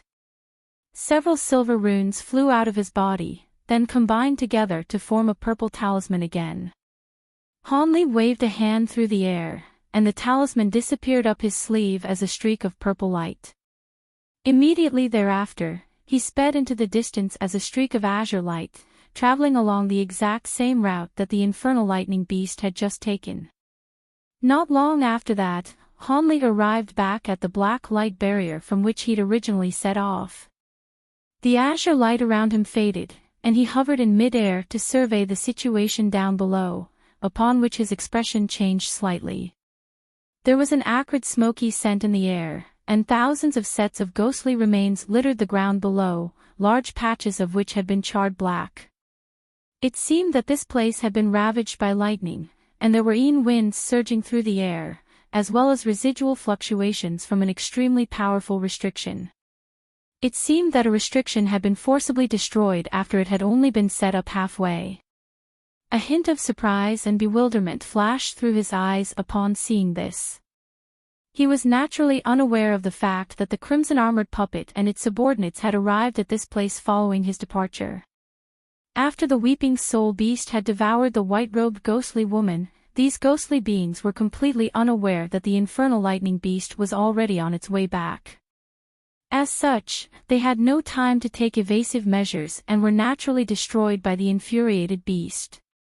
If the crimson-armored puppet were to learn of the fact that all of its subordinates outside had been killed, it would definitely fly into a thunderous rage. If the white-robed ghostly woman had used the myriad distance talisman to inform everyone of the infernal lightning beast's return, then all of the ghostly beings could hide until the beast had passed through before continuing to set up their formation. That was why the puppet had asked its subordinates to deploy a high-grade ghostly being to track Hanli and the infernal lightning beast, but never would it have thought that Hanli would completely ruin its plans. Hanli circled around in the air at low altitudes, and didn't discover any living ghostly beings in the nearby area. He didn't know whether they'd all been destroyed by the infernal lightning beast or if the survivors had all fled the scene.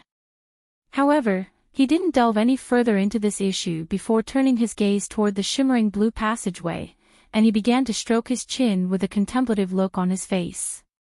All of a sudden, he rustled a sleeve to hurl forth a stack of silver talismans, and it was another set of 9 palaces' heavenly talismans. Due to how difficult these talismans were to refine, Hanli only had 2 sets in total. He had already used 1 set, so this was naturally his final set. Hanli made a hand seal and cast a series of incantation seals onto the stack of talismans. An incredible scene ensued. The silver talismans rushed into the passageway at Hanli's behest, then disappeared into thin air. It seemed that Hanli had unleashed some kind of secret technique to conceal these talismans. Hanli withdrew his hand seal before blue light flashed through his eyes as he assessed the locations where these talismans had been concealed, and he nodded with a pleased expression in response to what he saw. A thought then occurred to him, and he flipped a palm over to produce 2 more silver talismans. However, these talismans were much different compared to the 9 palaces' heavenly talismans. There weren't any runes flashing on those talismans, but there was a faint humanoid figure inscribed onto each talisman. The facial features of both humanoid figures were quite indistinct, but the suits of golden armor they were wearing were quite clearly depicted. One of the humanoid figures was wielding a golden spear while the one on the other talisman held twin sabers in its hands.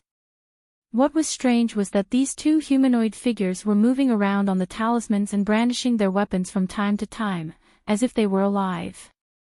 As soon as Hanli summoned these 2 talismans, he rubbed his hands together, the talismans exploded amid 2 dull thumps and a flash of silver light. 2 golden projections emerged within the silver light, then hurtled downward and disappeared into the ground, merging with Hanli's shadow. Hanli wasn't hovering very high up in the sky, but his shadow on the ground was still extremely faint. Even so, the 2 golden projections were still able to conceal themselves into his shadow without a trace. These were none other than the armor origin talismans that Hanli had refined according to the method recorded on that half-page of the Golden Jade Tome. He had only refined 3 of these talismans in total, yet he was using up 2 of them here, thereby providing a sufficient indication of how seriously he was taking this operation. It was no wonder that this was the case. After all of the beings within the black light barrier were fearsome beings at or above the body integration stage. He wouldn't even be able to take on any single one of them, so he had to prepare as thoroughly as he could. After using up 2 of his armor origin talismans, Hanli still wasn't satisfied. He opened his mouth to expel a ball of silver flames, which then transformed into the spirit engulfing fire raven. He then raised a hand to produce a dozen or so azure lightning beads, all of which were swallowed by the bird. Immediately thereafter, the fire raven flew up onto a massive tree nearby before concealing itself from view. After doing all that, Hanli exhaled to compose himself before he raised his hand to summon the High Zenith Invisibility Talisman again. The talisman exploded, and his body took on an insubstantial form as he hovered soundlessly into the blue passageway. After passing through the black light barrier, Hanli surveyed his surroundings, and he immediately furrowed his brows. The area around him was extremely dark, and there were only a few azure rocks situated an indeterminate distance away that were glowing with a faint light, making Hanli feel as if he'd returned to the Umbra realm again. However, with his spirit eyes, the darkness naturally didn't faze him. Hanli narrowed his eyes slightly, and everything around him became clear as day. The surrounding area seemed to be extremely bleak and desolate with nothing on the ground aside from a few rocks of different sizes. There weren't even any tall trees around, and the occasional patches of plant life he could see were all short bushes and scrubs. Hanli inhaled a few times to find that the spiritual qi in the surrounding area was quite abundant and rich, which made the scenes around him rather perplexing.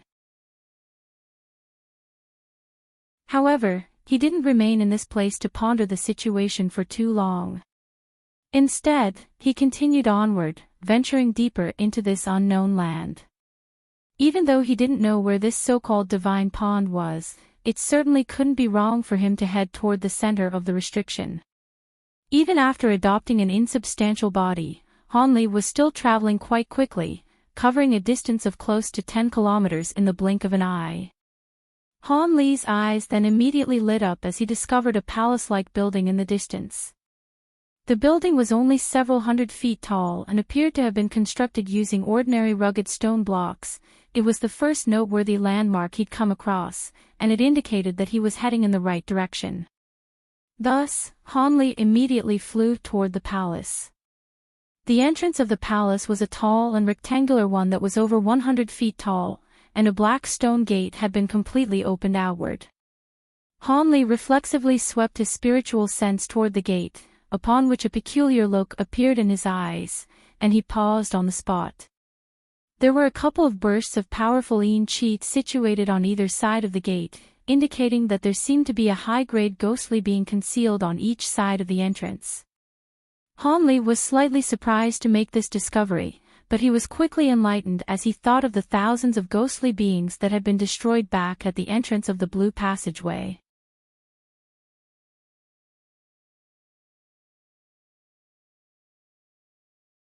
However, Hanli didn't want any unforeseen elements affecting his plans, so a hint of killing intent welled up in his heart as he injected his spiritual sense into his spirit beast bracelet. Following a loud ape cry, a streak of black light surged through the air, heading for one side of the entrance while revealed himself and pounced toward the other side. Who goes there? Two cries of surprise erupted from either side of the palace's entrance. Gusts of winds were swept up from one end, following which a massive two-headed skeleton appeared.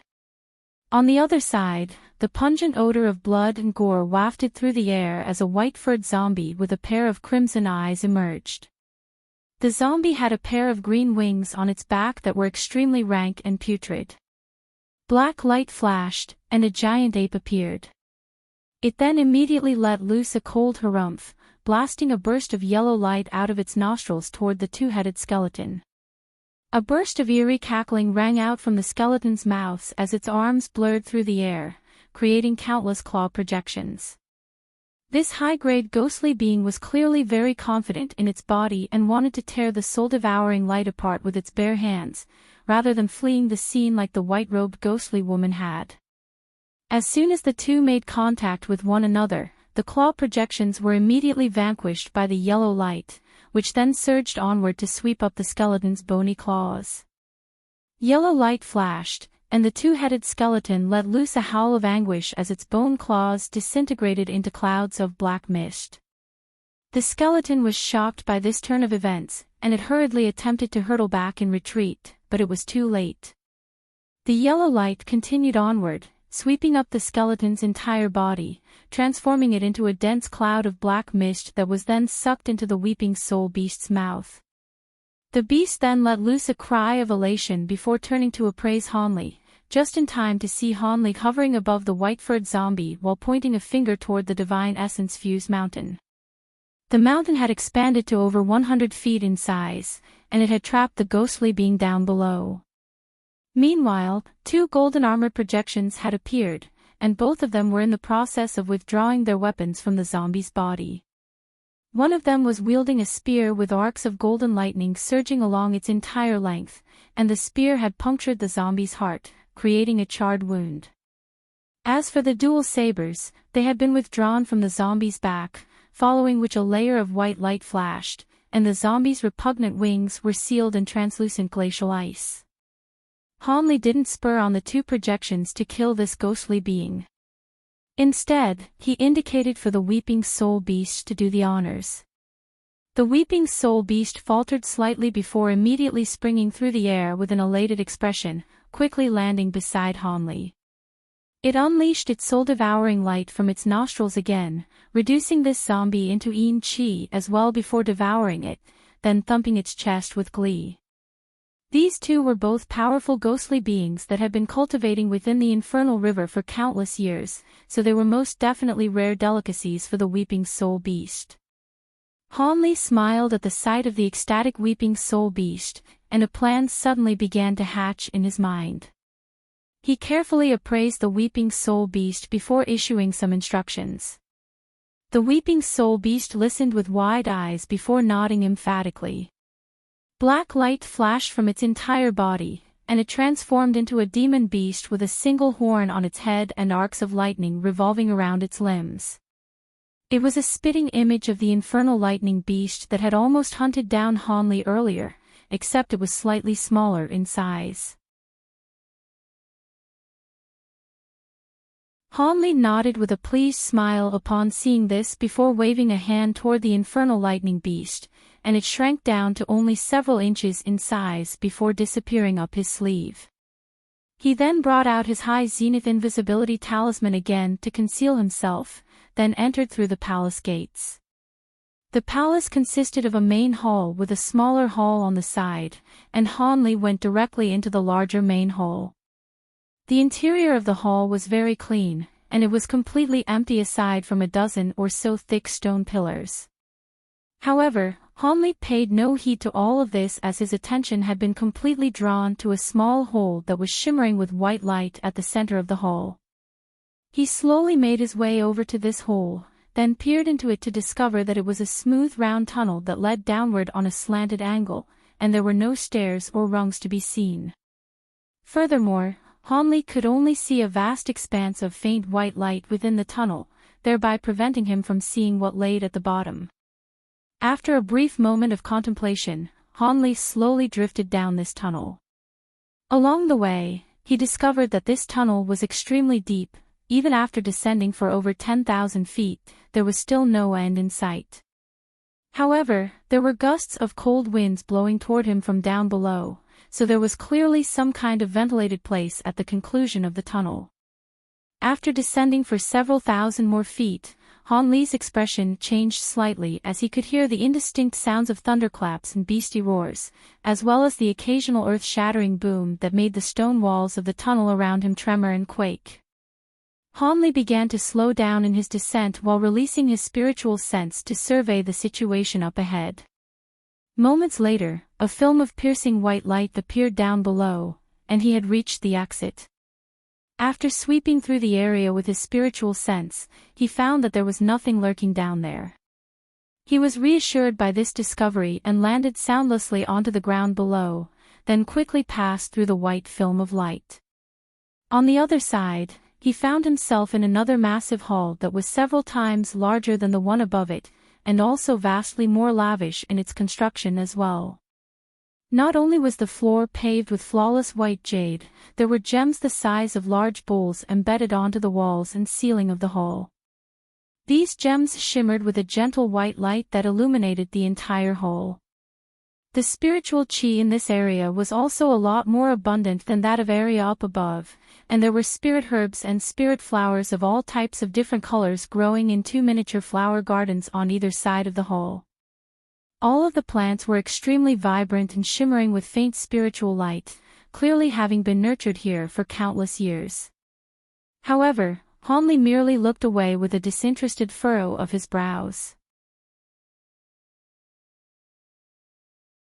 He was immediately able to identify that even though these plants were quite rare, they were mostly renowned for their beauty and aesthetic appeal rather than any practical applications.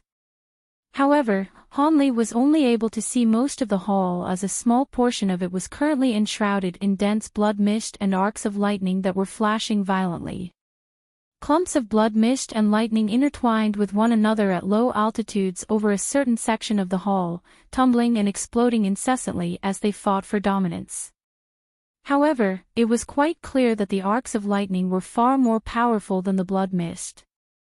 If it weren't for the fact that there were countless green threads and gusts of winds whizzing through the mist to reinforce it, it would have most likely have been vanquished by the arcs of lightning already. Even so, fist-sized balls of lightning were still being manifested amid rumbling thunderclaps, then exploding to tear through large swaths of blood mist, thereby placing it firmly on the back foot. The blood mist completely obstructed Hanli's vision, but it was most likely the case that it had been conjured up by Di Shui in conjunction with the other demon monarchs. Amid the flashes of lightning, Hanli could indistinctly make out the silhouettes of 2 single-horned beasts, both of which were roaring with fury. There were 2 infernal lightning beasts unleashing a relentless barrage of fearsome attacks, so it was no wonder that the demon monarchs were severely on the back foot. Hanli was quite stunned by this observation, and after spectating the battle for a while, he turned his gaze downward, upon which his pupils abruptly contracted. Directly down below the vast expanse of blood mist was a green pond that was several tens of feet in size. There was white mist as well as rich spiritual chi swirling around the pond, and there was also an indistinct layer of crimson light over the surface of the water as well. Is that the divine infernal river elixir? Hanli made his way over to the pond, but he didn't pause to examine it for too long. Instead, he continued to survey his surroundings as if he were searching for something. All of a sudden, his eyes lit up as he caught sight of the motionless Yuan Yao and Yan Li standing in an obscure corner of the palace. Both of them wore stiff wooden expressions, seemingly completely unmoved by the intense battle taking place nearby. Hanli had witnessed the restrictions being cast on these two women, so he knew that their consciousness were still intact, but they were unable to control their bodies at all. He was relatively confident in his ability to break restrictions of this nature. After taking a glance at the intense battle that was raging within the palace, Hanli repressed the elation in his heart before carefully turning his attention to other sections of the hall. He had not forgotten about the ghostly beings that he'd encountered on his way here, and there were definitely other high-grade ghostly beings that had snuck into this place as well. He didn't want to save Yuan Yao and Yen Li, only to be ambushed by those troublesome beings. Prior to discovering the locations of those hidden ghostly beings, it would be very unwise to set his plan into motion. Thus, he released his spiritual sense toward every section of the hall aside from the one where the battle was taking place, but didn't discover anything amiss. Han Li's brows furrowed slightly, and after a brief moment of contemplation, a hint of faint blue light flashed through his eyes. This place was fraught with peril, so he naturally didn't dare to unleash his spirit eyes to their full extent. He merely drew on as little spiritual power as possible to activate this ability before rapidly sweeping his gaze around the entire hall. As a result, he was finally able to discover something. In the corner of the palace furthest away from where the battle was taking place, there was a cloud of faint green chi hovering in the air. Even looking at it using his spirit eyes, the cloud of green chi was still extremely faint, as if it were completely transparent. Was that the ghostly being that had infiltrated this place? Han Li contemplated his situation momentarily before deciding to take a risk. A sharp burst of blue light erupted from his eyes as he attempted to glean the true appearance of this unknown being. As a result, he saw a crystal ball-like object hovering at the center of the cloud of green chi, and it was slowly rotating on the spot. In the instant that Han Li caught sight of that object, it immediately stopped rotating, and a wisp of green light appeared over its surface before disappearing in a flash.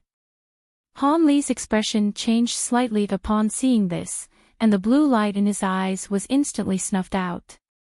He could sense that the bead seemed to have detected his gaze in the instant that he caught sight of it, but he was confident that he'd reacted quickly enough to avoid exposing his location.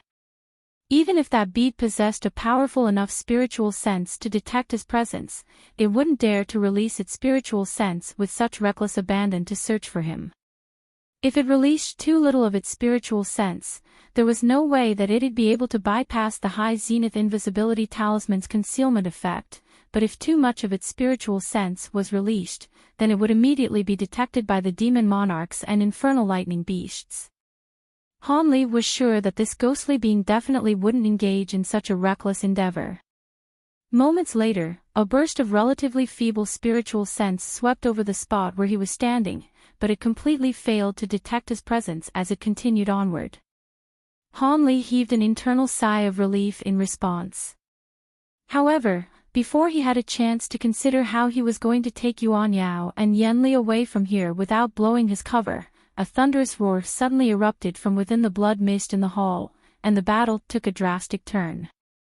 The blood mist tumbled and surged as brilliant purple light erupted, following which a silhouette began to rapidly expand within the mist. In the blink of an eye, the purple blood puppet emerged from the mist, having already reached over 200 feet tall, and it was still swelling in size with reckless abandon. One of the crimson-robed figures was also standing atop one of the puppet's shoulders with his hands clasped behind his back.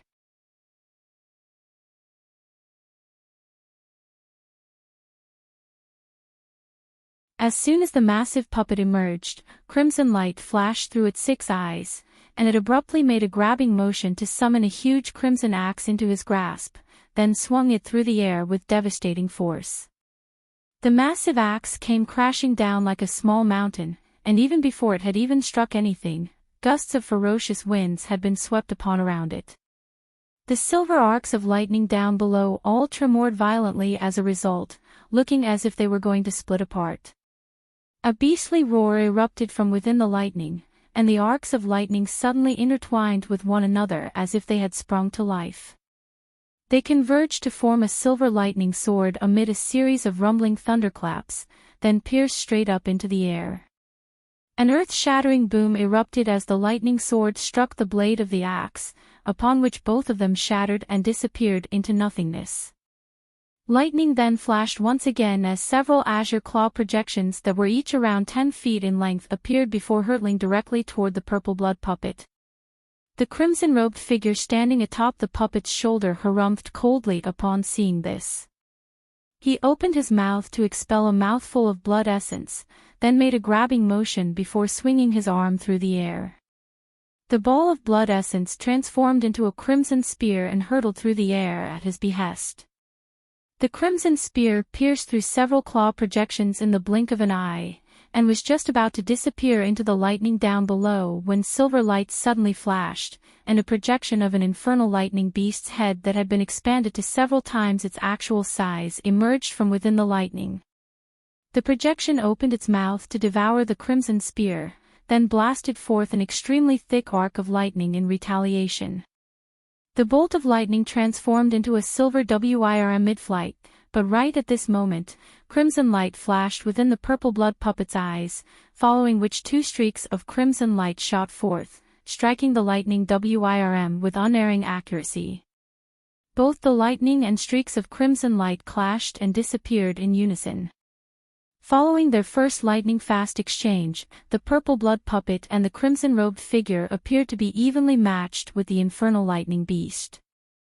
However, countless green threads suddenly shot forth from the blood mist in the air, instantly converging toward a single spot amid a flash of green light to form a slender humanoid figure standing atop a golden flower.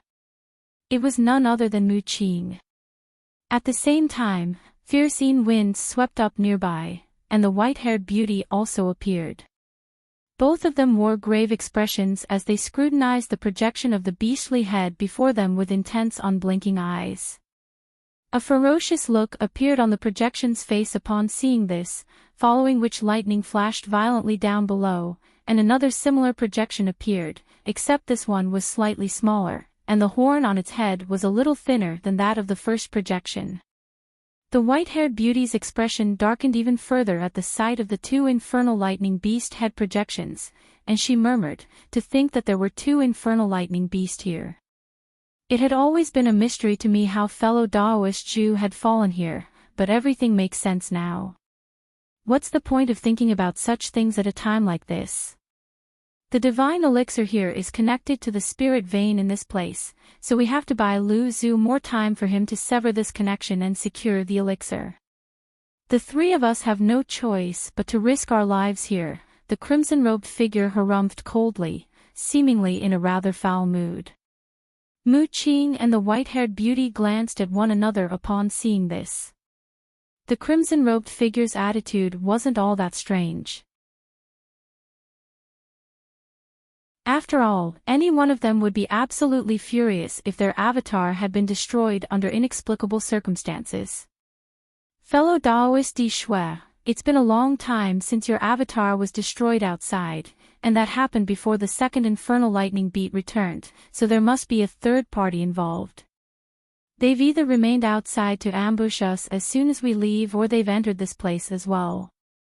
Perhaps they're right here in this hall, spectating our battle against these 2 infernal lightning beasts," Mu Qing said with a cold light in her eyes. "So what if that's the case?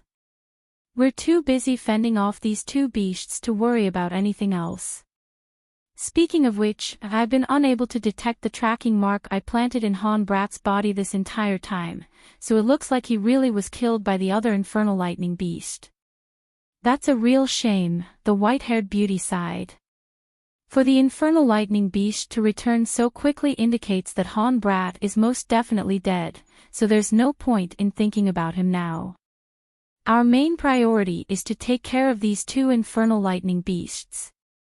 Even though they're not very intelligent, their lightning attribute powers are extremely troublesome for us to deal with. Only fellow Daoist Lu Zhu among us isn't susceptible to the powers of lightning, but he's also the only one who can sever the spirit vein, so we can only hold on to the best of our abilities here. As for the ones that killed my avatar outside, they've been too scared to reveal themselves even after all this time, so they're clearly not powerful enough for us to worry about. All we have to do is be a little more cautious so we don't get struck by any sneak attacks from those cowards, the crimson-robed figure said in a cold voice. All of a sudden, one of the beastly head projections before them suddenly swelled dramatically in size before opening its cavernous mouth and hurtling toward the three demon monarchs. Meanwhile, the other projection lowered its head, and dazzling light flashed from its single horn as it blasted several thick bolts of lightning toward the trio. At the same time, the two infernal lightning beasts down below were summoning their powers of lightning to create more balls of silver lightning before hurling them toward the blood mist in a frenzy. The white-haired beauty's expression darkened as a massive ghostly projection with a head of disheveled hair appeared behind her. Gusts of violent grey-yin winds erupted from the projection's mouth while countless azure threads shot forth from Mu Qing's body. Neither of them dared to grow complacent in this perilous situation. As for the crimson-robed figure, he merely stood still on the spot, but the purple blood puppet beneath his feet had opened all 6 of its eyes as wide as it could to blast forth 6 pillars of crimson light. At the same time, the blood mist down below tumbled and surged violently, sweeping toward the balls of lightning in retaliation.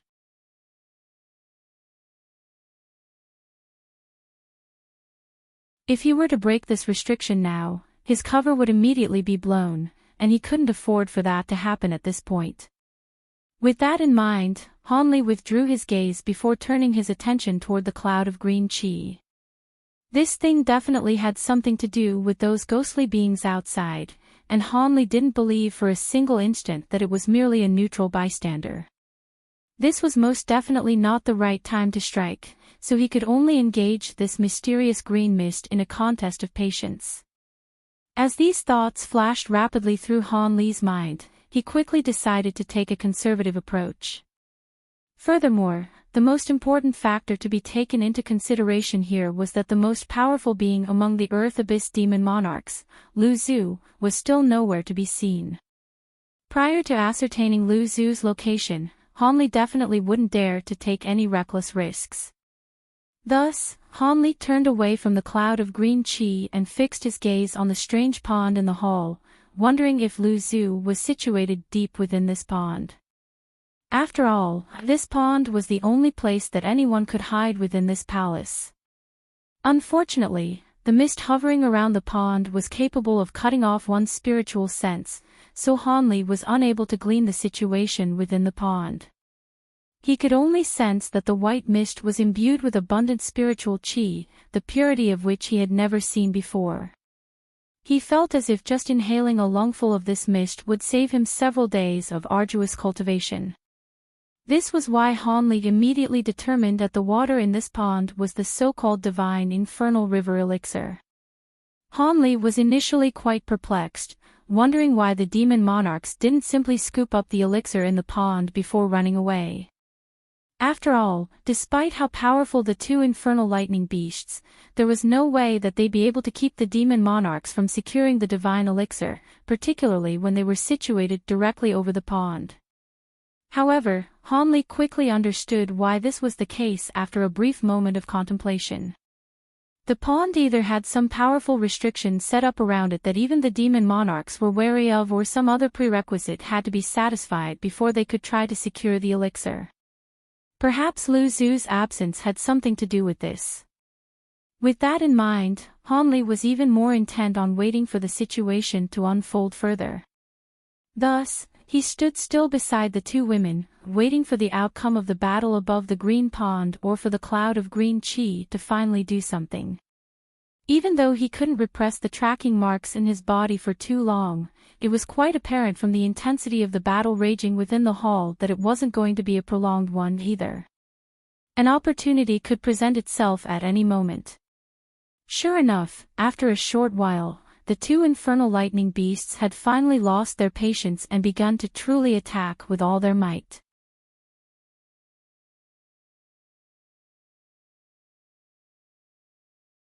The mist around the green pond down below surged, and a burst of pure spiritual chi seeped forth while the nearby ground began to tremor. The two infernal lightning beasts exchanged a glance to see their own expressions of shock and fury mirrored in each other's eyes. The two beasts let loose a collective thunderous roar, following which the arcs of lightning revolving around their bodies faded, and they rose up onto their hind legs like a pair of bipedal beings. Gusts of pitch-black winds appeared in the surrounding area, revolving around the two beasts and inundating both of their bodies. The three demon monarchs' hearts jolted upon seeing this. With their extensive battle experience, they knew that nothing good could possibly happen next. These two infernal lightning beasts were clearly preparing to unleash some kind of powerful ability. Thus, the white-haired beauty immediately let loose a low cry, and her head of white locks suddenly grew to incredible lengths before she whipped her hair through the air. Countless streaks of white light shot forth to enshroud the gusts of black winds. These streaks of white light were as straight as arrows, and they appeared to possess immense penetrative power. Meanwhile, Mu Qing made a hand seal, and brilliant azure light erupted from her body. Projections of flowers appeared all around her before blurring and transforming into wheels of all types of different colors. The edges of these wheels were extraordinarily thin, and they shot forth soundlessly through the air along with the streaks of white light, creating quite a harrowing sight to behold. However, an unexpected scene then ensued. The two beasts did nothing to prepare themselves from the oncoming attack, simply allowing them to strike the black winds surging around their bodies. However, a sharp screeching sound akin to that of metal grating on metal then erupted, and all of the attacks were repelled as if they'd struck an indestructible wall. The two women both faltered upon seeing this. Right at this moment, the black winds dissipated to reveal a pair of sinister humanoid demon beasts that were each around 100 feet tall. The two demon beasts each had a single horn on their heads as well as silver scales all over their bodies, indicating that they were still the same infernal lightning beasts. However, the shape of their limbs and bodies very closely resembled those of a human. What was even more unsettling to the three demon monarchs was that as soon as the two beasts emerged in this humanoid form of theirs, they immediately began to make hand seals while each expelling an object out of their mouths. One of them was a small black flag that was flashing with black light, while the other was an intricate disc that was emanating brilliant white light. The crimson-robed figure was the first to realize what they were up to, and he hurriedly yelled, "Stop them! They're trying to activate the restriction left behind by the mayfly race." He then immediately swept his sleeves through the air to hurl forth a pair of short swords that were only several inches in length each, which flew toward the two treasures summoned by the infernal lightning beasts as two streaks of crimson light. However, the infernal lightning beasts seemed to have anticipated such an attack, and they both shook their heads in unison, upon which their horns detached themselves before transforming into two bolts of lightning. The bolts of lightning manifested from the two horns clashed with the streaks of crimson light amid two resounding booms, and the immense powers of lightning instantly pulverized the two short swords with devastating might. These horns were the hardest body parts of these two beasts, and they'd been refined for countless years, so it was no wonder that they were able to destroy the crimson-robed figure's spirit swords so easily.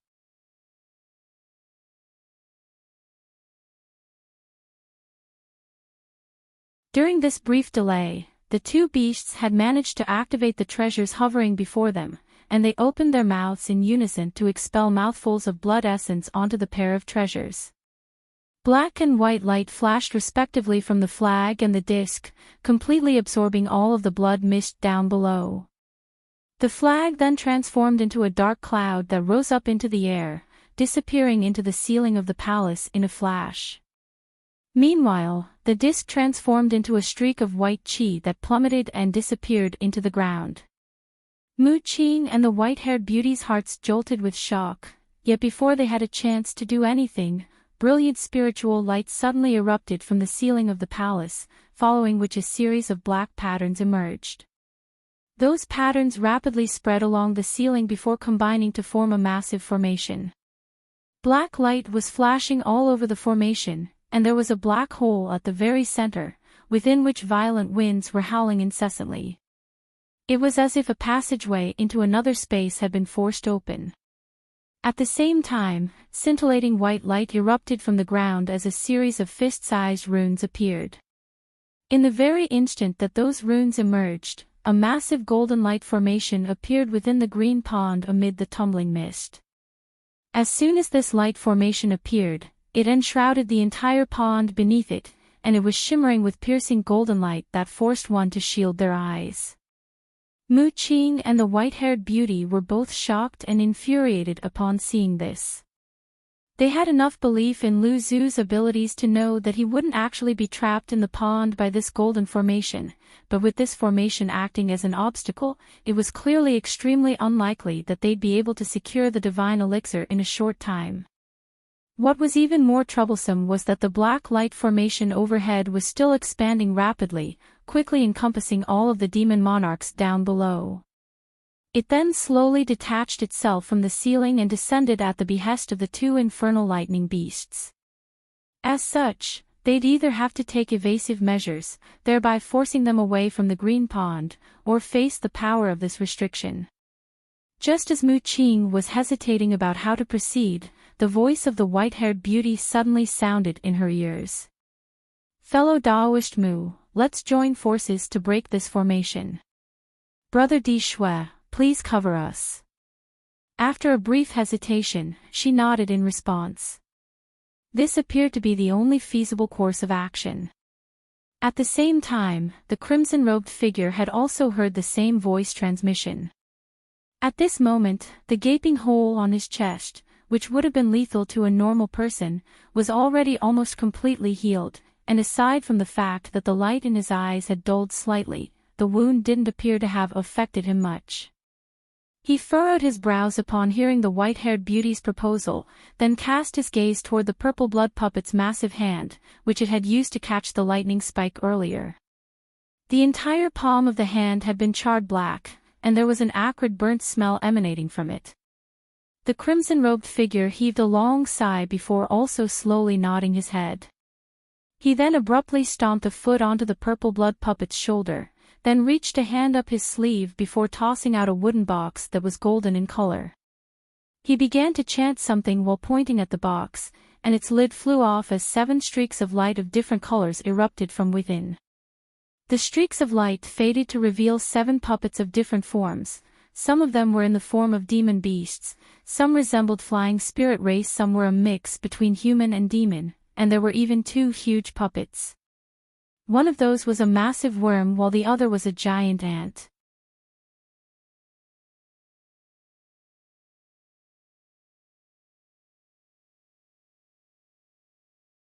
Blue light flickered within Han Li's eyes as he looked on with rapt focus, and the beads suddenly disappeared from within the green chi right before his eyes. Even with his bright sight spirit eyes, he was unable to track down its location. Han Li's heart jolted upon seeing this, and he hurriedly released his spiritual sense to encompass an area with a radius of several tens of feet. The last thing he wanted was for the bead to sneak up on him and unleash a surprise attack. Even though that was extremely unlikely to happen, he still had to take all the precautions he could. Han Li turned to glance at the 2 women beside him, then cast his gaze toward the fierce battle that was still taking place, and his fingers reflexively tightened around his lightning beads. Even though he'd experienced countless tumultuous twists and turns during his cultivation journey, he was still extremely tense and nervous. He knew that he would only have one chance to save these 2. If he were to fail, then this palace was going to be his final resting place, and over 1,000 years of arduous cultivation would go to waste. This feeling of teetering on a knife's edge between life and death was making Han Li's heart pound in his chest. At this moment, Mu Qing and the white-haired beauty began to attack the black spell formation. Meanwhile, the crimson-robed figure, the purple blood puppet, and the 7 other metallic puppets he just summoned stood in front of the 2 women, acting as their guardians. A sharp ghostly screech suddenly erupted from within the Eon clouds that the white-haired beauty was situated in, following which a white bony ghost claw suddenly reached out before making a grabbing motion. ball of egg-sized gray light erupted from between its fingers before surging violently into the air above. As for Mu Qing, the plants that had appeared around her all disappeared into her body, and she slowly opened her mouth amid a burst of erratically flickering spiritual light to blast forth a pillar of green light. The pillar of light was of an extremely vibrant green color, yet somehow struck the onlooker with the impression that it was quite viscous, thus creating an extremely peculiar sight to behold. The two attacks flashed through the air, reaching the underside of the black formation in the blink of an eye. The gray balls of light expanded and shrank sporadically while the green pillar of light struck the center of the formation in a completely soundless manner. A ferocious light flashed through the eyes of the two infernal lightning beasts upon seeing this, and they immediately injected more power into the black light formation up above. A loud rumbling boom erupted as a gust of black winds blew out of the center of the formation. The gust of wind was extremely fierce and as scathing as a sharp blade. Furthermore, there were specks of light shimmering within the wind, and there seemed to countless glittering particles of sand intermingled within the wind.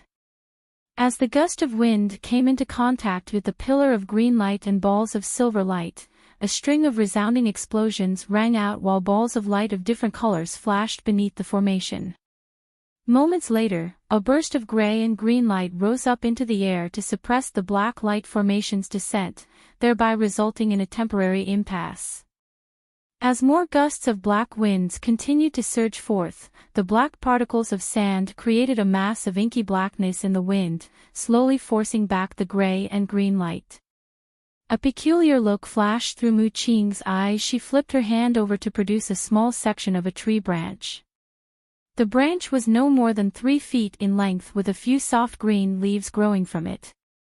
Even though it had clearly been detached from the tree that it once belonged to, there was still abundant spiritual qi revolving around it, and it was showing no signs of yellowing or wilting at all.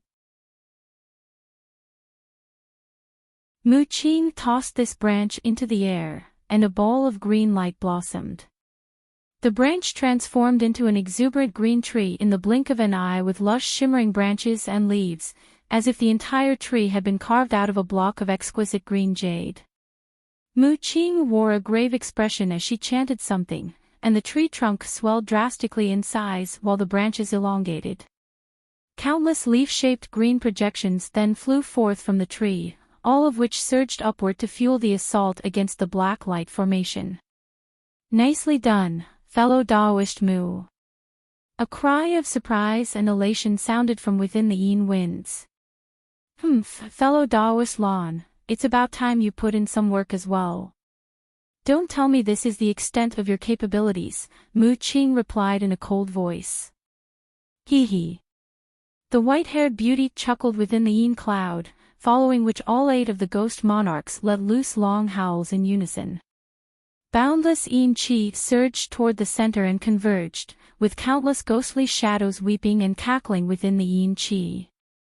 Moments later, the Yin cloud dissipated, and a massive figure emerged in its place.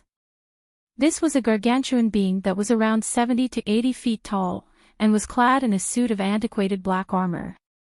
It was wielding a huge war hammer, and the surface of the armor was covered entirely in sharp black spikes that were around a foot in length each, as well as a series of extremely profound silver patterns. As for the war hammer, it was even more peculiar in design. It was pitch black in color, just like the suit of the armor, but there were 8 white skulls embedded onto the hammer, and all of those skulls were squirming incessantly as they let loose howls of anguish, blasting forth bursts of black qi in the process, creating a harrowing sight to behold.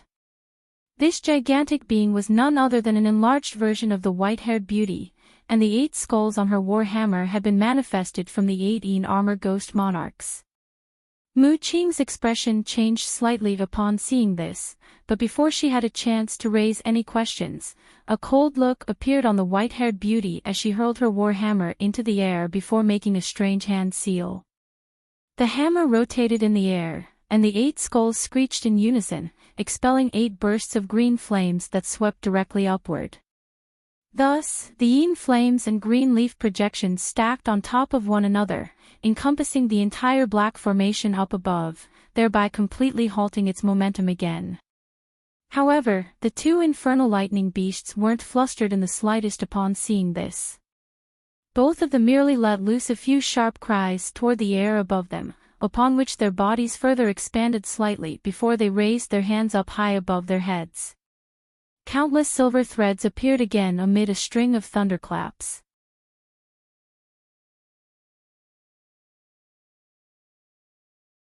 In the next instant, extremely feeble spatial fluctuations erupted in the air above Mu Qing, and a translucent bead emerged. As soon as the object appeared, it began to emanate scintillating light, forcing everyone to shield their eyes in order to avoid being blinded. A crisp crack sounded, and the beads suddenly transformed into two humanoid figures, one of which was white while the other was crimson. The crimson humanoid figure immediately raised a hand, sending a streak of silver light flying through the air before striking down toward Mu Qing like lightning. There was a silver chopper with a smooth mirror-like finish within the streak of silver light. It was none other than the five-dragon chopper. As for the faint humanoid figure, it was naturally none other than the crimson-armored puppet. Due to the flash of piercing white light that had appeared overhead, Mu Qing was forced to close her eyes, but she had already released her spiritual sense, so she could clearly see everything in a radius of several tens of feet around her. As such, she was able to react in a calm manner as she pointed a finger toward the descending silver chopper. Azure light instantly flashed near the chopper as countless azure threads appeared out of thin air before intertwining with one another. Some of them surrounded the silver chopper in a watertight barrier while the rest of those threads formed a thin azure veil that hung above her. Mu Qing had prepared countless spirit threads of this nature prior to entering this palace in preparation for any surprise attacks that may be thrown at her, which was why she appeared to be quite well prepared. However, the five-dragon chopper was far more powerful than she could imagine. The barrier of azure threads around the chopper was sliced through with ease before it descended onto the azure veil without any pause.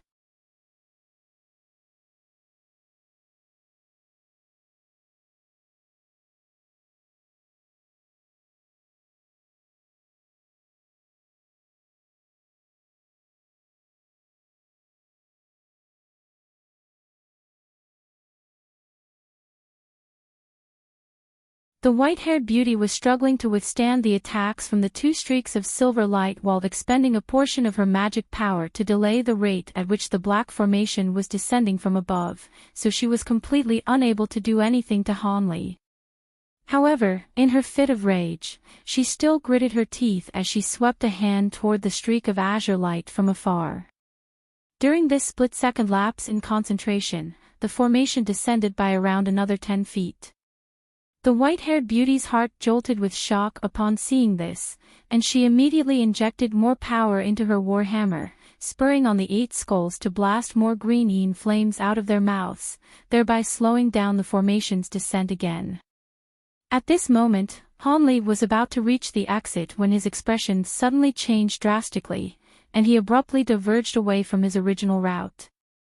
Immediately thereafter, Yin Qi converged in the air right above where he had been just a moment ago, and a gray ghostly claw appeared before swiping down like lightning.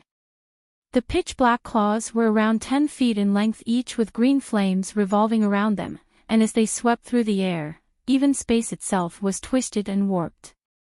If it weren't for the fact that Hanli had reacted extremely quickly and evaded well in advance, he would have been struck by that attack. Thankfully, even though the attack was devastatingly powerful, all of its power was dedicated to a single strike, so the ghostly claws immediately disappeared amid a dull thump after failing to make contact with Hanli. Hanli was quite elated to see this, yet just as he was about to fly toward the exit again, a sharp screech suddenly rang out from behind him.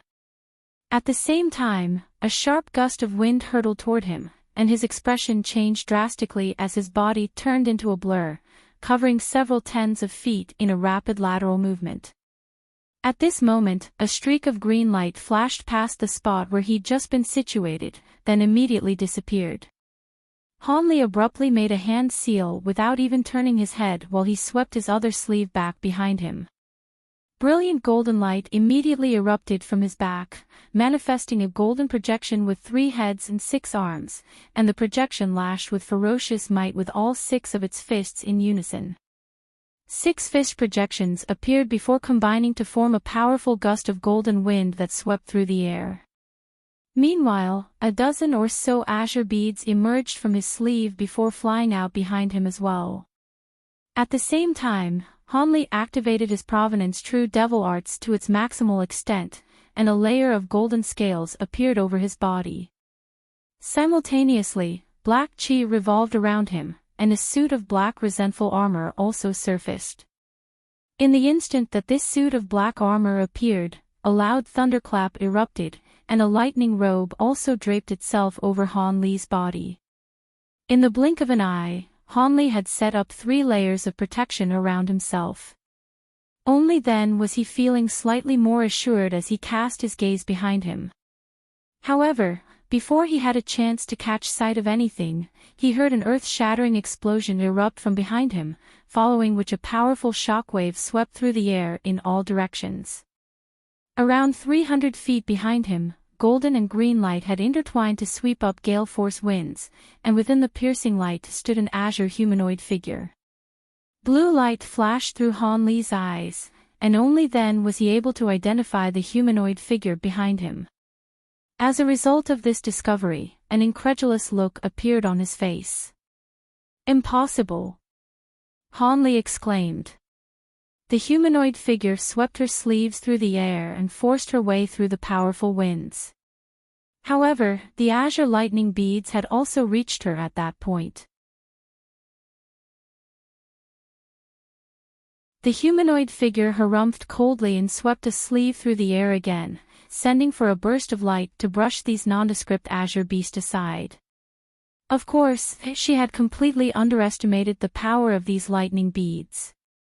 As soon as the swath of light she'd unleashed came into contact with the azure beads, the latter swelled to the size of wagon wheels, then collectively sped toward her.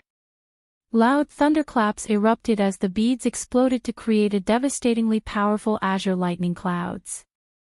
The humanoid figure was completely caught off guard, and her heart jolted with shock as spiritual light abruptly flashed from her body, forming a green tree projection around her. Despite how fiercely powerful the lightning cloud was, it was successfully kept at bay by the tree projection. The humanoid figure wore a dark expression as she appraised Han Li with a cold look in her eyes. She was none other than Mu Qing, who should have already perished.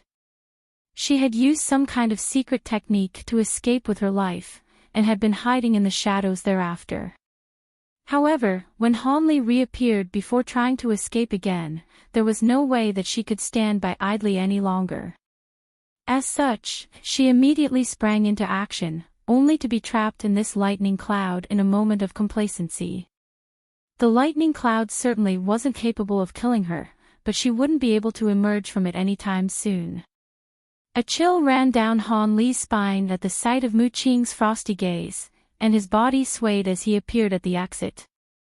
A ball of azure light was keeping the unconscious Yuan Yao and Yan Li hovering in midair, and he quickly waved a hand to draw the azure light toward him before tucking the 2 women under his arms. He took a deep breath, and a thunderclap erupted from behind him as he flapped his wings to escape from this perilous place. However, right at this moment, an unforeseen development struck again. Spatial fluctuations suddenly erupted beside him, following which a ball of blood mist appeared. A burst of sinister cackling rang out from within the mist, and a massive hand that reeked of blood and gore shot forth like lightning, grabbing directly toward Han Li. The crimson hand had appeared completely out of the blue extremely close to his body, so regardless of how fast he was, there was no way that he could evade it.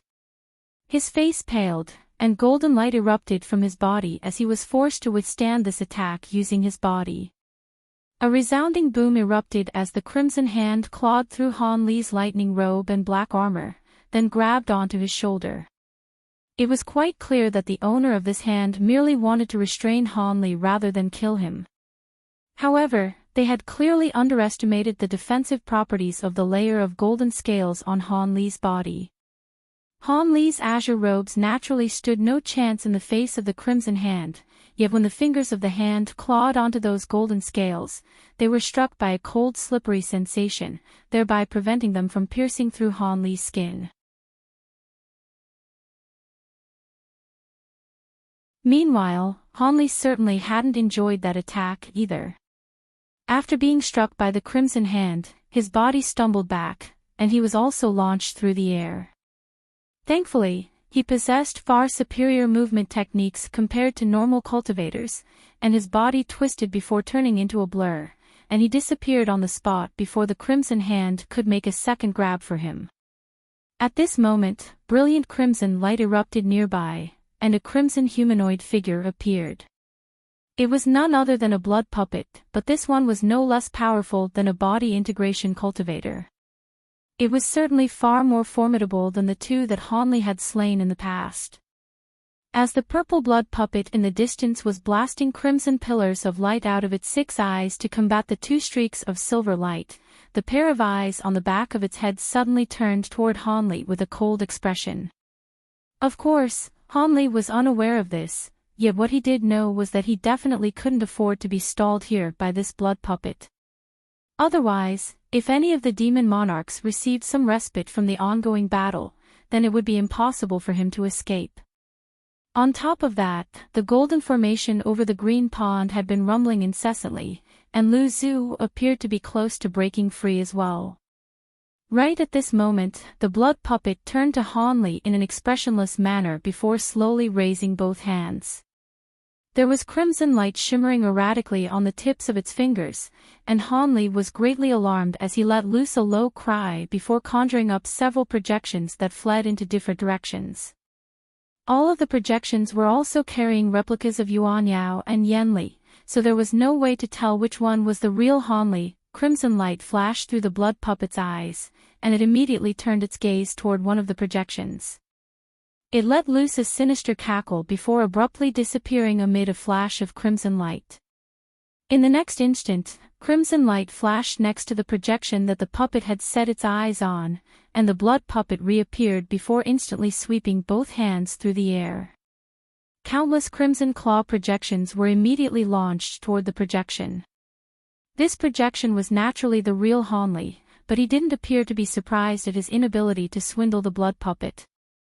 The expression on his face was remarkably calm as black light flashed from one hand to summon a rapidly expanding miniature black mountain before him, while he swept his other hand through the air to hurl forth a pair of azure scissors. The blood puppet's claw projections were indeed extremely powerful, but it was naturally unable to claw through the divine essence-fused mountain. Streaks of crimson light exploded over the surface of the small mountain, and it tremored violently amid a sharp screeching sound, but it was able to withstand the attack completely unscathed in the end. The blood puppet was quite taken aback by this development. At this moment, the azure scissors that Han Li had hurled through the air reached the blood puppet in a flash, and it transformed into a pair of azure lightning WIRMs that rushed directly toward the puppet. This was none other than the pair of lightning WIRM scissors he'd obtained from the Tianping race. The blood puppet remained completely expressionless as it raised its hands to grab the oncoming lightning WIRMs. A peculiar look appeared on Han Li's face upon seeing this, and he suddenly took a few steps backward. He flapped his wings amid a flash of brilliant azure light, transforming into a translucent line along with Yuan Yao and Yan Li before disappearing into space. The blood puppet let loose a low roar as it thrust its palms forward instead.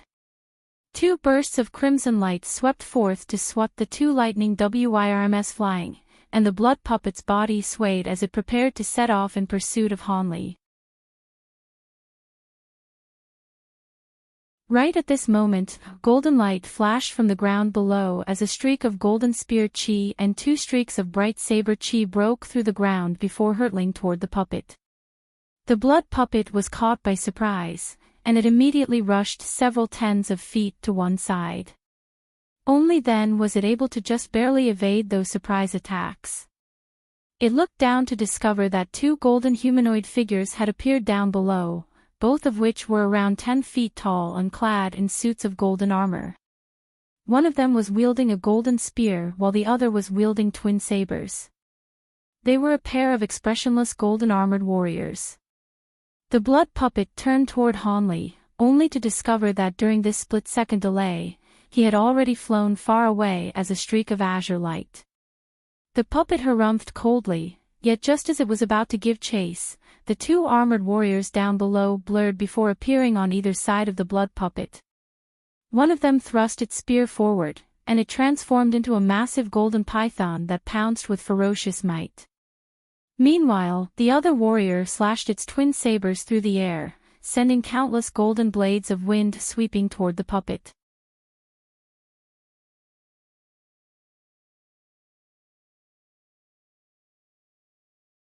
These two golden-armored warriors were none other than the two shadow puppets summoned using Han Li's armor origin talismans.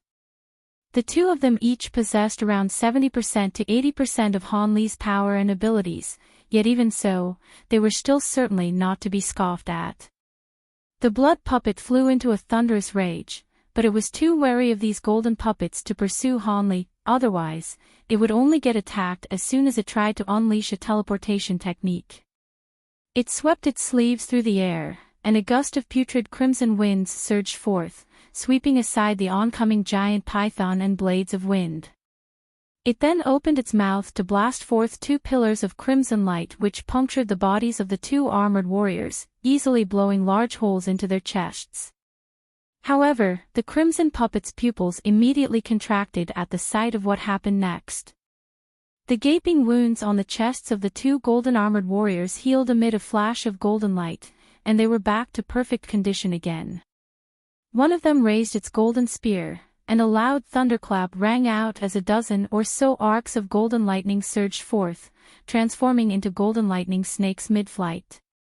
Meanwhile, the other golden-armored warrior tossed its twin sabers into the air, and they revolved around as 5 skull projections emerged within a burst of golden light. The skull projections opened their mouths in unison to expel a wave of 5 colored flames. The surprise in the blood puppet's eyes grew even more pronounced. However, it wouldn't have been fazed even if Han Li had unleashed those attacks in person, let alone the fact that these puppets only possessed around 70% to 80% of Han Li's full power. As such, it made a hand seal, and specks of crimson light appeared all around its body. Those specks of crimson light then abruptly expanded to form balls of crimson light. The puppet swept an arm through the air, and the balls of light hurtled toward all directions in a soundless manner. The ball of light crashed into the arcs of lighting and wave of glacial flames amid a dull thump, and the balls of light transformed into balls of crimson flames. The attacks unleashed by the two golden-armored warriors were quickly vanquished, following which the crimson flames completely swept up their bodies. The two shadow puppets resisted using their weapons with all their might and also unleashed swaths of gray light to protect themselves, but that only managed to stall the crimson flames slightly before they burst through and incinerated the bodies of the two puppets, rapidly melting them down into 2 puddles of blood. The blood puppet didn't pause in the slightest as it sped out of the palace as a streak of crimson light. Even though Han Li had already long since disappeared from view, the puppet wasn't fazed by this in the slightest. As long as Han Li was still somewhere within a radius of several hundred kilometers, it would still be able to easily detect his location with its spiritual sense before hunting him down. When the crimson streak of light rose up into the air, Han Li was already nowhere to be seen. However, the blood puppet merely chuckled coldly as it closed its eyes before making a hand seal, releasing its spiritual sense toward all directions. Mere moments later, the puppet opened its eyes before letting loose a long cry and setting off as a streak of crimson light again, heading directly toward the exit of that blue passageway. After just a few flashes, the streak of red light had disappeared into the distance. At its full speed, the blood puppet truly was astonishingly fast. It didn't take the blood puppet long at all to reach its destination, and the blue passageway was still intact there. According to the blood puppet's spiritual sense, Han Li had already fled to over 100 kilometers away, so it didn't pause in the slightest before flying into the blue passageway. Just as the crimson streak of light was about to emerge from the passageway, it was suddenly greeted by a beastly roar coupled with rumbling thunderclaps. The blood puppet was rather startled to hear this, and it hurriedly focused its gaze up ahead. There, an infernal lightning beast that was several tens of feet in size stood in the air above the entrance to the blue passageway with silver arcs of lightning flashing erratically around its body. A loud roar erupted once again as the infernal lightning beast came rushing down with ferocity in its eyes. "Impossible!" the blood puppet exclaimed in astonishment and horror. There were already 2 infernal lightning beasts in the palace. How could there possibly be a third one here? In the face of this fearsome beast, the blood puppet clearly wasn't going to continue in its pursuit of Hanli. Spiritual light immediately flashed from its body as it summoned a wooden badge. The wooden badge rotated in mid-air before expelling a swath of light that protected its body within. The blood puppet then made a hand seal, and clouds of blood mist emanated from its body to create an additional layer of protection. In the face of an infernal lightning beast, which was a fearsome being at the pinnacle of the body integration stage, it had chosen to unleash its most potent defensive measures. Only then would it have a chance of withstanding the initial round of ferocious attacks from the infernal lightning beast, then think of a way to flee for its life. However, just as these thoughts were running through the blood puppet's mind, a burst of buzzing suddenly rang out around it. A series of silver runes then emerged out of thin air, and space was torn open amid flashes of spiritual light. Brilliant silver light radiated throughout the area as a massive silver formation of light slowly took shape. These were none other than the 9 palaces' heavenly talismans that Hanli had set up in advance. He had unleashed some kind of secret technique to activate this trap even from such a long distance away. A peculiar look appeared on the infernal lightning beast's face, and it suddenly stopped in mid-air directly above the light formation. The blood puppet immediately sensed that something was amiss, but after taking a glance at the infernal lightning beast up above, it hesitated momentarily before plummeting toward the ground. However, after it had descended for several tens of feet, a pleasant bird call rang out, and silver light flashed as a silver fire raven appeared out of thin air. The bird was only around a foot in size, and it opened its mouth to expel a dozen or so azure beads that hurtled toward the blood puppet. The puppet found those beads to be slightly familiar, and its heart jolted with shock as it realized what they were. It had just witnessed the power of these beads, so it certainly wasn't willing to take on their fearsome might head-on. However, at such a close range, it was already too late for it to evade. As such, it could only abruptly spring back and retreat to temporarily open up some distance between itself and those lighting beads. However, unbeknownst to the blood puppet, what it was doing took it directly into the area encompassed by the 9 palaces' heavenly talismans, and the formation immediately took effect. The puppet saw a flash of silver light before its eyes, and the surrounding scenery blurred before it found itself situated within a vast expanse of murky white mist. The blood puppet hurriedly surveyed its surroundings, only to be greeted by the sight of tall walls and buildings that stretched as far as its eyes could see in all directions. Furthermore, the sky above had also been obscured by a vast expanse of silver light. The blood puppet was rooted to the spot upon making these observations. It was naturally able to immediately identify that it had been trapped in quite a powerful restriction, and that it wouldn't be very likely for it to escape in a short time. Meanwhile, outside the light formation. In the instant that the azure beads were also going to fly into the light formation, they suddenly stopped in mid-air, and the azure light shimmering around them was abruptly snuffed out. The beads then flew back and were calmly swallowed by the silver fire raven again. The bird then flapped its wings a few times and let loose a few cries of delight, seemingly quite elated with itself. The infernal lightning beast up above also let loose a few ape cries as the silver arcs of lightning around it disappeared. Black light flashed, and the infernal lightning beast quickly shrank down to become a small black monkey that was only around half a foot tall. It was none other than Han Li's weeping soul beast. Seeing as the blood puppet had been trapped in the formation, the weeping soul beast immediately flew away as a streak of black light. Meanwhile, the silver fire raven circled around in the air a few times before dissipating as specks of silver flames. Over 100 kilometers away, Han Li was flying through the air as quickly as he could while carrying Yuan Yao and Yan Li in a swath of azure light. All of a sudden, an ecstatic look appeared on his face. He made a hand seal before grabbing the air before him, and a dull thump rang out as a ball of silver flames appeared out of thin air before transforming into a silver fire raven. As soon as the fire raven appeared, it immediately opened its mouth to expel the dozen or so lightning beads again. Han Li swept a sleeve through the air to sweep up the lightning beads, following which the fire raven also disappeared into his body. A contemplative look appeared on Han Li's face, and he slowed down a little in his flight. Moments later, a streak of black light approached him from afar before landing beside him. The black light then faded, and the small monkey that was the weeping soul beast sprang onto his shoulder. A smile appeared on Han Li's face as he stroked the little monkey's fur. Han Li had witnessed the flawless teamwork between the weeping soul beast and the spirit-engulfing fire raven from the wisp of spiritual sense that he'd infused into the bird's body. It was quite surprising that they were able to trap the fearsome blood puppet so easily, but he certainly wasn't going to complain. He swept a sleeve through the air, and the small monkey also disappeared into the spirit beast bracelet hidden up his sleeve as a streak of black light.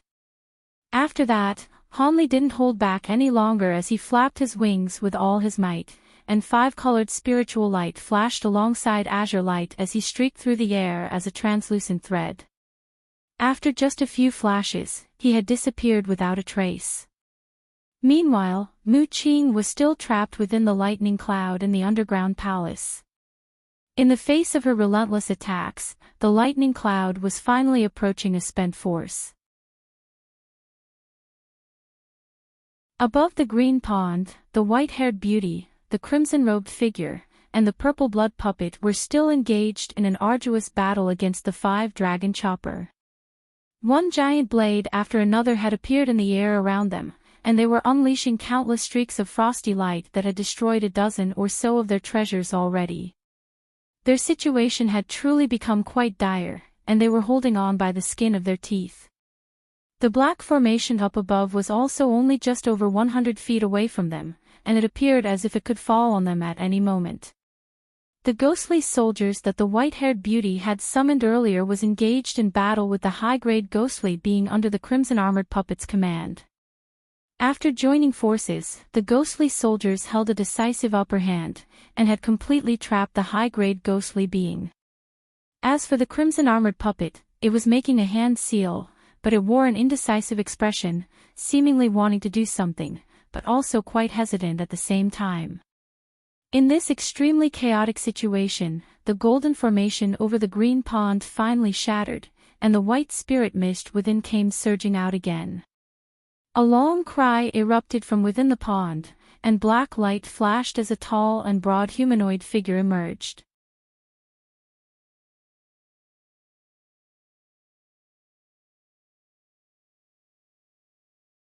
Close to an hour later, a string of earth-shattering booms suddenly erupted from within the area encompassed by the black light barrier. The light barrier then began to tremor violently, and a string of relentless explosions erupted from underground. Several thick pillars of light then burst into the air in a radius of several kilometers with the smaller palace above the ground at the center, and the entire ground in that area completely crumbled as the result. The palace collapsed in its entirety, and a massive crater took its place. There were several long fissures near the crater that were several tens of feet wide and extended for close to 10 kilometers. All of a sudden, a few roars of fury erupted from within the crater, and several balls of spiritual light flew out from within. One of the balls of light led the others by over 1,000 feet. In the blink of an eye, all of the balls of spiritual light reached the blue passageway before exiting the black light barrier and hurtling away into the distance. At this moment, a battle suddenly broke out between the balls of spiritual light that were lagging behind the first one. All of them were attacking one another while relentlessly pursuing that ball of light at the forefront. One of the balls of light suddenly faltered before detaching itself from the battle, flying off alone in another direction. Thus, silence returned to the area around the black light barrier. Han Li sped through the air with the two women while carefully using his spiritual sense to internally inspect the tracking marks within his body.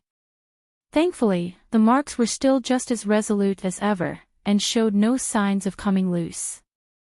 Only then was Han Li feeling slightly more reassured, but he couldn't allow himself to breathe a sigh of relief just yet. He knew that the demon monarchs were clearly engaged in some other important activity, so they didn't have any time to come after him. Once they finished the tasks at hand and thought of Han Li, they'd activate the tracking marks within his body, and he wouldn't be able to repress them for much longer after that. Thus, Han Li didn't intend to continue fleeing like this. After traveling for close to 1 million kilometers, a set of undulating hills that were enshrouded in dense yin qi appeared up ahead. Han Li paused for a brief moment of contemplation before descending with the two women, disappearing into the black yin qi after just a few flashes. The hills weren't as bleak and desolate as Han Li had imagined. Aside from some short gray bushes and scrubs that were growing over the bumpy terrain, there were even several types of tall trees here.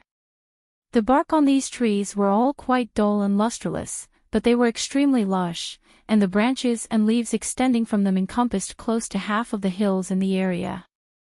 Han Li flew for a while longer through the black qi before stopping at one of the hills. He swept his spiritual sense through the surrounding area, and after ensuring that there were no powerful ghostly beings nearby, he immediately rustled his sleeve to summon a small golden sword. The small sword swayed before transforming into several streaks of golden light that crashed violently toward a rock face. Following a series of dull thumps, a large cave was carved out, and the streaks of golden light squirmed into the cave like a group of spirit snakes. Han Li stood before the cave with his hands clasped behind his back, and after about 5 minutes, the small golden sword returned to him. Han Li's expression changed slightly as he flipped a hand over to produce a stack of small flags of different colors. He tossed the flags through the air, and they disappeared into the cave as streaks of light of different colors. A burst of seemingly ordinary black mist then billowed out of the cave, perfectly merging with the nearby yin qi. Han Li waved a hand toward the swath of azure light behind him before entering the cave that had just been carved out. The two women were being carried within the swath of azure light, and they also drifted slowly into the black mist. The deepest part of this temporary cave abode wasn't very large, it was only just over 100 feet in radius. However, it was situated right at the center of the hill, so it was extremely deep and discreet. Han Li appeared at the end of the stone tunnel before taking a seat with his legs crossed as the center of the makeshift cave abode. The two women had also been carried here by the azure light, and they were gently laid onto the ground. The azure light disappeared in a flash, but the eyes of the two women were still tightly shut, and both of them remained in an unconscious state. Han Li didn't find this to be surprising at all. Those crimson threads were clearly extremely sinister items, and he had to forcibly inject his divine devil-bane lightning into their bodies in order to rid them of those crimson threads as quickly as possible. On top of that, these two women possessed semi-ghostly bodies themselves, so they were naturally unable to handle the excruciating pain of having his divine lightning course through their bodies. Of course, this was also very much a result of the fact that these two women didn't possess powerful enough physical bodies. If they possessed bodies as powerful as Han Li's, they'd be able to shrug off this pain with ease. However, seeing as Han Li was willing to employ this method to rid the crimson threads from their bodies in the first place, he was clearly confident that he'd be able to rouse the two from their unconsciousness after the event. Spiritual light flashed from his hands as a dozen or so thin and long silver needles appeared on his palm along with a stack of azure talismans. He raised a hand, and the silver needles shot forth, piercing into the bodies of the two women until only half of the needles remained exposed. The two women still didn't wake up, but expressions of pain appeared on their faces. However, Hanli paid their reactions no heed as the azure talismans in his other hand descended toward the two women as a collective swath of azure light. As the azure spiritual light shimmered around their bodies, the pain on the two women's faces gradually eased, and their complexions also improved significantly. Hanli then made a hand seal and cast one profound incantation seal after another through the film and azure light and into the bodies of the two women. As he cast those incantation seals, the silver needles also began to tremor gently in an extremely rhythmic manner while flashing with silver light. Hanli exhaled as he waved a hand through the air, and silver light flashed from the two women's bodies as the silver needles flew back before disappearing up his sleeve. After doing all that, Hanli said in a calm voice, "It's time to wake up, fellow Taoists." Hanli's voice wasn't very loud, but he'd unleashed his spirit stun thorn ability as he spoke. Of course, he only unleashed the ability to an extremely slight extent so that it was just enough to rouse them, but not powerful enough to harm their spiritual sense. Yuan Yao moaned as her long eyelashes fluttered, and she opened her eyes with a disoriented look on her face. A thought then suddenly occurred to her, and she immediately rose up into a sitting position with a shocked expression in her eyes. Fellow Taoist Han.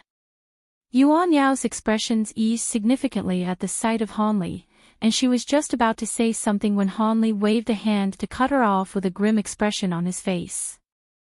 If you have something to say, you can say it later. For now, check to see if there are any residual crimson threads in your body.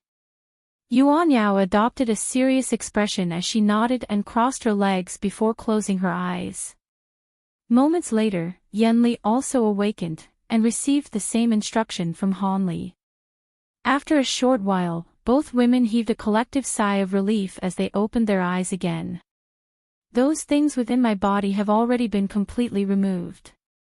Thank you, Brother Han. If it weren't for you, my junior martial sister and I would have never been able to escape from that nightmarish situation, Yanli said as she extended a grateful bow toward Hanli. Prior to falling unconscious, they had been unable to control their bodies, but they remained full aware and alert. As such, after having the restrictions placed on them, the two women were filled with horror, thinking that they'd be reduced to mindless slaves for the rest of their lives. Much to their surprise and elation, Hanli was still able to save them in such a dire situation. Yanli didn't know how Hanli had managed to accomplish this near-impossible feat as she'd already fallen unconscious at that point, but it had to have been an extremely perilous process. As such, her words of gratitude were quite genuine and earnest. Yuan Yao also bowed alongside Yanli. Even though she didn't say anything, the gratitude in her eyes was plain to see. There's no need to thank me, fellow Taoists. By saving you two, I'm also benefiting myself. I've managed to forcibly seal away the tracking marks in my body, but I won't be able to keep this up for long. The demon monarchs could activate them at any moment, so I'll have to ask the two of you to see if the yin qi in this area will be sufficient to help rid me of these tracking marks. Han Li's survival hinged on whether he could expel these tracking marks from his body, so he immediately raised the issue without any delay. The two women glanced at one another upon hearing this before surveying their surroundings while detecting the yin qi in this place. After a while, Yuan Yao turned to Han Li and asked, "The yin qi here isn't as abundant as we'd like, but we have a 60% to 70% chance of being able to expel those tracking marks. Do you think we should find another place with more abundant yin qi or take a risk here, 60% to 70%? That's already enough. We most likely won't have enough time to search for a more suitable place. Those demon monarchs are already aware that I'm still alive, and as soon as they finish what they're doing, they'll definitely activate these tracking marks and come after me," Han Li replied in a resolute manner following a brief moment of contemplations. He was normally quite conservative and didn't like to take risks, but if a risk had to be taken, then he certainly wasn't going to hesitate. Yanli wore an expression of approval as she said, "All right, my junior martial sister and I will immediately set up the reincarnation Yin gathering formation and use the power of this formation to gather a vast amount of Yin Qi in a short time. Using this Yin Qi, the three of us should be able to combine our powers to eradicate those tracking marks." It was quite clear that she was also of the opinion that they should take a risk here rather than searching for any alternative venues.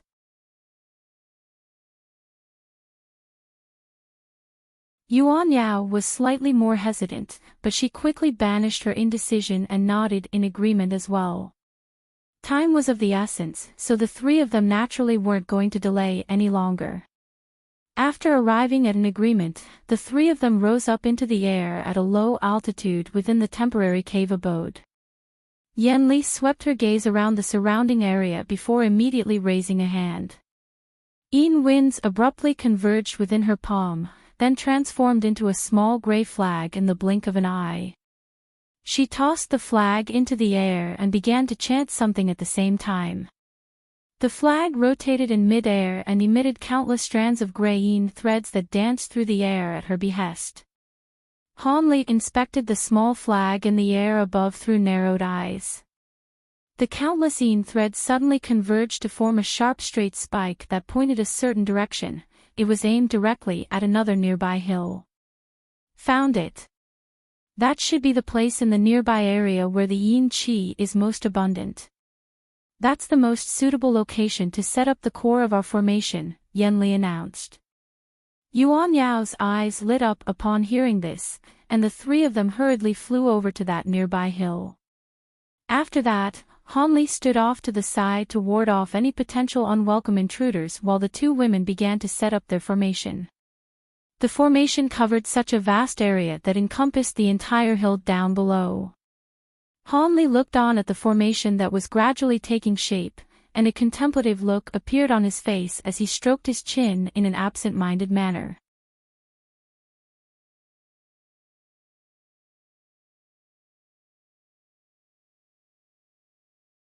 After 2 hours, the two women were still setting up the formation, and even the normally calm and steadfast Han Li was starting to become a little anxious. After all, time was not a luxury that he could currently afford much of, as the demon monarchs could activate the tracking marks within his body at any moment. However, Han Li was quite proficient in the art of spell formations himself, so he knew just how complex this giant formation was to set up. As such, he forced himself to repress the urgency and concern in his heart as he waited in silence in the air above. After around another half an hour, the two women flew over to Han Li. Yanli wore a wide smile as she said, "Brother Han, the formation is ready. We can gather Yin Qi to eradicate the tracking marks within your body now." Han Li was ecstatic to hear this, and he was just about to give a reply when his face suddenly paled and he shuddered as a layer of azure light surfaced around his body. Both of the women were given a fright upon seeing this. Golden light flashed around Han Li's body as he righted himself, but he wore a grim expression on his face as he said, "Someone's activated one of the tracking marks. I don't know which demon monarch it is, though." The spiritual pressure emanating from his body fluctuated erratically as he spoke, and the two women exchanged a glance with concern in their eyes. "It's all right, I can still suppress the tracking marks for now. Once we eradicate them, I'll be fine," Han Li said as he forced a smile onto his face. "You're right, Brother Han. Let's get started right away, then," Yuan Yao said as she took a deep breath to compose herself, "of course. However, before we start, I have to tell you something, Brother Han. This secret technique to draw Yin Qi into one's body is meant to be used on ghostly cultivators and ghostly beings. With your human body, this process will be excruciatingly painful, and if you're not careful, you could even fall unconscious from the pain. If you do that, you'll be unable to guide the Yin Qi into your own body, and all our prior efforts will go to waste. Do you understand what I mean, Brother Han?"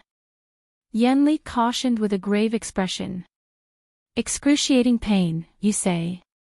I may not be good for much else, but I'm rather confident in my body, Hanli chuckled nonchalantly. Hanli wasn't exaggerating in the slightest. His physical body had reached a ridiculous powerful level.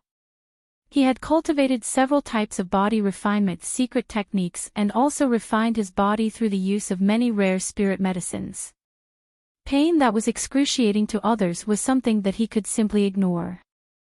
Yanli nodded at the sight of Han Li's confident expression and immediately led him to the core of the formation, which was that aforementioned hill where the yin qi was most abundant. There was a small plateau of just over 100 feet in size at the summit of the hill, and small formation had been set up there at the center of the larger formation. The three of them walked into the small formation side by side, and Han Li sat down with his legs crossed at its center while the two women sat on either side of him. Han Li slowly closed his eyes, and the two women opened their mouths in unison to expel a black bead each. The beads rotated in mid-air before flying toward two opposite directions, embedding themselves into the slots that had been prepared well in advance on either side of the formation. After that, the two women both made a hand seal at the same time, and a faint ringing sound erupted from the formation. Bursts of black light emerged all around the formation before rippling outward.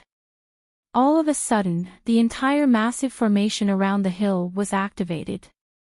Balls of yin qi rose up into the sky from many locations on the formation before rapidly rotating in mid-air to form a massive vortex at an altitude of over 1,000 feet. The vortex was so vast that it encompassed an even larger area than the massive spell formation down below, creating quite an intimidating sight to behold. An immense burst of suction force was emanating from the vortex, and the pure yin qi in the air as well as deep within the ground surged forth in a frenzy as wisps of black qi to be absorbed by the black vortex. As a result, the vortex expanded even further, thereby allowing it to draw on yin qi from an even larger area. If Han Li were to open his eyes and look up into the sky at this moment, he'd witness balls of black light rapidly rotating at the center of the vortex, crushing all types of yin qi before fusing them together again. At the very center of the vortex, an inky black ball was slowly taking shape.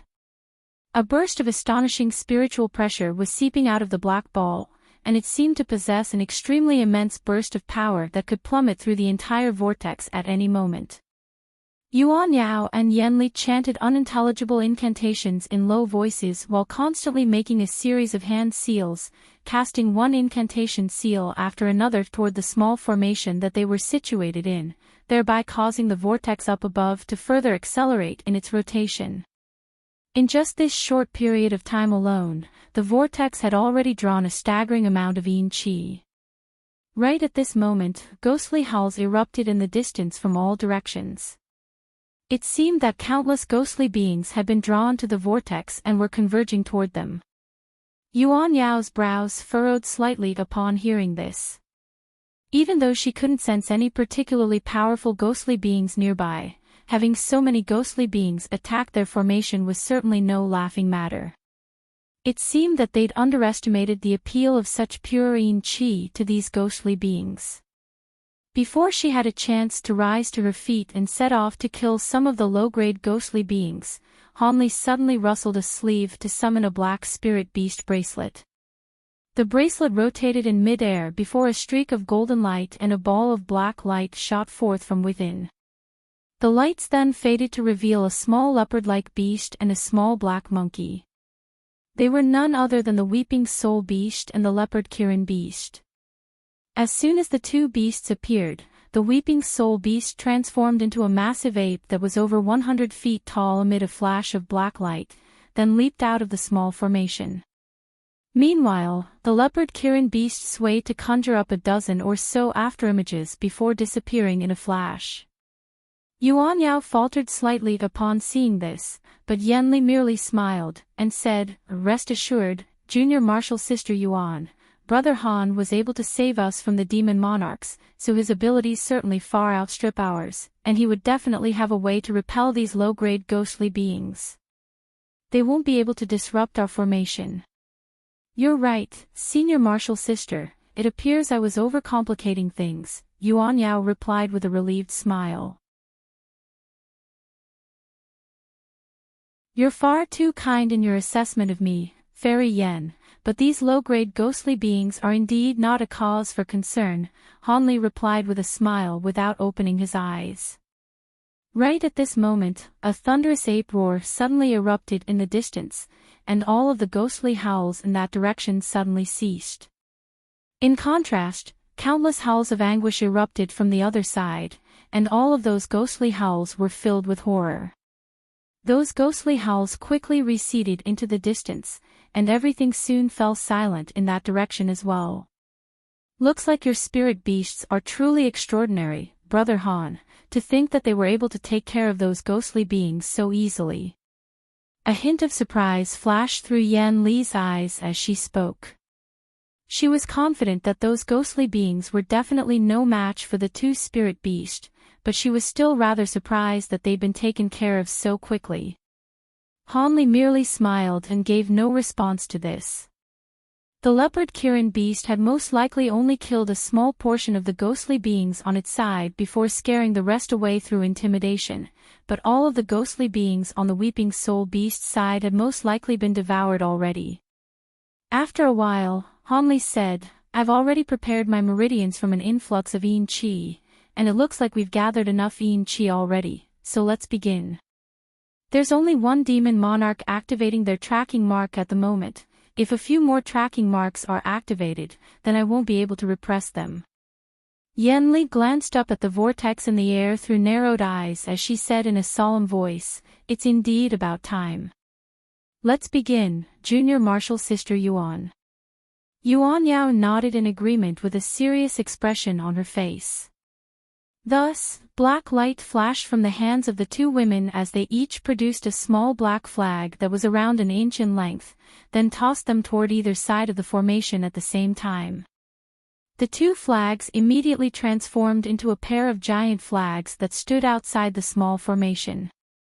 The two women then made another hand seal in unison, and a loud burst of rumbling immediately rang out from above. The massive black balls within the vortex suddenly flashed with black light, and as it continued to slowly rotate, two streaks of black light descended, carrying two bursts of black qi that were so dense that they appeared to be streaks of viscous black liquid. The black qi then disappeared without a trace into the two giant flags. Black qi suddenly began to surge around Yuan Yao and Yan Li's bodies, following which they began to emit a powerful burst of spiritual pressure. The two women let loose sharp cries as they raised their hands in unison, flicking their fingers toward Han Li in quick succession. Countless black threads shot froth from their fingertips, disappearing into Han Li's body in a flash. However, Han Li merely shuddered slightly in response before displaying no further signs of discomfort. Yuan Yao and Yan Li couldn't help but exchange a glance upon seeing this, and both of them could see their own admiration mirrored in each other's eyes. However, they didn't stop what they were doing during this process, and countless black threads surged toward Han Li like a torrential storm before instantly disappearing into his body. Aside from the fact that Han Li's body was glowing with a faint azure light, there was nothing to suggest that he was experiencing any discomfort at all. Yuan Yao and Yan Li were truly stunned upon seeing this. The two of them had fallen unconscious almost immediately after the divine Devilbane lightning had been injected into their bodies, and the amount of Yin Qi that had been injected into Han Li's body already far outstripped the amount of divine Devilbane lightning that they had had to withstand. As such, the two of them were growing rather hesitant. Just as the two women were trying to decide how to proceed, Han Li's calm voice sounded. Keep going. I can sense the tracking marks in my body loosening slightly. Yan Li took a deep breath upon hearing this, and she nodded at Yuan Yao before continuing the injection process. The black qi around her body surged before flaring up to more than twice its original height, then converging to form a ball of piercing black light that completely inundated her body. Yuan Yao hesitated momentarily as she took a glance at Han Li, and his still figure seemed to have instilled confidence into her heart as she also replicated Yan Li's actions. Moments later, two inky black pillars of light shot forth from within the Yin Qi before disappearing into Han Li's body in a flash. With such a huge influx of Yin Qi at once, even Han Li couldn't help but groan with pain as his body swayed. The azure light around his body flickered unsteadily.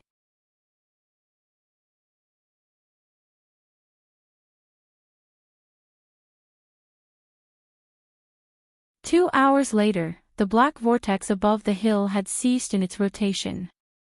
An inky black ball that was over 100 feet in diameter was slowly revealed. Black light swept down from the ball, injecting itself in a frenzy into the two massive black flags on either side of the formation. The restrictions within the massive flags then sent bursts of purine power surging toward the core of the massive formation. At this point, the small formation on the summit of the hill had already been completely enshrouded in black light. Han Li and the two women were no longer visible as a result, and aside from the low buzzing emanating from the spell formation, there were no other sounds to be heard. As time passed, the massive black ball in the sky grew smaller and smaller. This was naturally due to the fact that it was constantly losing purine qi. All of a sudden, a loud cry erupted from within the formation down below, causing the black light to tremor unsteadily. A resounding thump then rang out as a fist-sized ball of green light rushed out of the black light, attempting to fly toward a certain direction. However, a streak of golden sword chi then shot forth from within the black light amid a cold harumph, and the sword chi instantly pulverized the ball of green light. The black light within the formation immediately became more sparse, revealing three indistinct seated humanoid figures. At the same time, the buzzing sound from the small formation temporarily ceased. Moments later, Han Li's voice rang out from within the black light, and his tone comprised of both exhaustion yet also a hint of excitement. "Thank you for your hard work, fellow Taoists. The first mark has already been eradicated, let's keep going. Brother Han, can your body really handle so much yin qi? How about we take a short rest before we continue?" Yuan Yao asked in a concerned voice. "Thank you for your concern, Fairy Yuan, but time is of the essence, and we have to get rid of the three remaining tracking marks as soon as possible. Any delay could prove to be catastrophic," Han Li replied with a wry smile. "If you think it's fine, then Junior Marshal Sister Yuan and I won't try to dissuade you.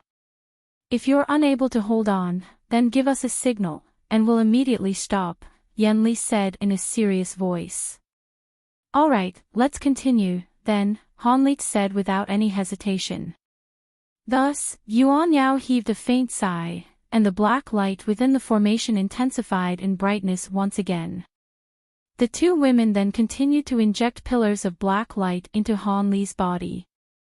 Right as the first tracking mark was expelled from Han Li's body and destroyed, the humanoid figure that was enshrouded in green light cast her gaze toward Han Li's direction with bewilderment etched on her face. The humanoid figure was situated on a tall mountain several 100,000 kilometers away from Han Li's location, and she murmured to herself, "How could this be? My tracking mark was destroyed. Theoretically, there's no way for cultivators below the body integration stage to be able to accomplish this. Could it be that he's receiving assistance from a powerful being?" The humanoid figure was naturally none other than Mu Qing. For some reason, she had detached herself from the group of demon monarchs and set off to search for Han Li on her own. During the process, she unleashed a secret technique to activate the tracking mark that she'd planted within Han Li's body, thereby giving him no choice but to destroy it first. This is getting a little troublesome now. In the instant that the tracking mark was destroyed, I managed to gauge the direction that he's in, but it'll be almost impossible to find him over such a vast area. Looks like I can only try my luck, Mu Qing murmured to herself with her brows tightly furrowed before immediately flying away as a streak of green light. Elsewhere, on a set of barren plains that was covered in stark white bones, three humanoid figures and a puppet were facing off against one another. Brother Lu Zhu, we've already shaken off that Mayfly race puppet and the two infernal lightning beasts, so it's time you brought out the divine infernal river elixir and split it between the three of us. The one who had spoken was none other than the crimson-robed figure that was standing atop the purple blood puppet's shoulder. You've been ignoring us this entire time. Could it be that you intend to take the divine elixir for yourself? Have you forgotten the vows we swore and the blood restrictions we placed on each other's bodies before we set off? If Di Shua and I activate those restrictions without any regard for our own safety, then your cultivation base would be severely damaged as a result, the white-haired beauty threatened in a cold voice with the 8 ghost monarchs around her. The black-robed man that they were confronting was naturally none other than Lu Zhu. He was hovering right before the white-haired beauty and the crimson-robed figure, and after taking a glance at the two of them, he finally replied, I initially intended to split the divine elixir evenly with all of you, but unfortunately, it appears that someone else has recently extracted some divine elixir from the pond, and what remained of it is barely enough for my own use, so how can I split it with all of you as well? How about this? I'll take the divine elixir, but I have many precious items that I can offer the two of you in exchange. Will that suffice? What kind of precious items could compare with the divine infernal river elixir? Unless you have some kind of miracle medicine that can help us progress to the grand ascension stage, what else could compare to the value for the divine elixir for cultivators of our cultivation base? The white-haired beauty asked in an enraged voice. Meanwhile, the crimson-robed figure refrained from saying anything. Seeing as the crimson-robed figure didn't immediately turn down this offer, Lu Zhu turned to him and asked, What do you think, Brother Di Shui? There were 2 demon monarchs opposing Lu Zhu at the moment, but if one of them agreed to Lu Zhu's proposal, then the other one would be powerless to resist. After all, Lu Zhu was far more powerful than either one of them. Di Shui, have you gone senile in your old age? Are you seriously contemplating agreeing to this proposal? The white-haired beauty asked in a cold voice. If there really is so little divine elixir left, then even if fellow Daoist is willing to split it between us, it wouldn't do anyone any good, so what difference does it make if we split it or allow one of us to keep it? Unless you want to be the one to take all of the divine elixir instead, fellow Daoist Lon. The crimson-robed figure mused in a dark voice. My thoughts exactly, fellow Daoist Di Shui. Lu Zhu chuckled in response. The white-haired beauty faltered slightly upon hearing this, but a cold smile then appeared on her face as she said, Who knows if there really is as little divine elixir as he claims? I haven't seen it for myself, am I supposed to just take his word for it? Indeed, that's also what I'm hesitating about. Fellow Daoist Lu Zhu, would you be able to present proof to support your claim? The crimson-robed figure asked as a cold light flashed through his eyes.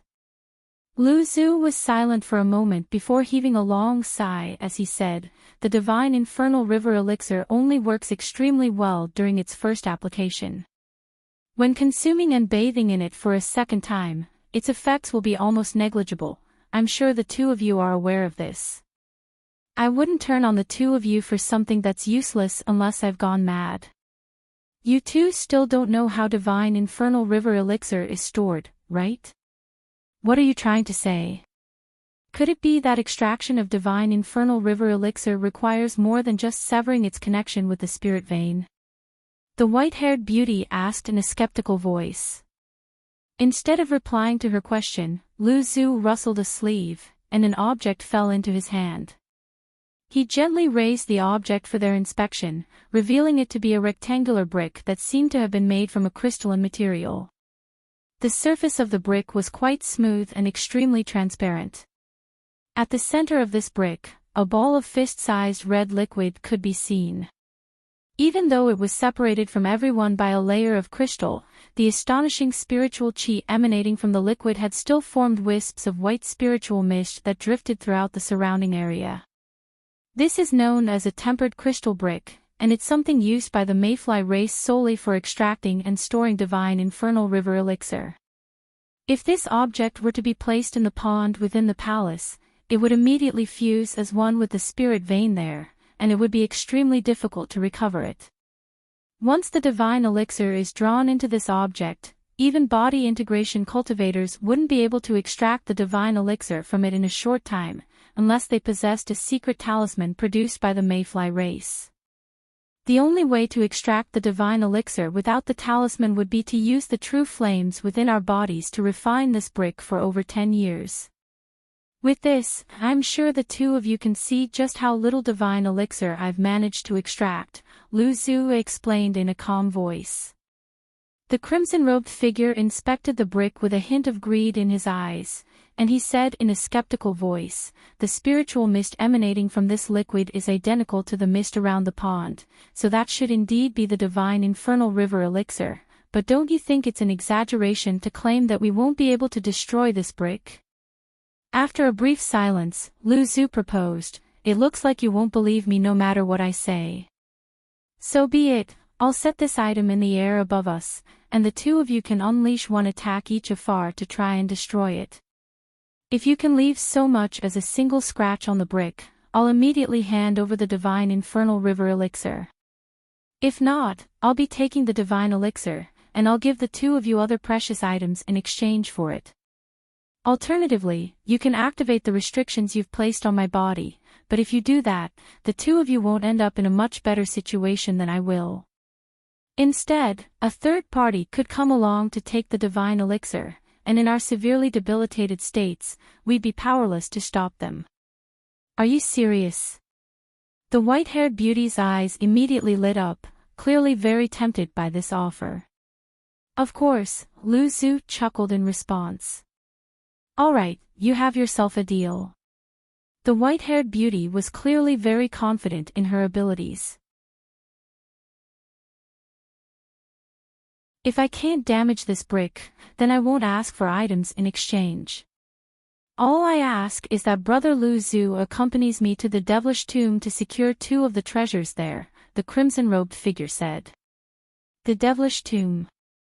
The powerful devils buried in there have been dead for countless years, but those devilish artifacts have already attained sentient will and are even more powerful than most divine spirit treasures. On top of that, the devilish qi and yin qi in there are extremely dense, making it very difficult to traverse through it. Didn't you and fellow Taoist Mu Qing raid the tomb once already, only for the trip to end in failure? Lu Zhu's brows furrowed in reluctance. Why are you asking a question you already know the answer to? Seeing as that Han brat is still alive, we'll be able to make use of his divine devil bane lightning to ward off the devilish qi and yin qi. If you accompany us as well, then our success will virtually be ensured. Fellow Taoist Mu Qing departed halfway, most likely to search for that Han brat already.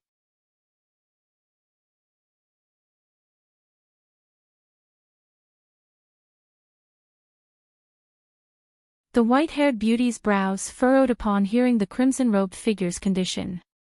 If we go to the devilish tomb, we'll most likely be delayed quite significantly there. If the mayfly race reinforcements arrive during that time, none of us will be able to get away. Lu Zhu's voice wasn't quite as resolute as it had been before. If the mayfly race really can access this space so quickly, then why would that puppet have confronted us? It could have just waited for reinforcements to arrive. No one from the mayfly race should be able to enter this place in a short time. Of course, there will be some risk involved, but surely you should take some risks for us, seeing as you're taking all of the divine infernal river elixir, Brother Lu Zhu, the crimson-robed figure chuckled. Lu Zhu remained completely expressionless, but the contemplative look in his eyes indicated that he was weighing up his options.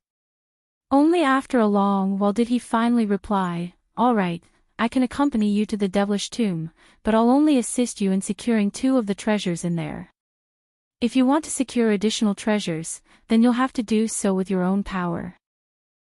You have yourself a deal. As for the tempered crystal brick, I trust that you're telling the truth, so I won't try to damage it, the crimson-robed figure chortled with glee before drifting back several tens of feet. The purple blood puppet beside him also retreated a few steps in a wooden manner. What do you want to do, fellow Daoist Lan?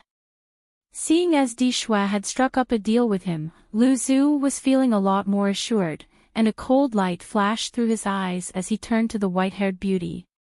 The white-haired beauty's pupils contracted, and only after a brief hesitation did she reply in a cold voice, I have the same condition as fellow Daoist Di Shui, but before that, I want to test if this brick truly as indestructible as you claim.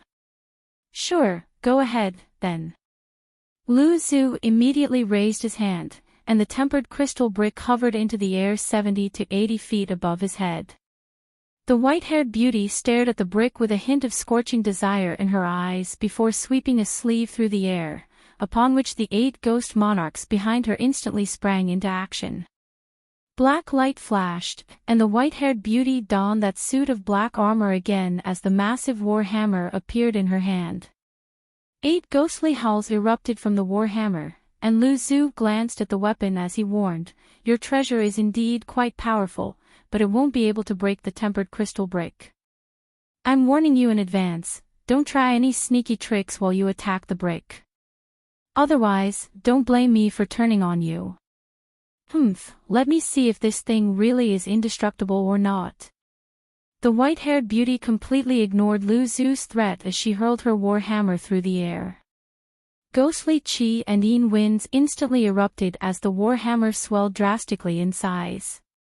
The 8 skulls embedded on its surface also squirmed incessantly as they let loose a string of ghostly howls. Immediately thereafter, balls of green flames appeared out of thin air around the hammer, transforming it into a massive fireball. These green flames appeared to possess immense power, and as they burned with ferocious might, even the surrounding space was being warped and twisted. Lu Zhu stood off to the side in a completely expressionless manner with his arms crossed, patiently awaiting the white-haired beauty's attack. However, the crimson-robed figure suddenly narrowed his eyes as a peculiar look appeared on his face at the sight of the ghostly war hammer. The white-haired beauty let loose a loud cry, and the war hammer came crashing down toward the comparatively tiny brick. However, during its descent, the green flames around the hammer flared up significantly before manifesting over 100 hammer projections that hurtled toward the crystalline brick from all directions. As such, this one attack was almost the equivalent of over 100 attacks. Lu Zhu faltered slightly upon seeing this, but a cold smile quickly appeared on his face. Loud rumbling booms rang out in rapid succession in the air above as if hundreds of thunderclaps were exploding at once, causing the nearby air to ring incessantly. The crimson-robed figure's expression changed slightly upon seeing this. Back when this war hammer was combating the black light formation within the underground palace, it hadn't appeared to be all that powerful, and only now was the crimson-robed figure realizing the true extent of its power. As for the tempered crystal brick, it had already been inundated by piercing green light, making it impossible to glean its current condition. Moments later, the white-haired beauty made a grabbing motion, and all of the hammer projections instantly disappeared with only the real hammer flying back as a ball of green light. She then cast her gaze toward the crystalline brick, and her expression darkened significantly. The tempered crystal brick had remained completely unscathed following that ferocious barrage. Its surface was completely smooth with not a single scratch to be seen. So, you believe my claims now, right, fellow Daoist Lan? Even I won't be able to extract the divine infernal river elixir from the brick to split it among all of us, Lu Zhu said in a calm voice. Seeing as that's the case, I have no choice but to give up on the divine elixir, but you have to accompany the 2 of us to the devilish tomb. The white-haired beauty heaved a long sigh as if she wanted to exhale all of the frustration in her heart. After that, she made a hand seal, and her suit of armor dissipated along with her war hammer, splitting up to form the 8 ghost monarchs again. I have no objections there.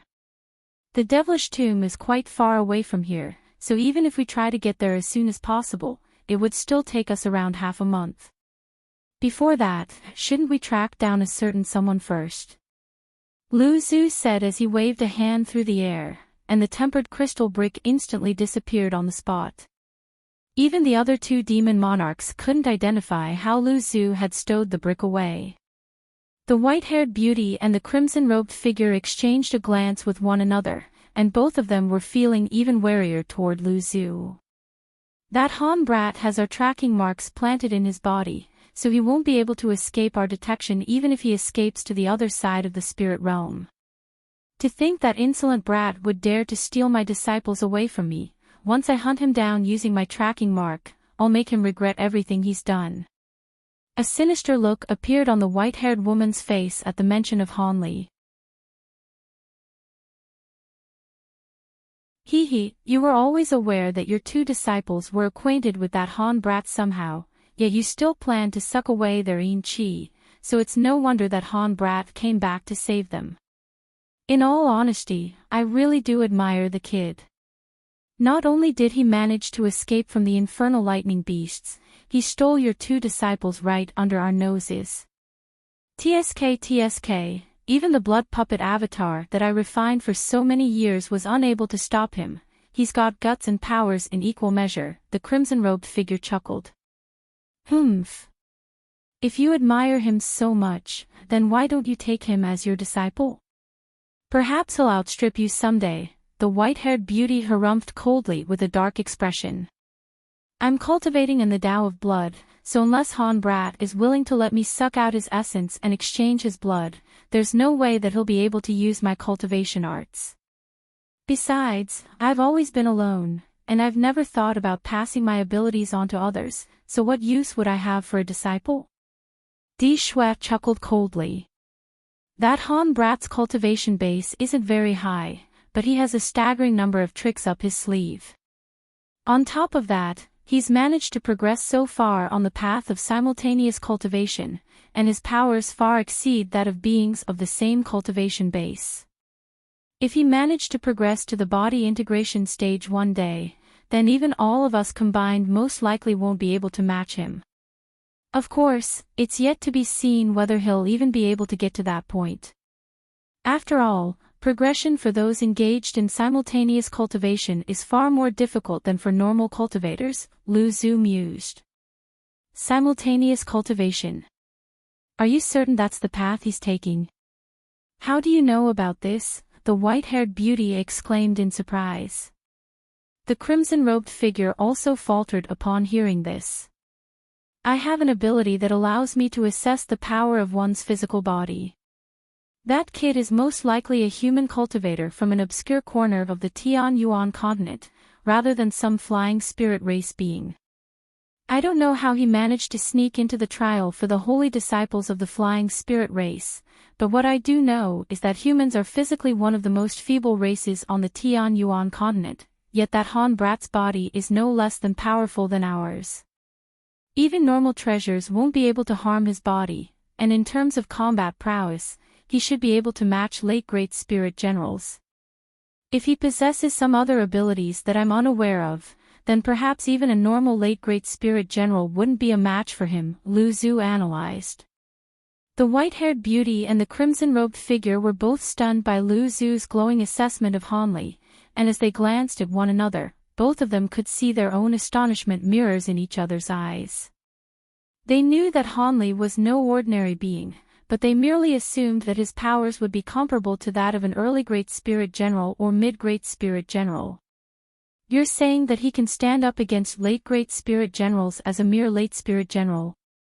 There are indeed some abilities in this world that truly defy the natural order, but surely he can't compare to a being with such a significantly superior cultivation base. The white-haired beauty was quite skeptical toward Lu Zhu's claims. I actually believe in what Brother Lu Zhu is saying here. Many years ago, I encountered a spatial tempering stage human cultivator, yet that man was able to slay early body integration stage beings through the use of a sword formation. Humans may be naturally very fragile from birth, but they are certainly not to be underestimated, the crimson-robed being suddenly interjected. The white-haired beauty harumphed coldly as if she were unconvinced, but the indecisive look in her eyes indicated that she didn't really know what to believe. That's enough talk on this matter. That Han brat does indeed have many secrets and possesses brilliant potential, but he has to realize that potential first to make it count. Our priority now is to find him and make him do our bidding. I don't know how he's been able to escape our detection for so long, but if we activate our tracking marks together, he won't be able to keep this up for much longer. If we want to get to the devilish tomb as quickly as possible, then we have to make haste, Lu Zhu said in a calm voice. Indeed, Brother Lu Zhu. Fellow Daoist Lan, let's. What?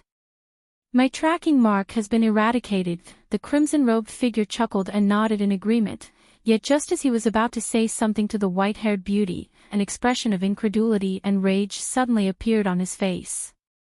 Is that so? Let me try. The white-haired beauty's heart jolted with shock and she hurriedly closed her eyes before attempting to activate her tracking mark. Moments later, she opened her eyes again, and a sinister look appeared on her face as she said, "My tracking mark is still there, but it's been completely sealed off. Brother Lu Zhu, activate your tracking mark as well, we'll wear him down together." Unfortunately, I won't be able to do that. My tracking mark already disappeared before fellow Daoist Di Shui's tracking mark, Lu Zhu replied calmly. What? The crimson-robed figure and the white-haired beauty were stunned to hear this. You're tuning into the Journey of the Soul YouTube channel. Don't forget to subscribe and join us on this journey to catch the most captivating stories.